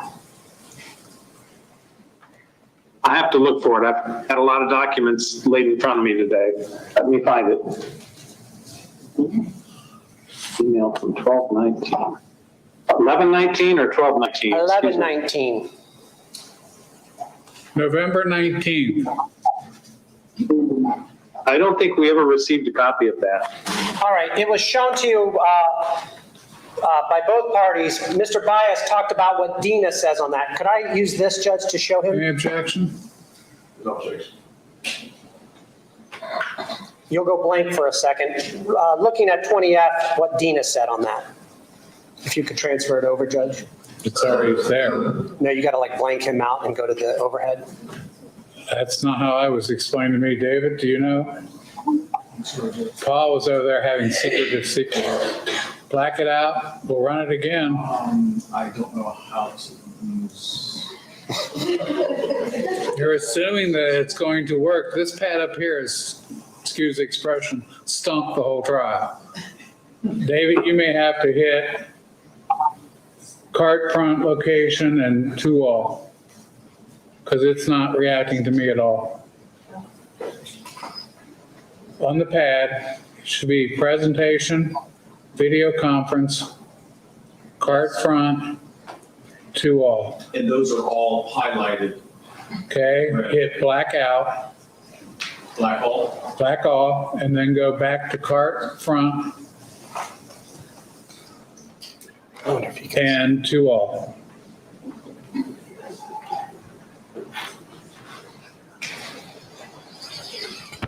Seems like a Paul moment here. We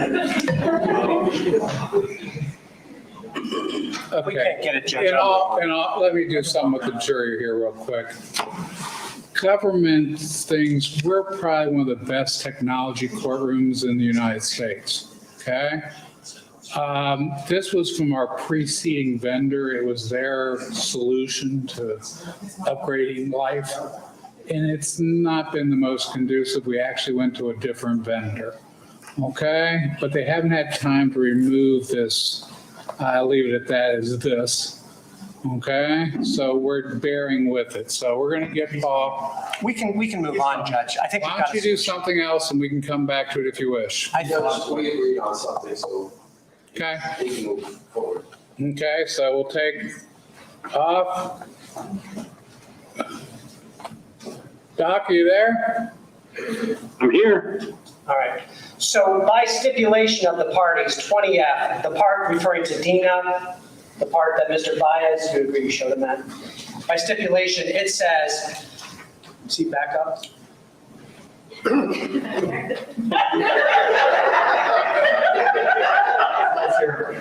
Paul, help me. It's private. We're vulnerable. We went to try to put the doc up on the screen. It hit private and wouldn't adjust. I totally get out of the picture because this one's been the problem up here. David tried to implement it over there. There's the charming judge.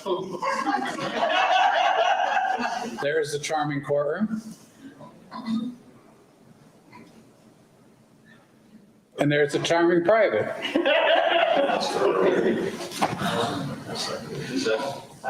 We've lost our use still. Ladies and gentlemen, don't draw any inference from this. We lost. We lost the doc? We lost the dog. Doc, are you there? I think I'm back. I'm back. He's on my screen, Judge. The Zoom link's still open. I see him on this. Can you hear me? Yeah, we see you. We just don't have you on the big screen yet. Ah, that's the solution. Scratch one screen. Ladies and gentlemen, I want you to understand, I may kid with you at times. This is very serious, and it's due to respect. But sometimes it helps when things don't go right to have a little smile put on our faces. So bear with me on that. Now we've lost everything. There's the doc back.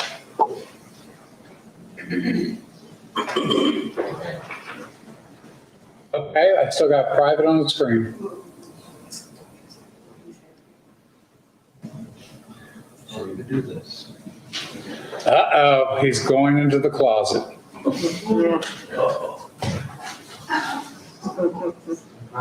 The control center's back there, guys, okay?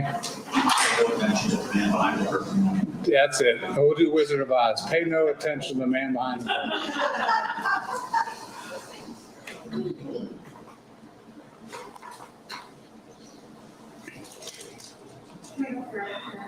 Are we on for record? Yeah, we can go off the record. Did you get all that wonderful humor for the Court of Appeals?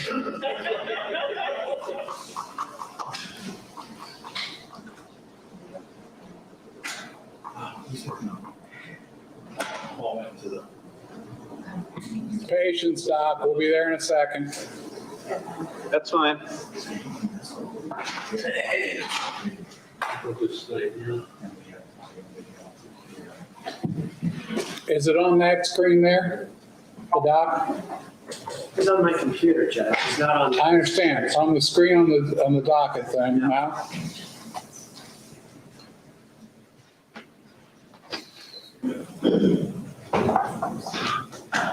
We could just share the Zoom like journalists.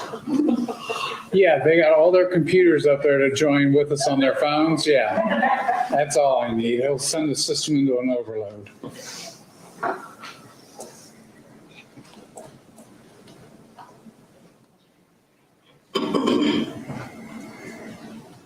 And Paul's actually the best. Yes. I know.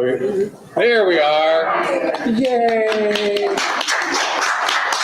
Thank you, Paul.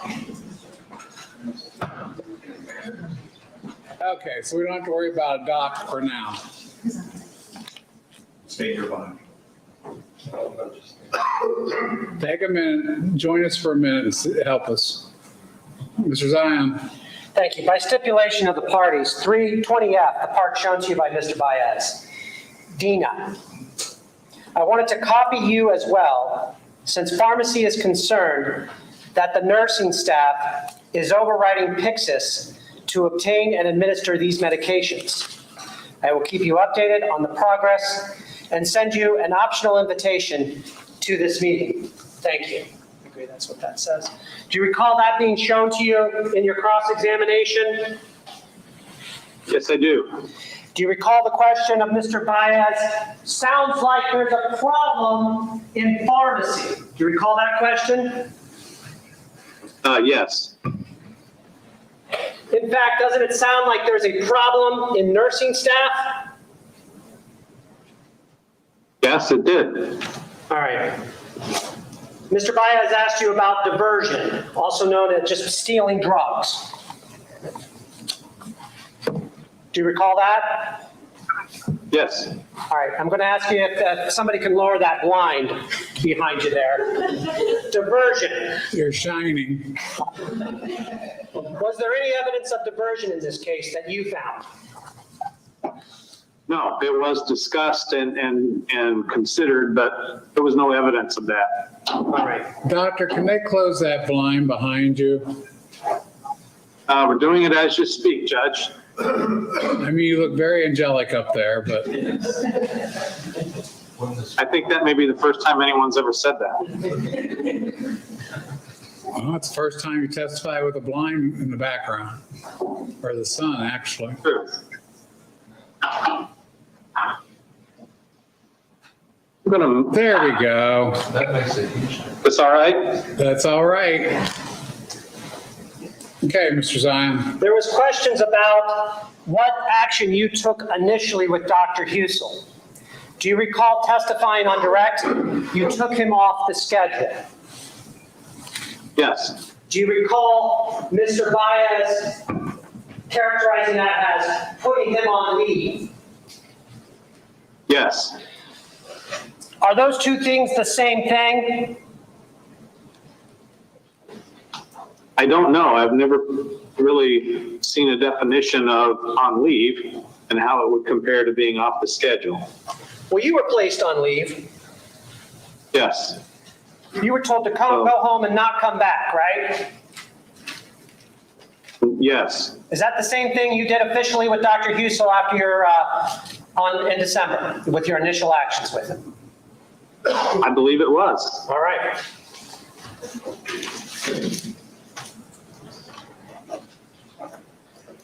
Do you recall the question? Equally trained doctors and equally experienced doctors can have different opinions, correct?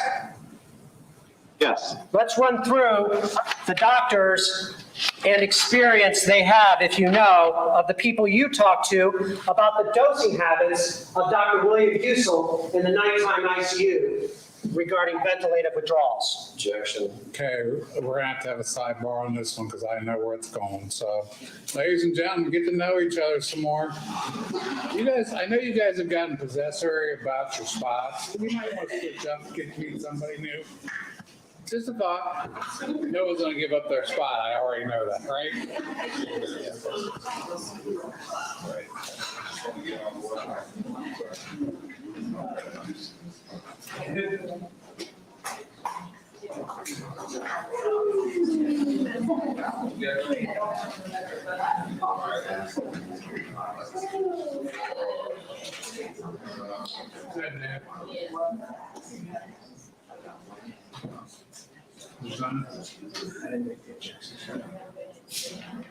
Sorry, Mr. Vice.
Mr. Zion. Let's talk about the doctors that you talked to in your investigation of Dr. Husel's dosing habits during palliative extubation in the nighttime ICU. Do you recall, who was the first doctor you talked to? And Dr. Gina Moody. Who? Dr. Gina Moody. Okay. I know she was the first person you talked to about this. Did you talk to her particularly about these doses? Yes, I did. Okay. Objection. I'll permit it. All right. So after your conversation with Dr. Moody, were your concerns ameliorated? No. All right. Who was the next doctor you talked to? Dr. Anthony Dominic. And remind the jury what Dr. Anthony Dominic does for a living. He is an anesthesiologist. What is his role at Mount Carmel? In addition to practicing anesthesiology, he is the chairman of the Department of Anesthesiology. And after speaking with Dr. Dominic, were your concerns ameliorated? Objection. He's not a critical care / Okay, you've made your record on it. I'll note the objection overruled.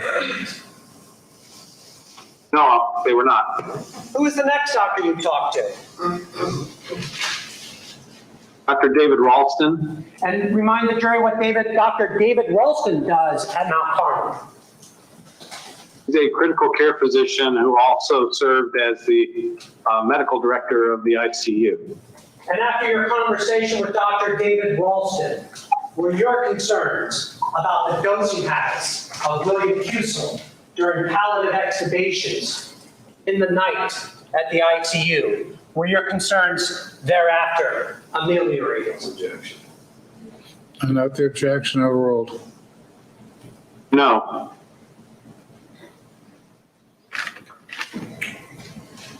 You had a second, did you have a second conversation thereafter with Dr. Dominic again? Objection, Judge. I did. Okay, overruled. Yes. About the dosing habits of William Husel during palliative extubations? Yes. Did your investigation stop because you were now satisfied there were no concerns? No. Who did you talk to next? Dr. Santa Emma? And remind the jury what Dr. Santa Emma does at Mount Carmel. He's the medical director of the palliative care department. And after your conversation with Dr. Santa Emma about the dosing habits of William Husel during palliative extubations in the nighttime ICU, were your concerns addressed and your investigation stopped? No.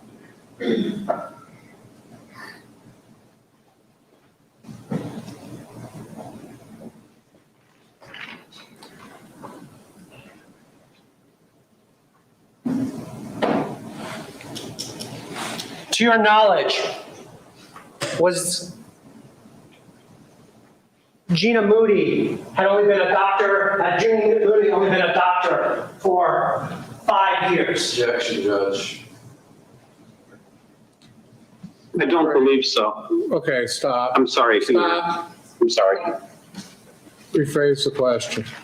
Do you know how long Gina Moody had been a doctor? I don't remember currently. Was she a brand new doctor at Mount Carmel? Objection. No. Let's put it in a time frame. Had she practiced more than 5 years? No. At what point in time are you asking for? Are you asking in 2018? Yeah, I apologize. Yes, in 2018. She was not new at that point. No. What about Dr. Ralston? No. What He about- was not new then either. What about Dr. Dominic? No, he was not new then either. What about Dr. Santa Emma? No. And I believe you testified that this was in fact Mr. or Dr. William Husel's first job. Leading. It is leading, sustained. Was this Dr. William Husel's first job out of medical school, out of training? Yes.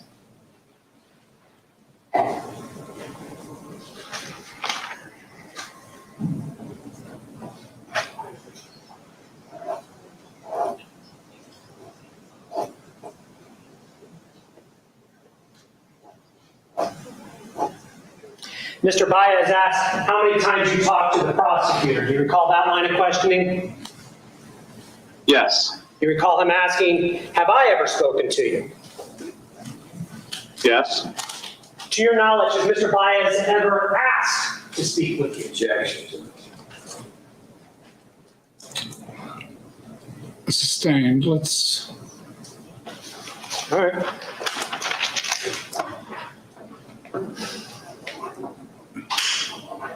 There was quite a bit of talk about. Let's stop for a second.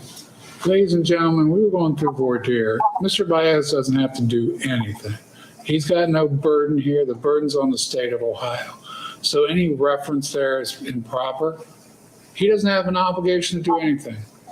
I wasn't trying to imply he did, Judge. Well, it gave the appearance that, and I just wanted to avoid that potential problem. The burden is on the state of Ohio, not on the 100%. defense. 100%.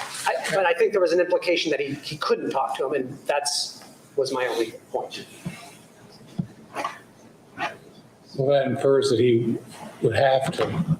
Well, then I apologize, and it wasn't improper if that was the inference. I apologize. The burden is on the state 100%. May I move on? You may. Greg Peterson, Demeanor criminal defense attorney in Columbus, Ohio, I think is how Mr. Baez described him. Do you remember that conversation? Yes. Did you hire Greg Peterson? Personally, no. Did the hospital hire Greg Peterson, to your knowledge? I'm not sure who hired him. Was he hired by the hospital at some point? Or the health system, I believe. Okay, that's what I meant, by the corporation, whoever. So are you aware that Mr. Peterson also works in the area of health? Leading. Yeah, let's rephrase. Are you aware of other areas of law that Mr. Peterson works in? No, I am not. All right. Let's talk about the villain document. Do you recall that document? I'm sorry, the billing document? Villain, Okay. villain, bad guy, VILLIN. Villain. Villain. Yes, I do. Is that Yes, in I front do. of you? Excuse me? Is that in front of you? Yes, it is. All right. Does that appear to be a Mount Carmel document on letterhead or otherwise indicated to be a document from Mount Carmel? It does not have letterhead. Does it have has any no indications reference. that it is from Mount Carmel, an internal Mount Carmel document? No, it does not. All right. Objection, Judge. May we approach? Yes, we may. Guys, I'll talk to you in a minute.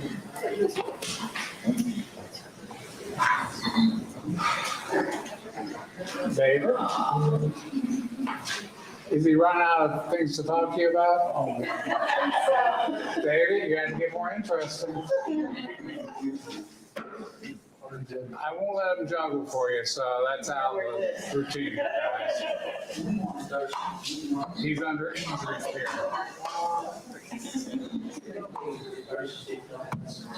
Tell him how to make baklava.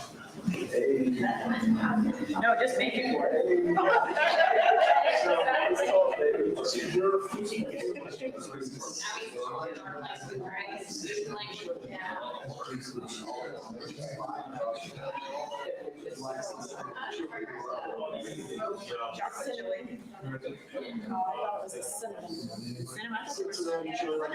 Chocolate in it. Oh, Skyline has chocolate.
Thank you, ladies and gentlemen. Son, do you want us to repeat the last question, or do you know what it was?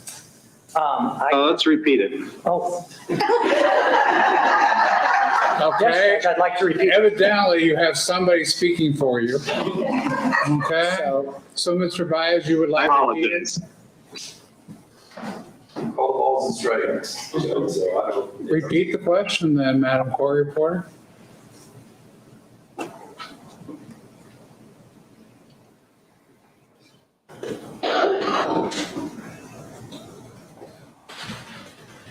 Actually, Judge, I think there was a clarification. There is, but I was trying to get us back to where we were before, and you wanted me to repeat the question. So I'm going to give you that what you asked for.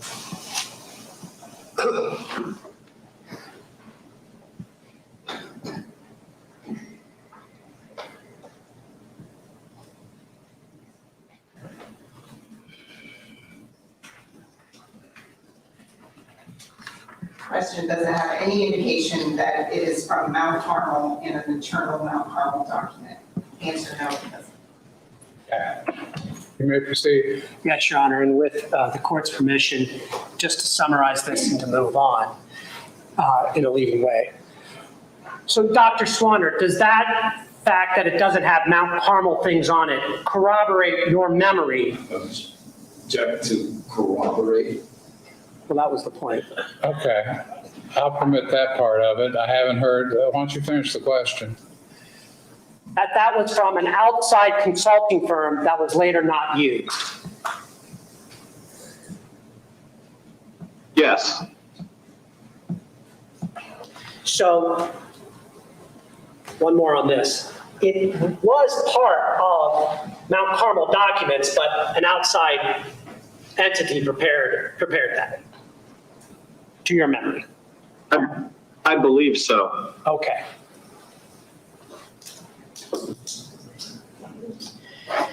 On direct and on cross, you were asked about who you reported to. Do you recall the agencies that you self-reported to? I believe so, yes. And can you list those again so that we can get back there? Because there was one you were asked about on cross I'd like to talk to you about.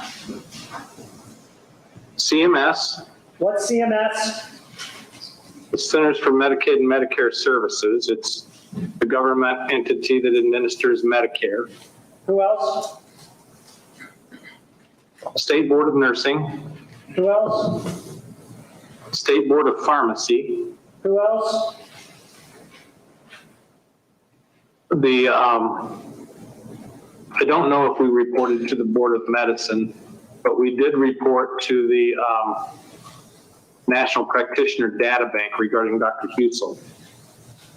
And this was all voluntary and self-reporting, meaning you did it on your own. Mount Carmel did it on their own. I didn't make any of these reports personally. That's what I meant. As an organization, you did that. Yeah. Right. Yes. So the Department of Justice, you recall the questions regarding the Department of Justice? Yes. That was in one of those media consultant game plan things? Do you recall that? Correct. Yes.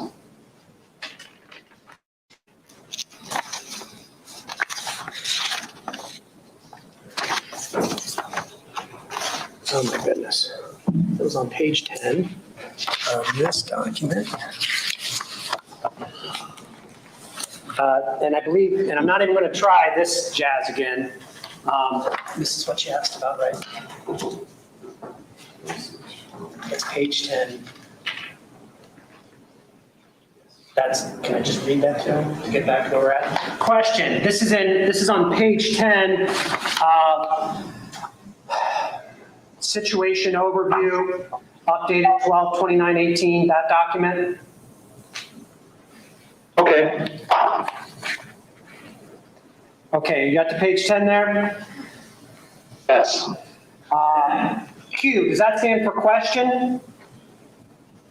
I would assume so. All right, and the question being, do you plan to self-report to the Department of Justice?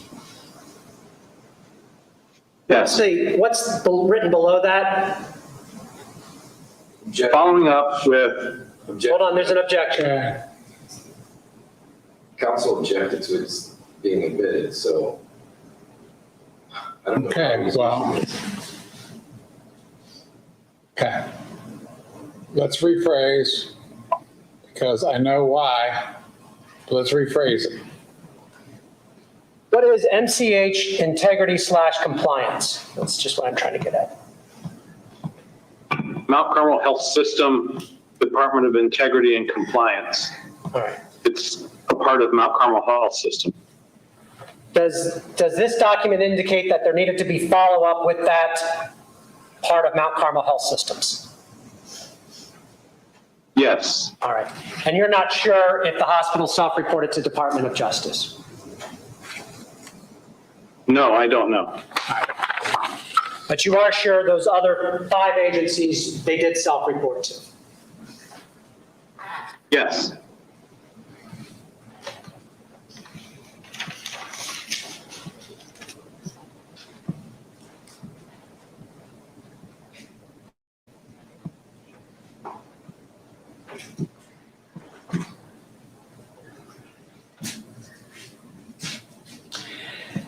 Do you recall, Mr. Baez, I'm sorry, do you recall being asked on cross-examination regarding your dismissal from Mount Carmel employment and Dr. Husel's dismissal from Mount Carmel? Do you recall that line of questions? Yes, I do. Do you recall being asked, you were treated just like Dr. Husel? Objection, that wasn't the question. It's not exactly the question, yes, but it's the subject matter. So let's rephrase. Do you recall that line of questioning? Yes. Do you recall saying you actually talked to Dr. Husel prior to his being placed on leave? Yes. All right. And then being asked, so that's the only difference between you and Dr. Husel? Objection. I mischaracterized. Okay, that he knows of? Is that your question, that he knows that's the only difference? Just directing his attention so I can ask my question, Judge. Just getting him back there. Okay, I'll overrule it for now, but let's tie it up. All right. The only difference between you and Dr. Husel? Objection, Judge. Again, that mischaracterizes the question. Overruled. Did you give any patients 500 micrograms of fentanyl? Objection, Judge. He brought it up, Judge. He said that's the only This difference. is a 404 issue. Okay. Sorry, guys. Business. Oh, don't roll your eyes at me. Come on. Give me a little bit of loving on this one.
I've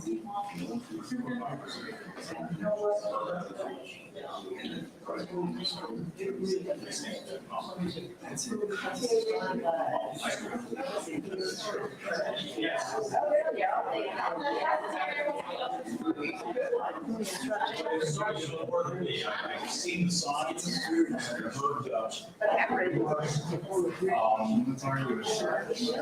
I have not heard the names, but it's needed. There isn't one out there.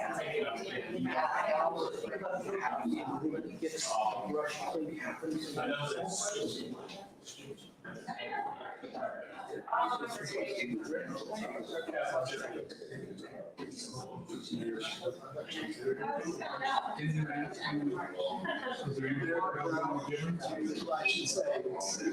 It's your say.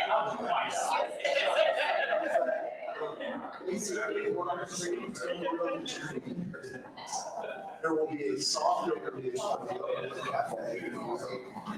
Oh. One of those things for trial run. So, it's still like a lot of disarray in there. The person claimed to be part of the team is up and running.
You don't get out of it.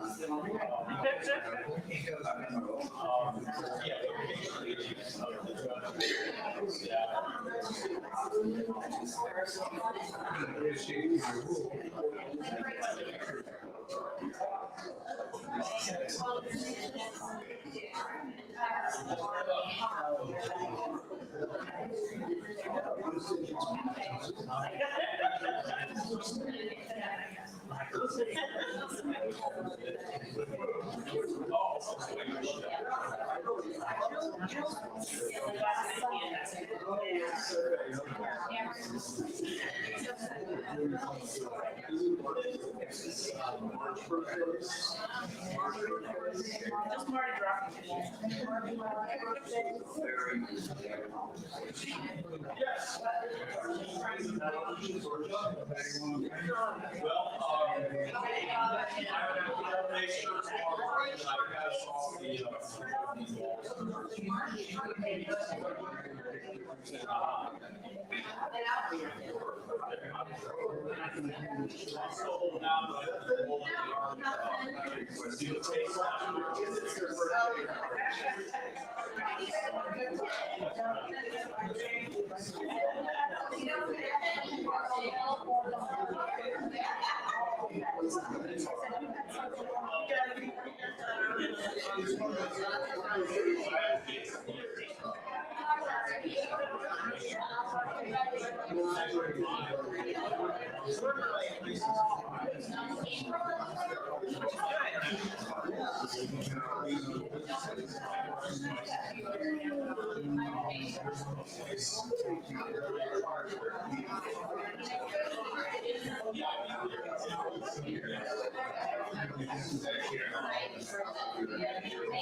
Hold on, wait, dramatic court reporter. Yeah. I think she's ready. Yeah. Referring back, the differences, the only difference between you and Dr. Husel. Were there other differences in your situation and your termination and Dr. Husel's termination? Objections. I believe so. And what were those?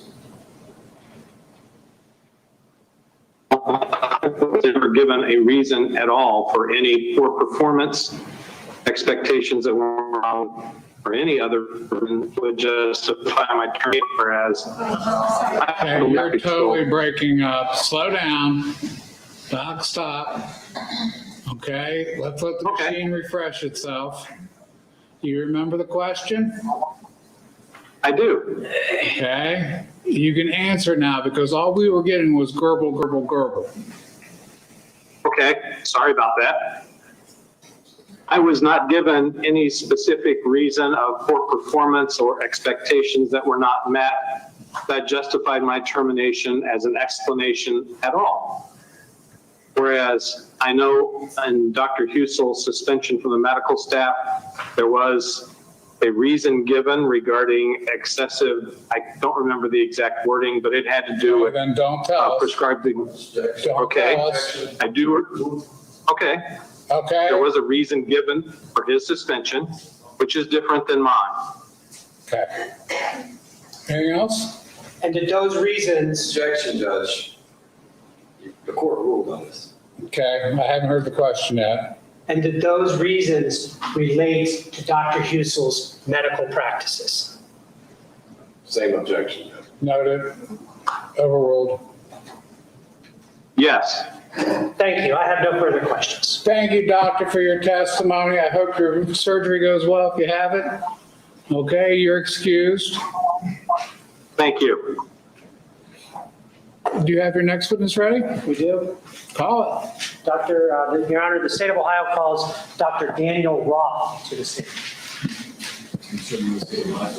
Live witness. What? It's a lot. Shut down the thing, so maybe it'll work better.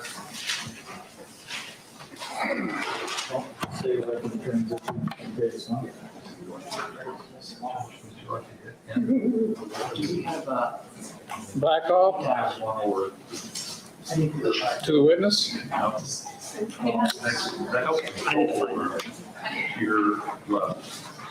Okay. Right here. Here? Okay. We're on the record? Yeah. I got it. Why are you messing with my red dot? Okay, what do I need to do, Paul? Come up here and show me. Left hand. Yes? It just has arrows and X.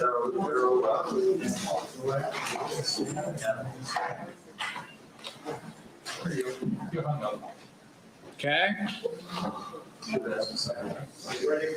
Now, Paul and I are discussing this system again, and I'm starting to grovel and add him to please bring the other one here. But I know that it's an impossibility.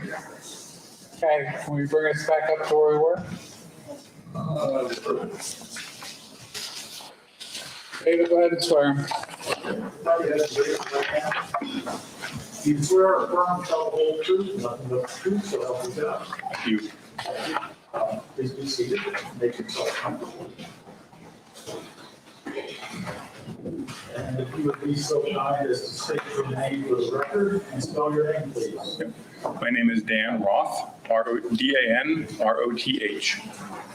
Is everyone here? Okay.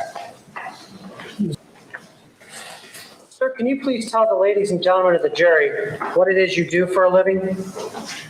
By background, I'm a primary care physician, but today I serve as an executive with the health system, Trinity Health. All right.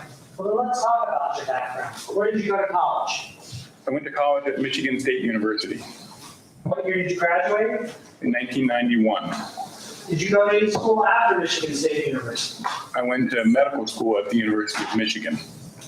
And what year did you graduate medical school? I graduated in 1995. And so what degree did you get from medical school? Get a medical doctorate. Okay, so you're an MD? I am. All right.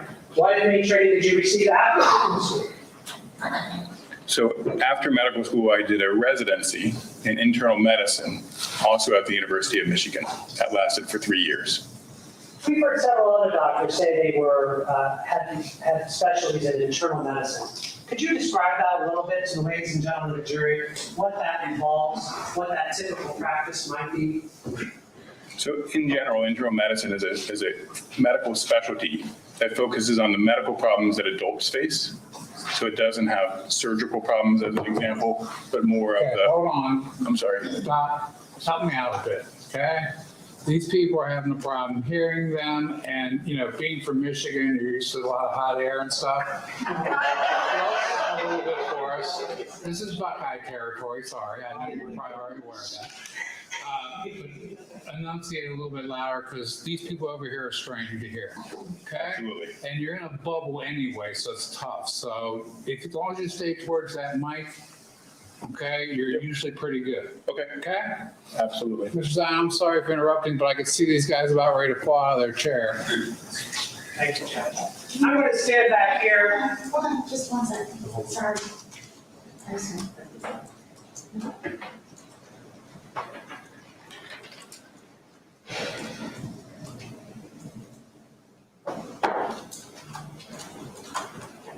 I'm going to stand back here and try to talk real loud. I think that makes witnesses talk louder sometimes. So I believe you were explaining what a doctor of internal medicine does. Yeah, so internal medicine is a specialty within healthcare for the medical problems of adults. So internists don't do surgery, by way of example, but deal with a broad range of health problems of adults. So it's also not pediatrics. It is also the ordinary basis upon which then people go on to do future or further training called a fellowship in things like cardiology or pulmonary or gastroenterology. All of those are subspecialties of internal medicine. Did you practice as a doctor specializing in internal medicine after you obtained that specialization? Yes, after I finished my residency and I did 1 extra year as a chief resident, I practiced internal medicine in private practice in Cincinnati, Ohio for about 8 years. And are you board certified in internal medicine? I am. And are you licensed to practice medicine in the state of Ohio? I am. Are you licensed to practice medicine in any other states? I am not. Okay, so 8 years in Cincinnati. Was that affiliated with a hospital, or did you have a practice where people would come to your office, or both? So I had a practice where people would come to our office. We did see our patients when they were in the hospital. So we would go, if our patients ended up in the hospital, we would see them there as well. But primarily we were in our own office and people came to see us there. All right. You said you did that for 8 years. What years were those, if you recall? 1999 until 2007. All right. Thereafter, you left that. What did you do next? I took a role with a local health system, actually the hospital where I practiced every day, as a vice president of medical affairs. I started that in 2007. Can you tell the ladies and gentlemen of the jury what type of things you did as a vice president of medical affairs at that Cincinnati hospital? Absolutely. We worked on things like efforts we could do to improve quality and safety of care, how we can make care more efficient, how we can work together between physicians and nurses and others to make sure that we are making care more coordinated for people in the various aspects and departments of a hospital. Can you explain, by way of example, some of the things that this would involve? So by way of example, we did a project where we looked to identify people who were going to get sicker and need the ICU before we would recognize them, so we could get them to the ICU faster. And so those are the types of things we do to try to improve quality and safety by trying new and innovative things to identify patients, to make it easier for physicians, nurses, and to improve safety, as an example. And when you're in this role at that hospital, are you still practicing with patients, have a clinical practice at this point? At that particular point of time, I was working as a hospitalist. So we also had a hospitalist program within that hospital, and I was responsible for that, and I worked clinically occasionally as a hospitalist. At some point, did you leave that job? I did. What was the next job that you had? The next job I had, I served as the Chief Medical Information Officer for the health system, which was called Catholic Health Partners, which that hospital was a part of. And what did you do in that role? In that role, I worked on how do we use technology to improve care and to make it easier for clinicians and caregivers. So things like electronic health records, and how do we use electronic health records to improve care and safety. All right. And so this is still in Cincinnati? It is. What did you, at some point, did you leave that job? I did. What did you do next? I served as the president of our medical group. So we had a medical group of physicians in practice in a variety of specialties within that same health system. And I served as the president of that medical group. And what did you do in that? So in that role, we similarly, we worked to, this was more in medical practices. So it was more outpatient predominantly. But how do we make sure in those practices, similarly, we're being accessible, right? We're growing and trying to provide care to people when they want it, how they want it. At some point, are you still working as a hospitalist? Are you still doing any other type of clinical care at this point? At that point in time, I did work a half day a week as a primary care physician in one of our practices. It was a half day a week at that point in time. And what point of time is this? This is from 2011 through 2015. All right. At some point, did you leave that job? I did. Where did you go next? I moved to a health system that is based in Michigan, which is called Trinity Health. Can you describe Trinity Health to the ladies and gentlemen of the jury about what it is, its size, etc.? Yep. So Trinity Health System is a faith-based health system that really is on a national basis. So we have health systems across the country in different states, including like Mount Carmel here in Columbus. And so we have hospitals and care delivery systems, senior communities in about 22 states across the country delivering healthcare. And what is your role with Trinity? What is the title of your position? And then explain to the folks what you do there. So today, I serve as the Chief Clinical Officer at Trinity Health. I've served in that role since 2017, 2017. Prior to that, what did you get hired into? So I got hired at Trinity Health in 2015 to work in our population health department. In that department, we really work on how do we do care models that can look at patients holistically 365 days a year. So not just in a hospitalization or in an office visit, but how do we provide care for people that really meets their needs every day to improve quality, lower cost, and improve their experience. And so that was what I was originally hired in, to work on those care models at Trinity Health. And in 2015, are you still doing any type of clinical, seeing any patients? I have not seen patients since 2015. All right, so at Trinity, that's when you completely end your clinical practice completely ends. That is correct. All right. After you do this job that you just described, did you do something else at Trinity? But I moved into that Chief Clinical Officer role I mentioned a minute ago. Starting in 2017, I'm still in that role today. All right, and what do you do as a chief clinical officer? So I'm a member of the executive leadership team that really is responsible for clinical care delivery within our health system. So it is making sure that our strategy encompasses the key parts of a clinical aspect, as well as making sure that the aspects of our clinical enterprise across the care continuum are meeting our goals and needs, like improving quality, safety, access to care. That's my role, is how to make sure those pieces are really working together to deliver on that. Can you give us some examples of some initiatives that you might do or have done, so folks can relate to what you're saying there as your day-to-day job?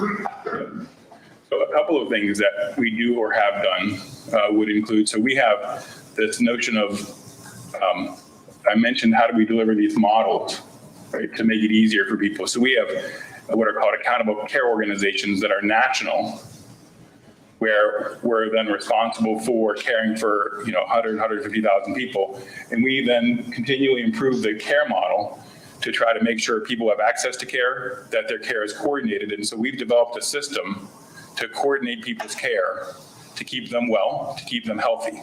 When you say coordinate people's care, meaning between different providers?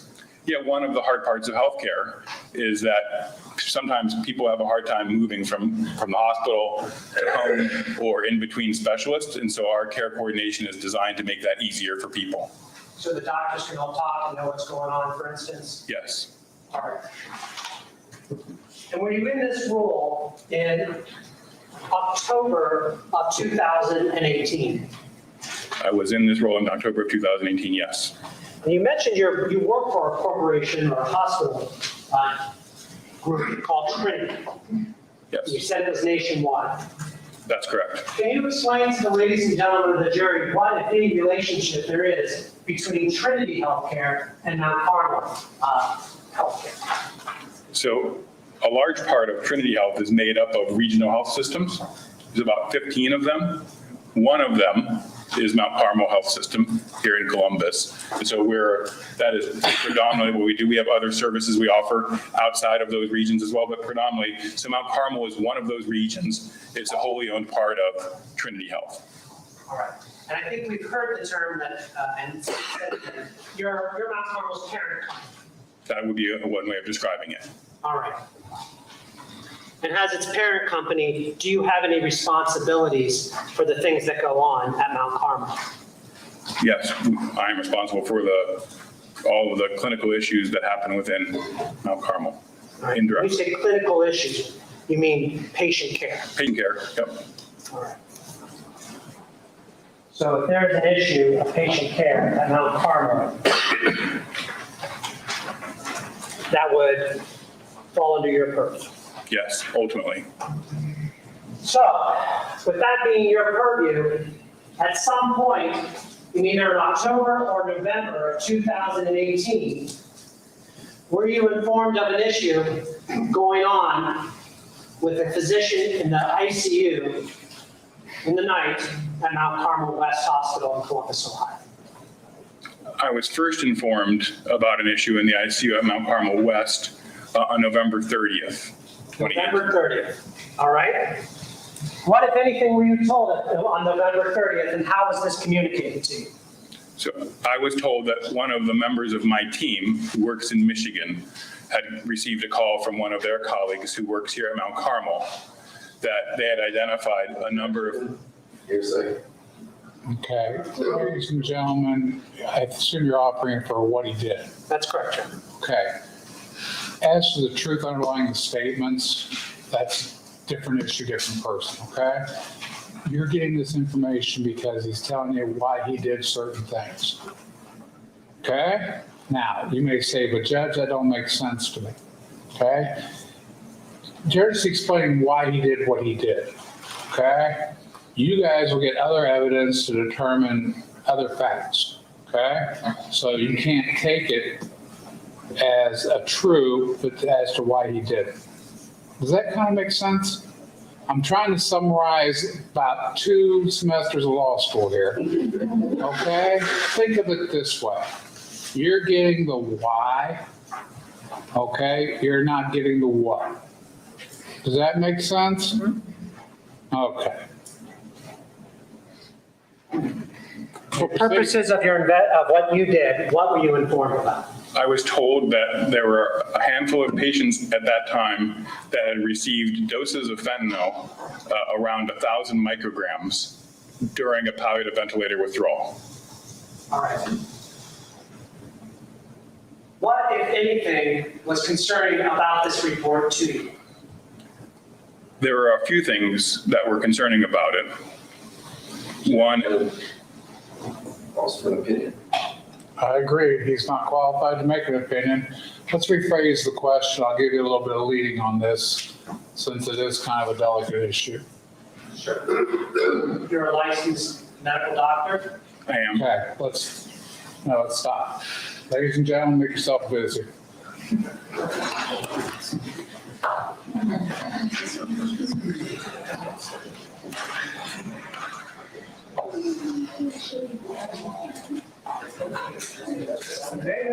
Are you hurting? You want me to telegraph it in for you?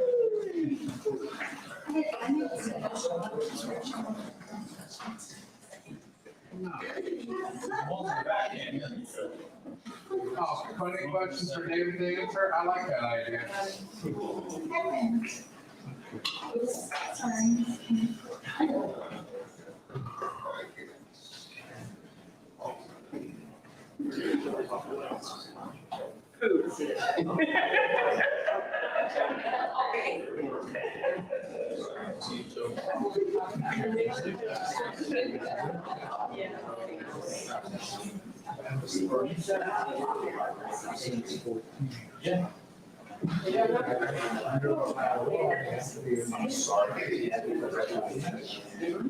I have not. I believe that since they, actually every now and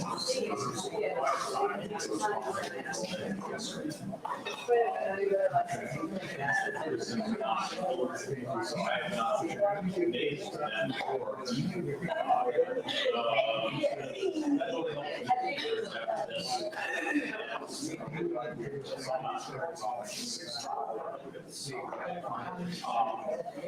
But it's something where I get an occasional email. There's maybe something that's going on or not.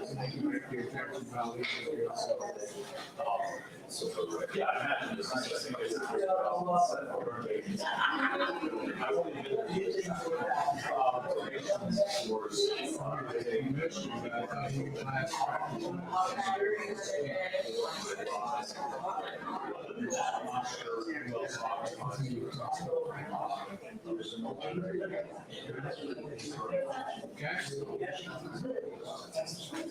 I imagine they.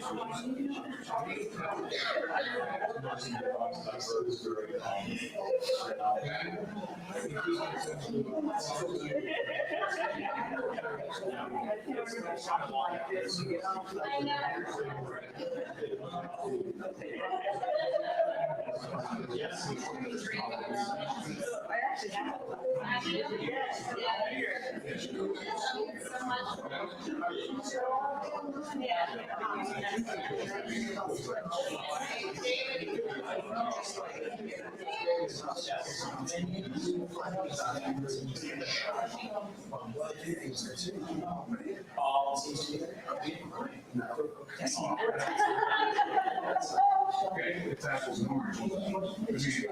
There's a dude.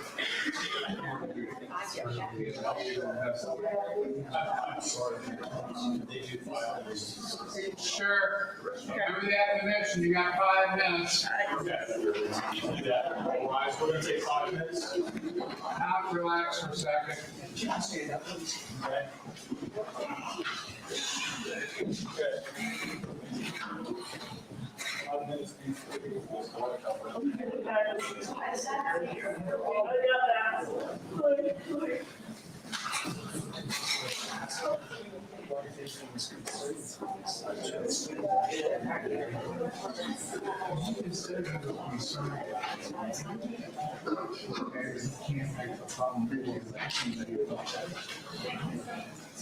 Is murder. You know, voice control that very well. You just want to be careful. I'm not the person you're in. That's not the issue. You've got to move it here.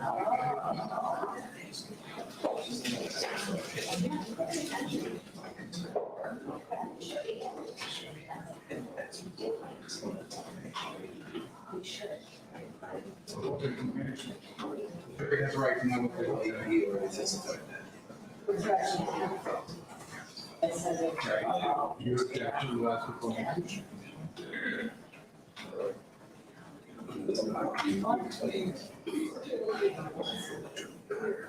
That was earlier on something we had working out, Renewals.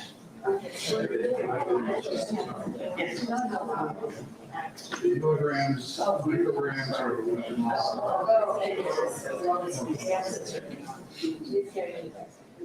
So my understanding of that's it, is that he received a call. I'm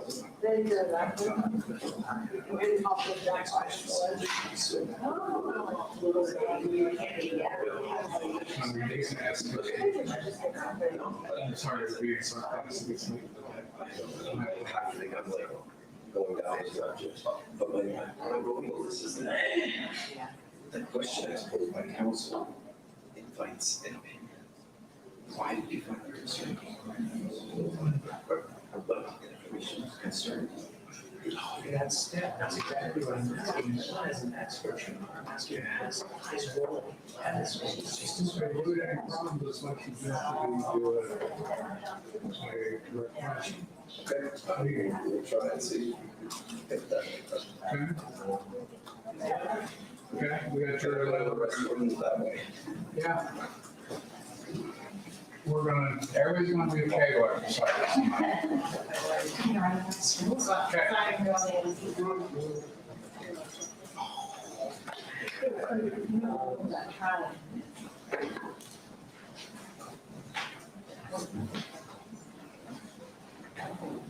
Have a seat, relax, Doc. Thank you, Judge.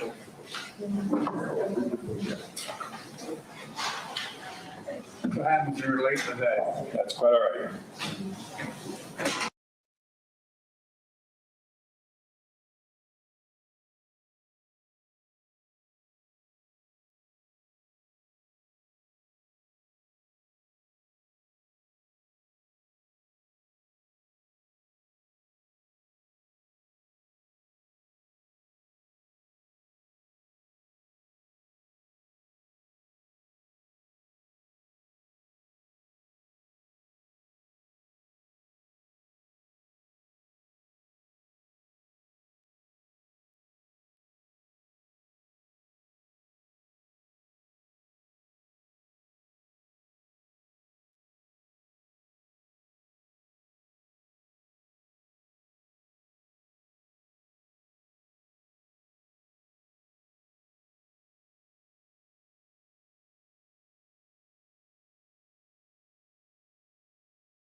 Now he's ran away. You can, I don't care. Is everyone ready? Yeah, I'm ready. That's the big one. Ready. All right.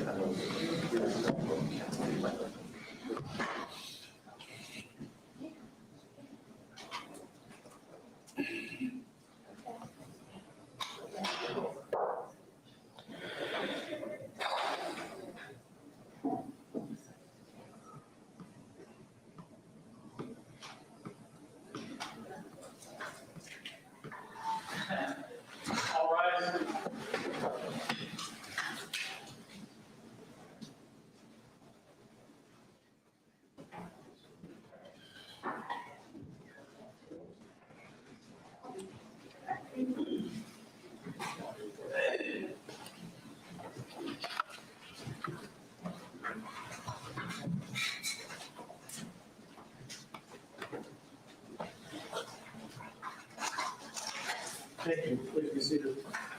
Ladies and gentlemen, thank you. I hope you had a good break there. Mr. Zion, continue on. Thank you, sir. Sam?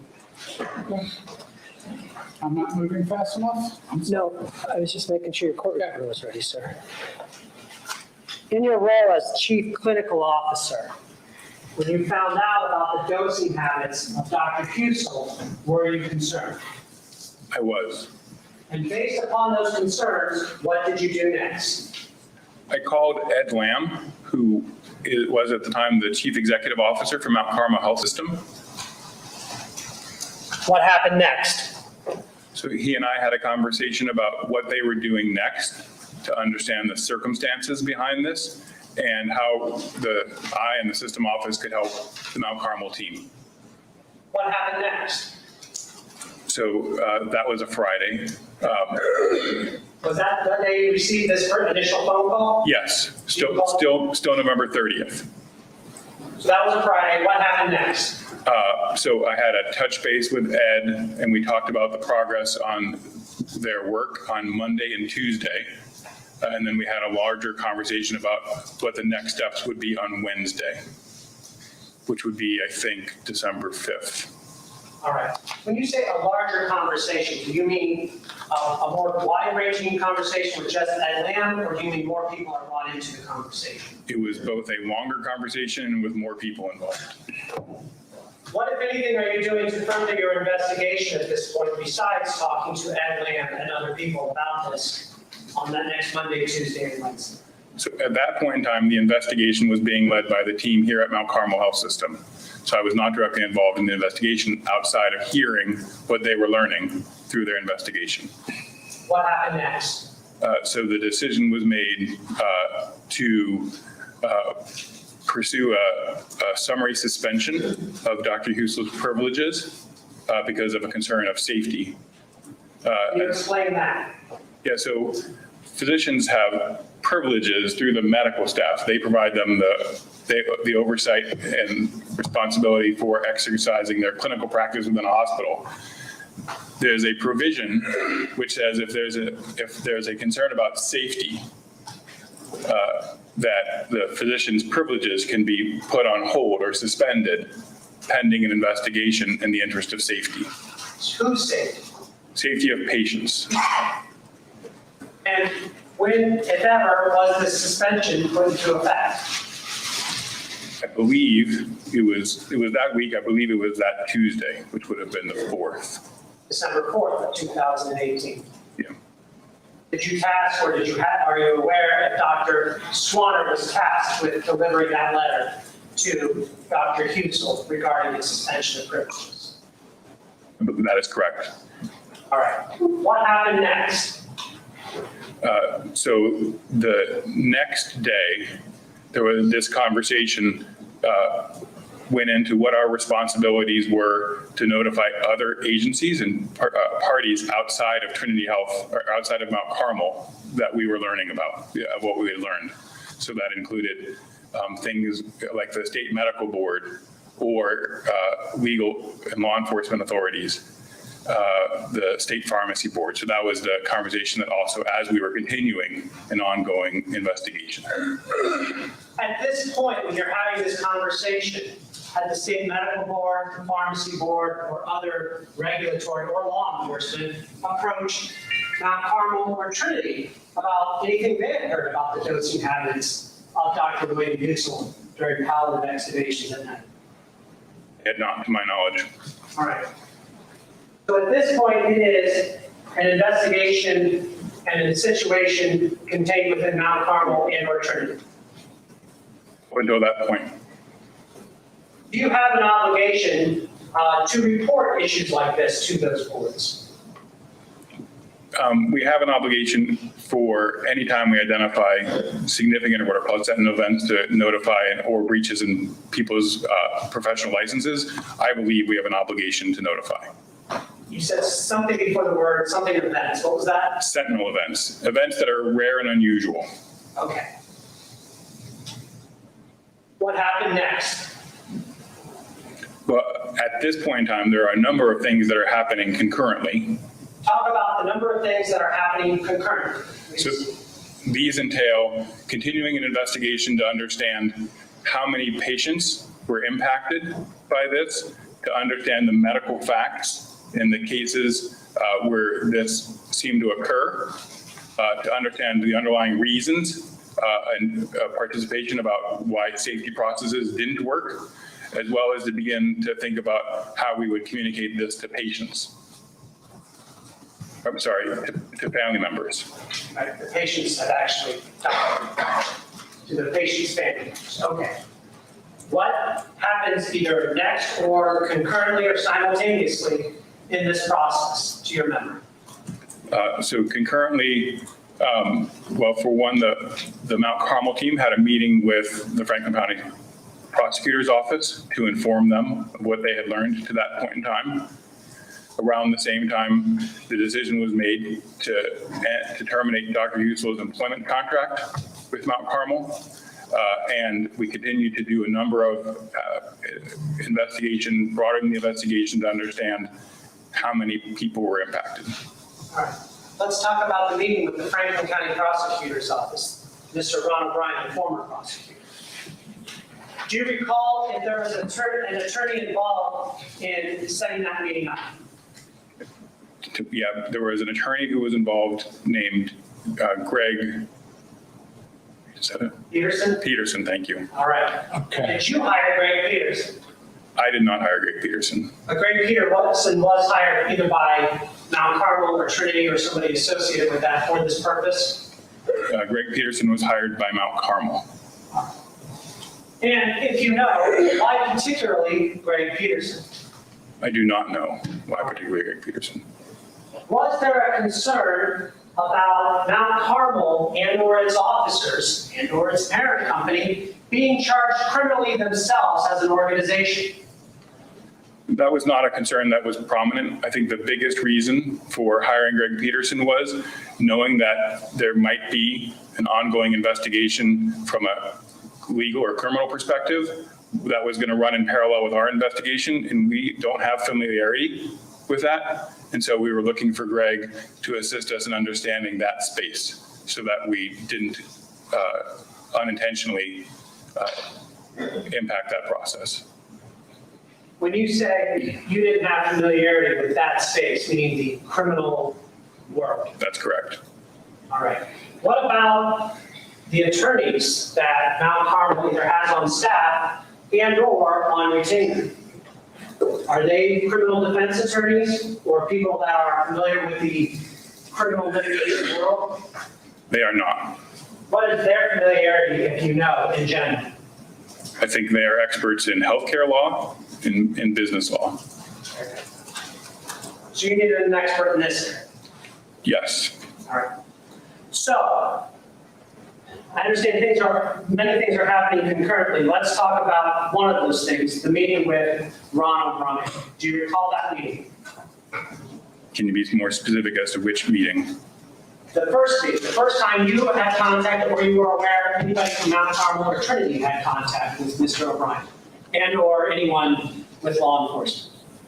So I believe that meeting was also on December 5th or 6th. I was not present at that meeting. All right. Were representatives from Mount Carmel and or Trinity present at that meeting? Representatives from Mount Carmel were present at that meeting, yes. I believe we heard Dr. Larry Swanner say he was present at that meeting. Does that sound right to you? That sounds right. All right. What happened next? Over the course of the next few weeks, that investigation process unfolded, as well as our trying to understand the system processes that we need to redesign to ensure safety. And we continued to work toward the path to communicate what we had learned with patients' family members. And this is what you did at your prior two jobs, looking at systems from the point of view of delivering better health care to patients. That's correct. So that's why Dr. Daniel Roth found the mission. Yeah, and also there was a lot of, it's a broad scope. So just also to add assistance as a complement to the team here at Mount Carmel. As part of that investigation, did you identify any system failures with the Fixit system and or pharmacy and how things are improved through that system, through the software and or through the system that was set up? So we identified that there were deviations from the known best practices and safest practices for medication ordering, dispensing, and administration that were common in these cases and common in the ICU at Mount Carmel. Did you contact at some point or in this time period the pharmacy board regarding these deficiencies? We did. One of the things that we were committed to early in this process was to be transparent. Objection, Judge, unresponsive. I think it is. I disagree. Overruled. Go ahead. Was to be transparent with external agencies and authorities. And so one of those was the Board of Pharmacy. And yes, we contacted them. So that we're clear, and this was described as a self-report by Dr. Swanner, would you characterize this as well as a self-report situation in the Board of Pharmacy? Yes, I would. So you weren't actively being investigated by the board, or Mount Carmel and its systems weren't actively being investigated by the pharmacy board until you voluntarily contacted them? To my knowledge, that is correct. For one of those system failures in examining what's going on in pharmacies, was there a concern about drug diversion or drug theft by people either at the pharmacy and or nurses and or doctors? So early in that process, one of the things that was considered was that one of the things that could have been happening was drug diversion, which is to say that these medications weren't actually being given to the patients, but were being diverted for other uses. So that was one of the things that was considered early on. All right. Was that possibility, was that possibility fully explored throughout your investigation? It was fully explored. And based on your knowledge of that fully explored investigation, did you or anyone to your knowledge find any evidence that these drugs that there was a widespread drug diversion problem? No, we found no evidence of drug diversion. Was there any evidence at all in your investigation which would indicate in any way that the patients of Dr. Husel were not administered the drugs that are indicated in the medical records? No, we found no evidence to that effect.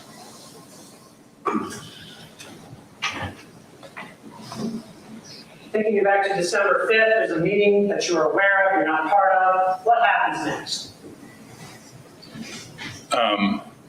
So as far as I know, then there was interviews by the Columbus Police Department detectives of some of the nurses and I believe pharmacists involved in some of these cases later that week.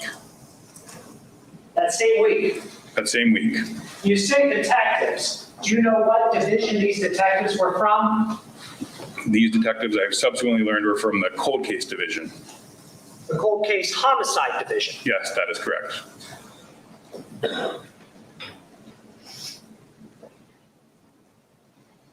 We've heard that these voice reports and internal safety concerns voiced by pharmacists and others, the investigation, the peer review is kept on a confidential nature until resolved, something needs to be talked about. Is that your understanding? That is my understanding. So with that understanding, would you have any reason to believe that the nurses and pharmacists and others involved in the dosing habits of Dr. Husel when he does palliative extubations at night would have any idea they're about to be interviewed by the murder police? I don't know the answer to that question. I don't think they would. Objection, Judge.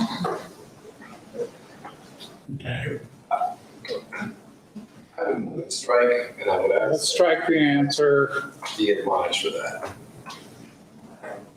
Admonished for what? I think. Sustained. New question. Are you aware whether or not Mount Carmel, under these circumstances, of your personnel about to talk to homicide detectives, hired and available an attorney to advise them of their rights? They did. And why did you have an attorney available to advise nurses and pharmacists of their rights prior to talking to homicide detectives? We thought that was in the best interest and would serve the colleagues, put them in make sure they had all the information they needed since they came into this as part of their work. Right? And do you know the name of that attorney? That attorney was Greg Swemmer. All right. Was Greg Swanner hired for any other reason to your knowledge? Not to my knowledge. So this is all that same December 5th week that the police, the homicide detectives are talking to your employees. What happens next? So there are a number of things happening. So the investigation continues to try to understand how many patients, and by the end of the month, we have identified 27 patients. We have a second conversation with the Franklin County Prosecutor's Office because we are preparing to talk to the family members, as I mentioned earlier, and want to make sure we're doing that in a coordinated way. And we're continuing to try to understand the processes we need to put in place to make sure that we reduce the chances of errors like this happening again. All right. Before we move on to that meeting, that second meeting that representatives are having with the county prosecutor, is HR, meaning anyone from Human Resources and/or Safety Department, talking to the same people that the homicide detectives are talking to? Yes, they are. Do you know if they are talking to them before or after the police? My recollection was there was a desire to coordinate that, and so we waited until after the detectives could talk to the colleagues first, as much as possible. Why are you conducting a concurrent investigation through HR and Safety at the same time as the Homicide Division of Columbus Police Cold Case Squad is conducting their investigation? Our investigation really is focused around safety and making sure that we're addressing safety issues within our health system. That's what we do. The Franklin County Prosecutor and the Columbus Police Department are doing a criminal investigation. That's something that they do. How many hospitals in Mount Carmel? There are 4. Do you know how many people are employed there?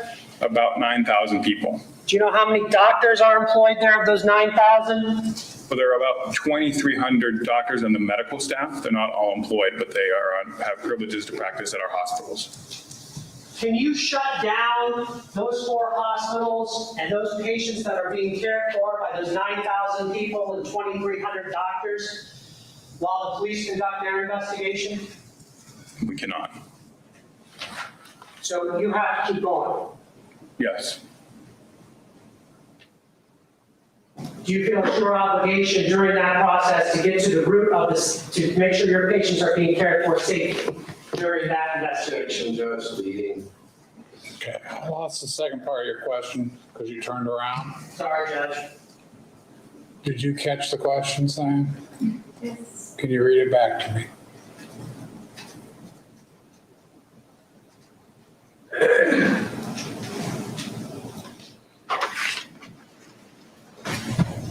Question, do you feel it's your obligation during that process to get to the root to make sure your patients are being cared for safely during that investigation?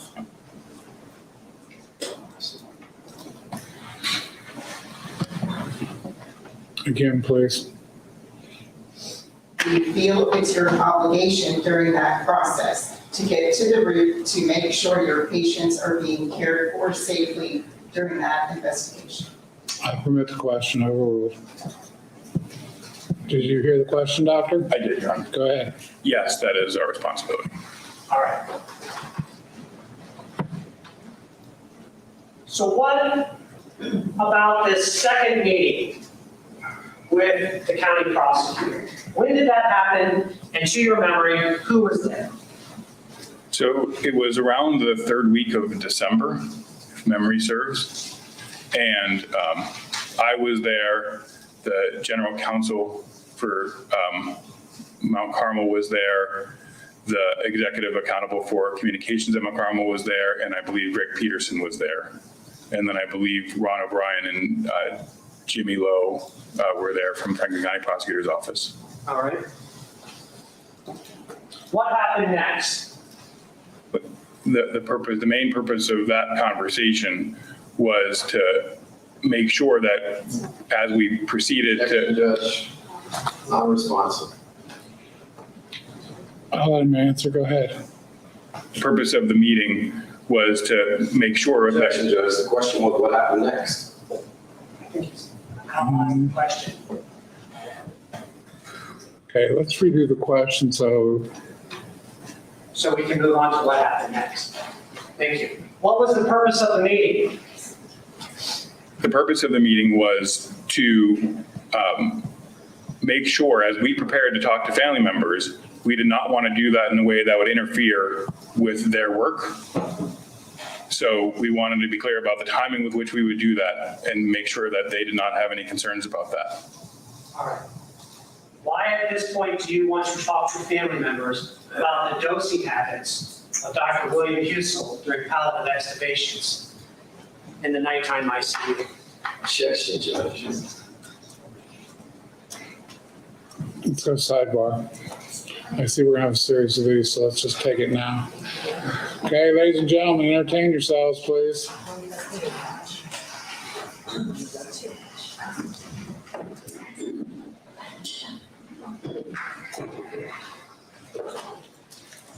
Sorry, David.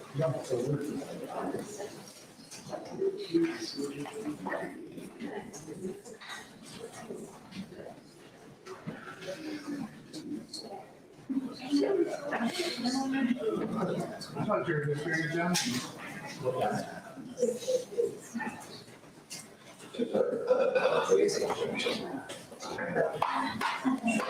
How's it back row?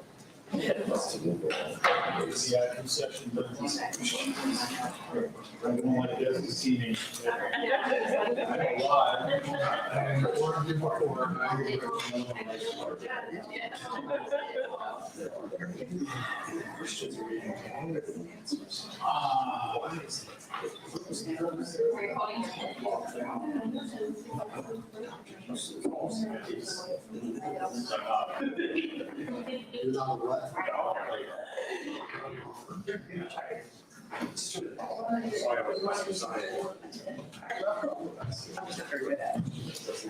Yeah, I think it's something where, well, years ago, my father had to go on the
That's the same thing as watching you rank.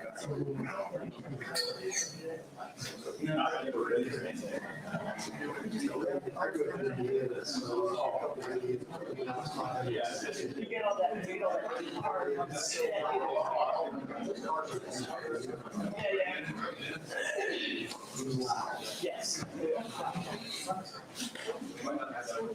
Do you still have that question up, Sam? I'm sorry? Do you still have the question up there?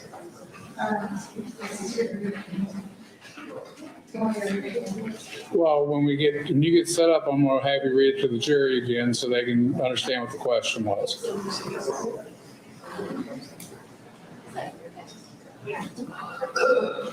It's not hard to real quick. You do your voodoo. I'm good with it.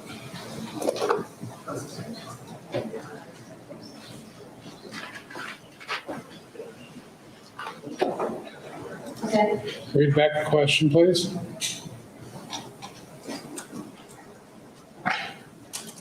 Question, all right, why at this point do you want to talk to family members about the dosing habits of Dr. William Husel during palliative extubations in the nighttime ICU? Okay. Do you understand the question, doctor? I do. Go ahead and answer. So we have a responsibility to talk to family members or to patients when care doesn't go the way that was intended to go, or that they Objection, Judge. He's stated an opinion. No, he's not. I overruled. So we have, and so that is why we felt the need to tell family members about what we had learned and what we were doing to understand it more fully. Was a plan developed to do this, or was it just you picked up the phone and started calling? No, a plan was developed to do this. All right. Do you know what that plan was? Generally speaking, yes. What was that plan, generally speaking? The plan was to have a number of physicians and other clinicians at Mount Carmel reach out to the family members and explain to them what we had learned so far and what we were doing. And how many families or patients had been identified that you believe needed to be contacted at this point? I believe the number was 27. This is in December of 2018? At the end of December. All right. Was it ever discussed in an internal memorandum what would be said by these various clinicians who would be calling the family members? Yes. How was that? Can you explain more of your He question? wants to know, how was that done? If you know, let me be more specific. Yeah, if you could. To direct your attention to what's been referred to as Project Lighthouse. First of all, do you know what Project Lighthouse is? Yes. And what is Project Lighthouse? Project Lighthouse is the term that we came to use to understand for this investigation. All right. And do you know who named Project Lighthouse? I do not. All right. But you recognize that's the name for this investigation? Yes. And within Project Lighthouse, are you aware of whether or not any scripts were developed to give these doctors to read? Yes. And why were scripts developed? A number of reasons why. This is a really hard conversation to have with family members. These are family members whose loved ones passed away, and sometimes years before. And so we are in some ways sort of bringing that back for them. And we wanted very much to do that in a way that was factual and sensitive to that, as well as consistent. And so we wanted to be thoughtful about that and give those clinicians and physicians who are making those calls some of that information at hand so we can make sure we achieve that goal. Do you know if there was more than one person involved in developing the precise language that would be used in these scripts? I believe there was more than one person, but I do not know the exact number. All right. Do you know if these scripts were reviewed by clinicians before being approved? I believe they were. Do you know if these scripts were reviewed by lawyers for the hospital besides Rick Peterson before they were finalized? I don't recall. All right. Do you know if anybody from media or a consulting firm was reviewing these scripts? I do not recall if they were. All right. Do you know if there was more than one version of these scripts? I do know there was more than one version. All right. And when we have different versions, does that mean all of them are used or just the final one used? Just the final one would typically be used. All right. So you don't recall who all reviewed it, but you recall there's more than one person reviewing it, and this was refined? Yes. All right. So particularly something that was discussed earlier, do you know whether or not a woman named Katie Barja, a safety officer at Mount Carmel Hospital, do you know who that is? I do. And do you know whether or not she conducted what's called a root cause analysis?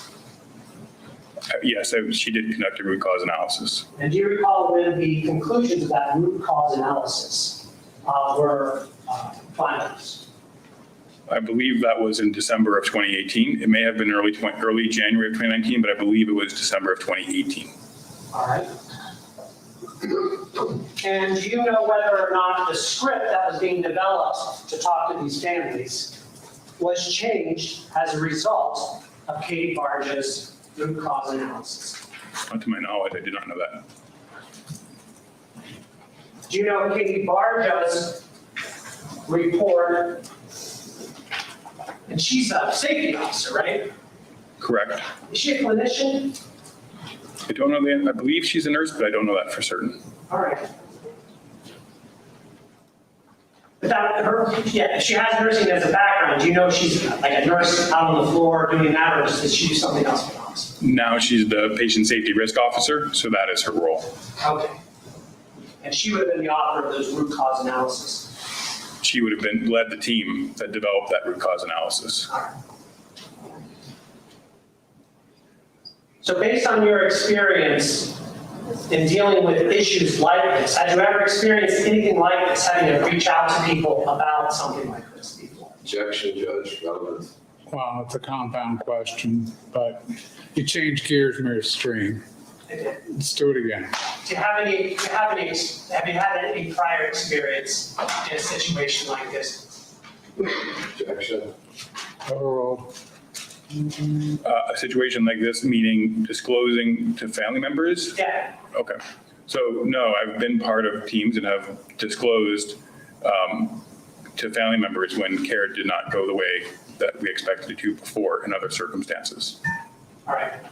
And was there ever a situation where it was discussed what would be said to the family members prior Yes. to reaching out to them?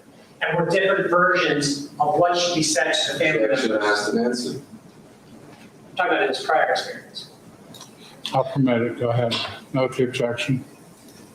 Were words changed, were words refined? Yes, words were changed and words were refined in advance. All right. Would you call this a common thing in your area of work? Yes. All right.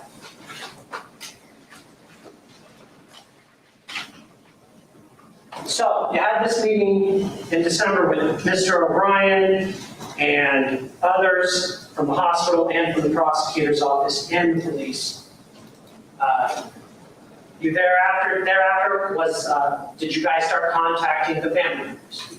Yes, sir. We contacted the family members on December 27th and December 28th of 2018, I believe. All right. Did you in any way dictate to Mr. Ron O'Brien, to Mr. James Lowe, to Detective William Gillette, to Detective Dana Chambers, to Detective Ann Pennington, what they were going to do in their criminal investigation and what Mr. Ron O'Brien was going to do in his criminal prosecution? No.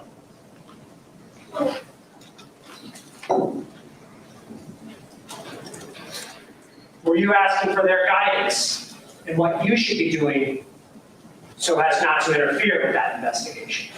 Yeah, I think it was, I don't know that I would call it guidance. We were looking so as to not interfere. So I guess to that extent, yes, that was our goal, was to not interfere with their investigation. And after that meeting, you, meaning people at the clinicians at Mount Carmel that have been talked about, start making phone calls? Yes. All right. Using the script? Yes. All right. What happens next?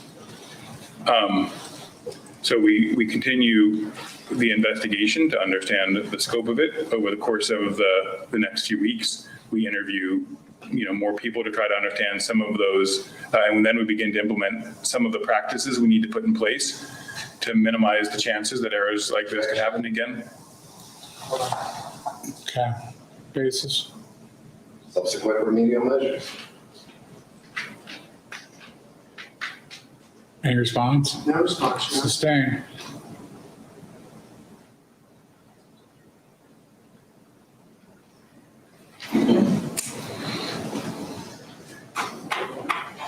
Well, hold on, folks. Let's end for the day. There's a couple things I have to discuss with the jurors. Okay.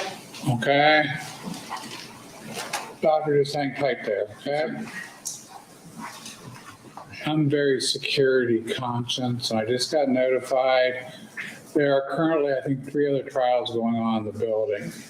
There's supposed to be a protest tomorrow morning at 8:30 outside the courthouse. All the indications it's going to be peaceful, but it could interfere with you guys getting in, okay? If you have questions about your alternative entries and stuff, I think Mr. Pettis will be more than glad to answer them for you. Okay, there are several ways to get to the building, the tunnel and other things. It depends upon where you park and other things. All the indications are it's going to be peaceful, but you can't assume anything like that. Okay, so I wanted to put you all on notice. It may be difficult getting in here tomorrow. You may want to consider an alternate entry. Okay, the second thing. I know that plexiglass has been a problem for you all. Okay? I have been working very hard with the administrative judge to try to get it released. My colleagues want to wait until I believe it's the 17th, when the judge's meeting is, to vote on the whole order. So I won't be able to fix that until that occurs. We have an administrative order. We're in a communal courtroom here. This isn't my normal courtroom.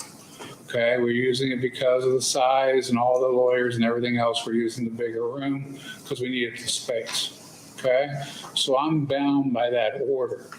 And I've tried to get it changed so that I could deal with it. I appreciate your patience on the issue. I'm trying to do something about it. I at least got rid of the front glass. So, and I almost pulled off that second row, but didn't work out, okay? So we're working on that, okay? I know it gets difficult to hear with the plexiglass around here and everything. You guys had problems hearing me sometimes. So I'm trying to work at that, okay? But I'm a realist too. I'm gonna tell you, it may have to wait if I can't politic in the back hall for the next couple of days. To get it any earlier. So I'm trying on that, okay? I'm gonna let you guys go now. It's 5 minutes early, but I figured if some of you have questions for David, you'll need to ask them. Okay. Anything else from the parties? No, Your Honor, not from the state, thank you. Not from the defense. Okay. Any questions on the protest? Yes, sir. What about media? Media out there? Yeah, I don't have any control over them. I can only control them in here. okay. No, Okay? the protest, it makes it seem like it's about this case. No, it's about Judge Young's case. Okay? Like I said, there are other trials going on in the room. It has nothing to do with this case. Okay? But it does in the sense that it could interfere with you guys coming in the morning. Okay? So if you're out there protesting, I'm not going to be very happy. Okay? Well, it's a long story. Any other questions? Okay, ladies and gentlemen, have a wonderful evening. Feel free to talk to David about your alternatives. Okay? Thank you.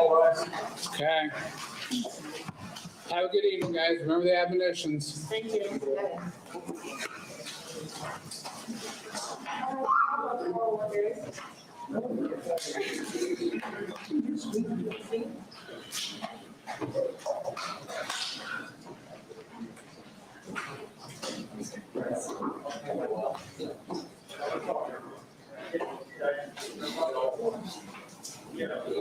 Have a good night, guys. Thank you. Yeah. What is that? Judge, if you would be so kind.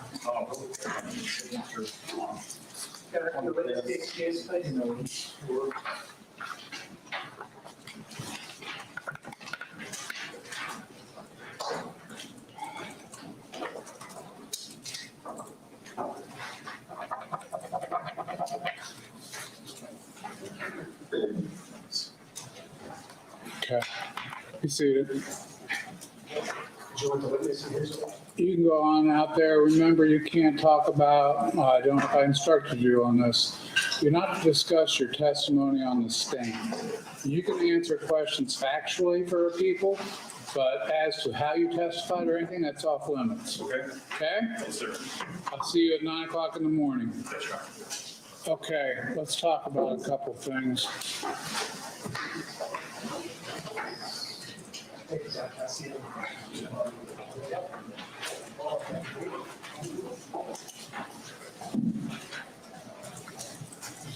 Judge Cocroft, as administrative judge, was the one who sent the notifications across relative to the protest tomorrow. It's out of Judge Young's case in State of Ohio versus Meade, 21 CR 5052.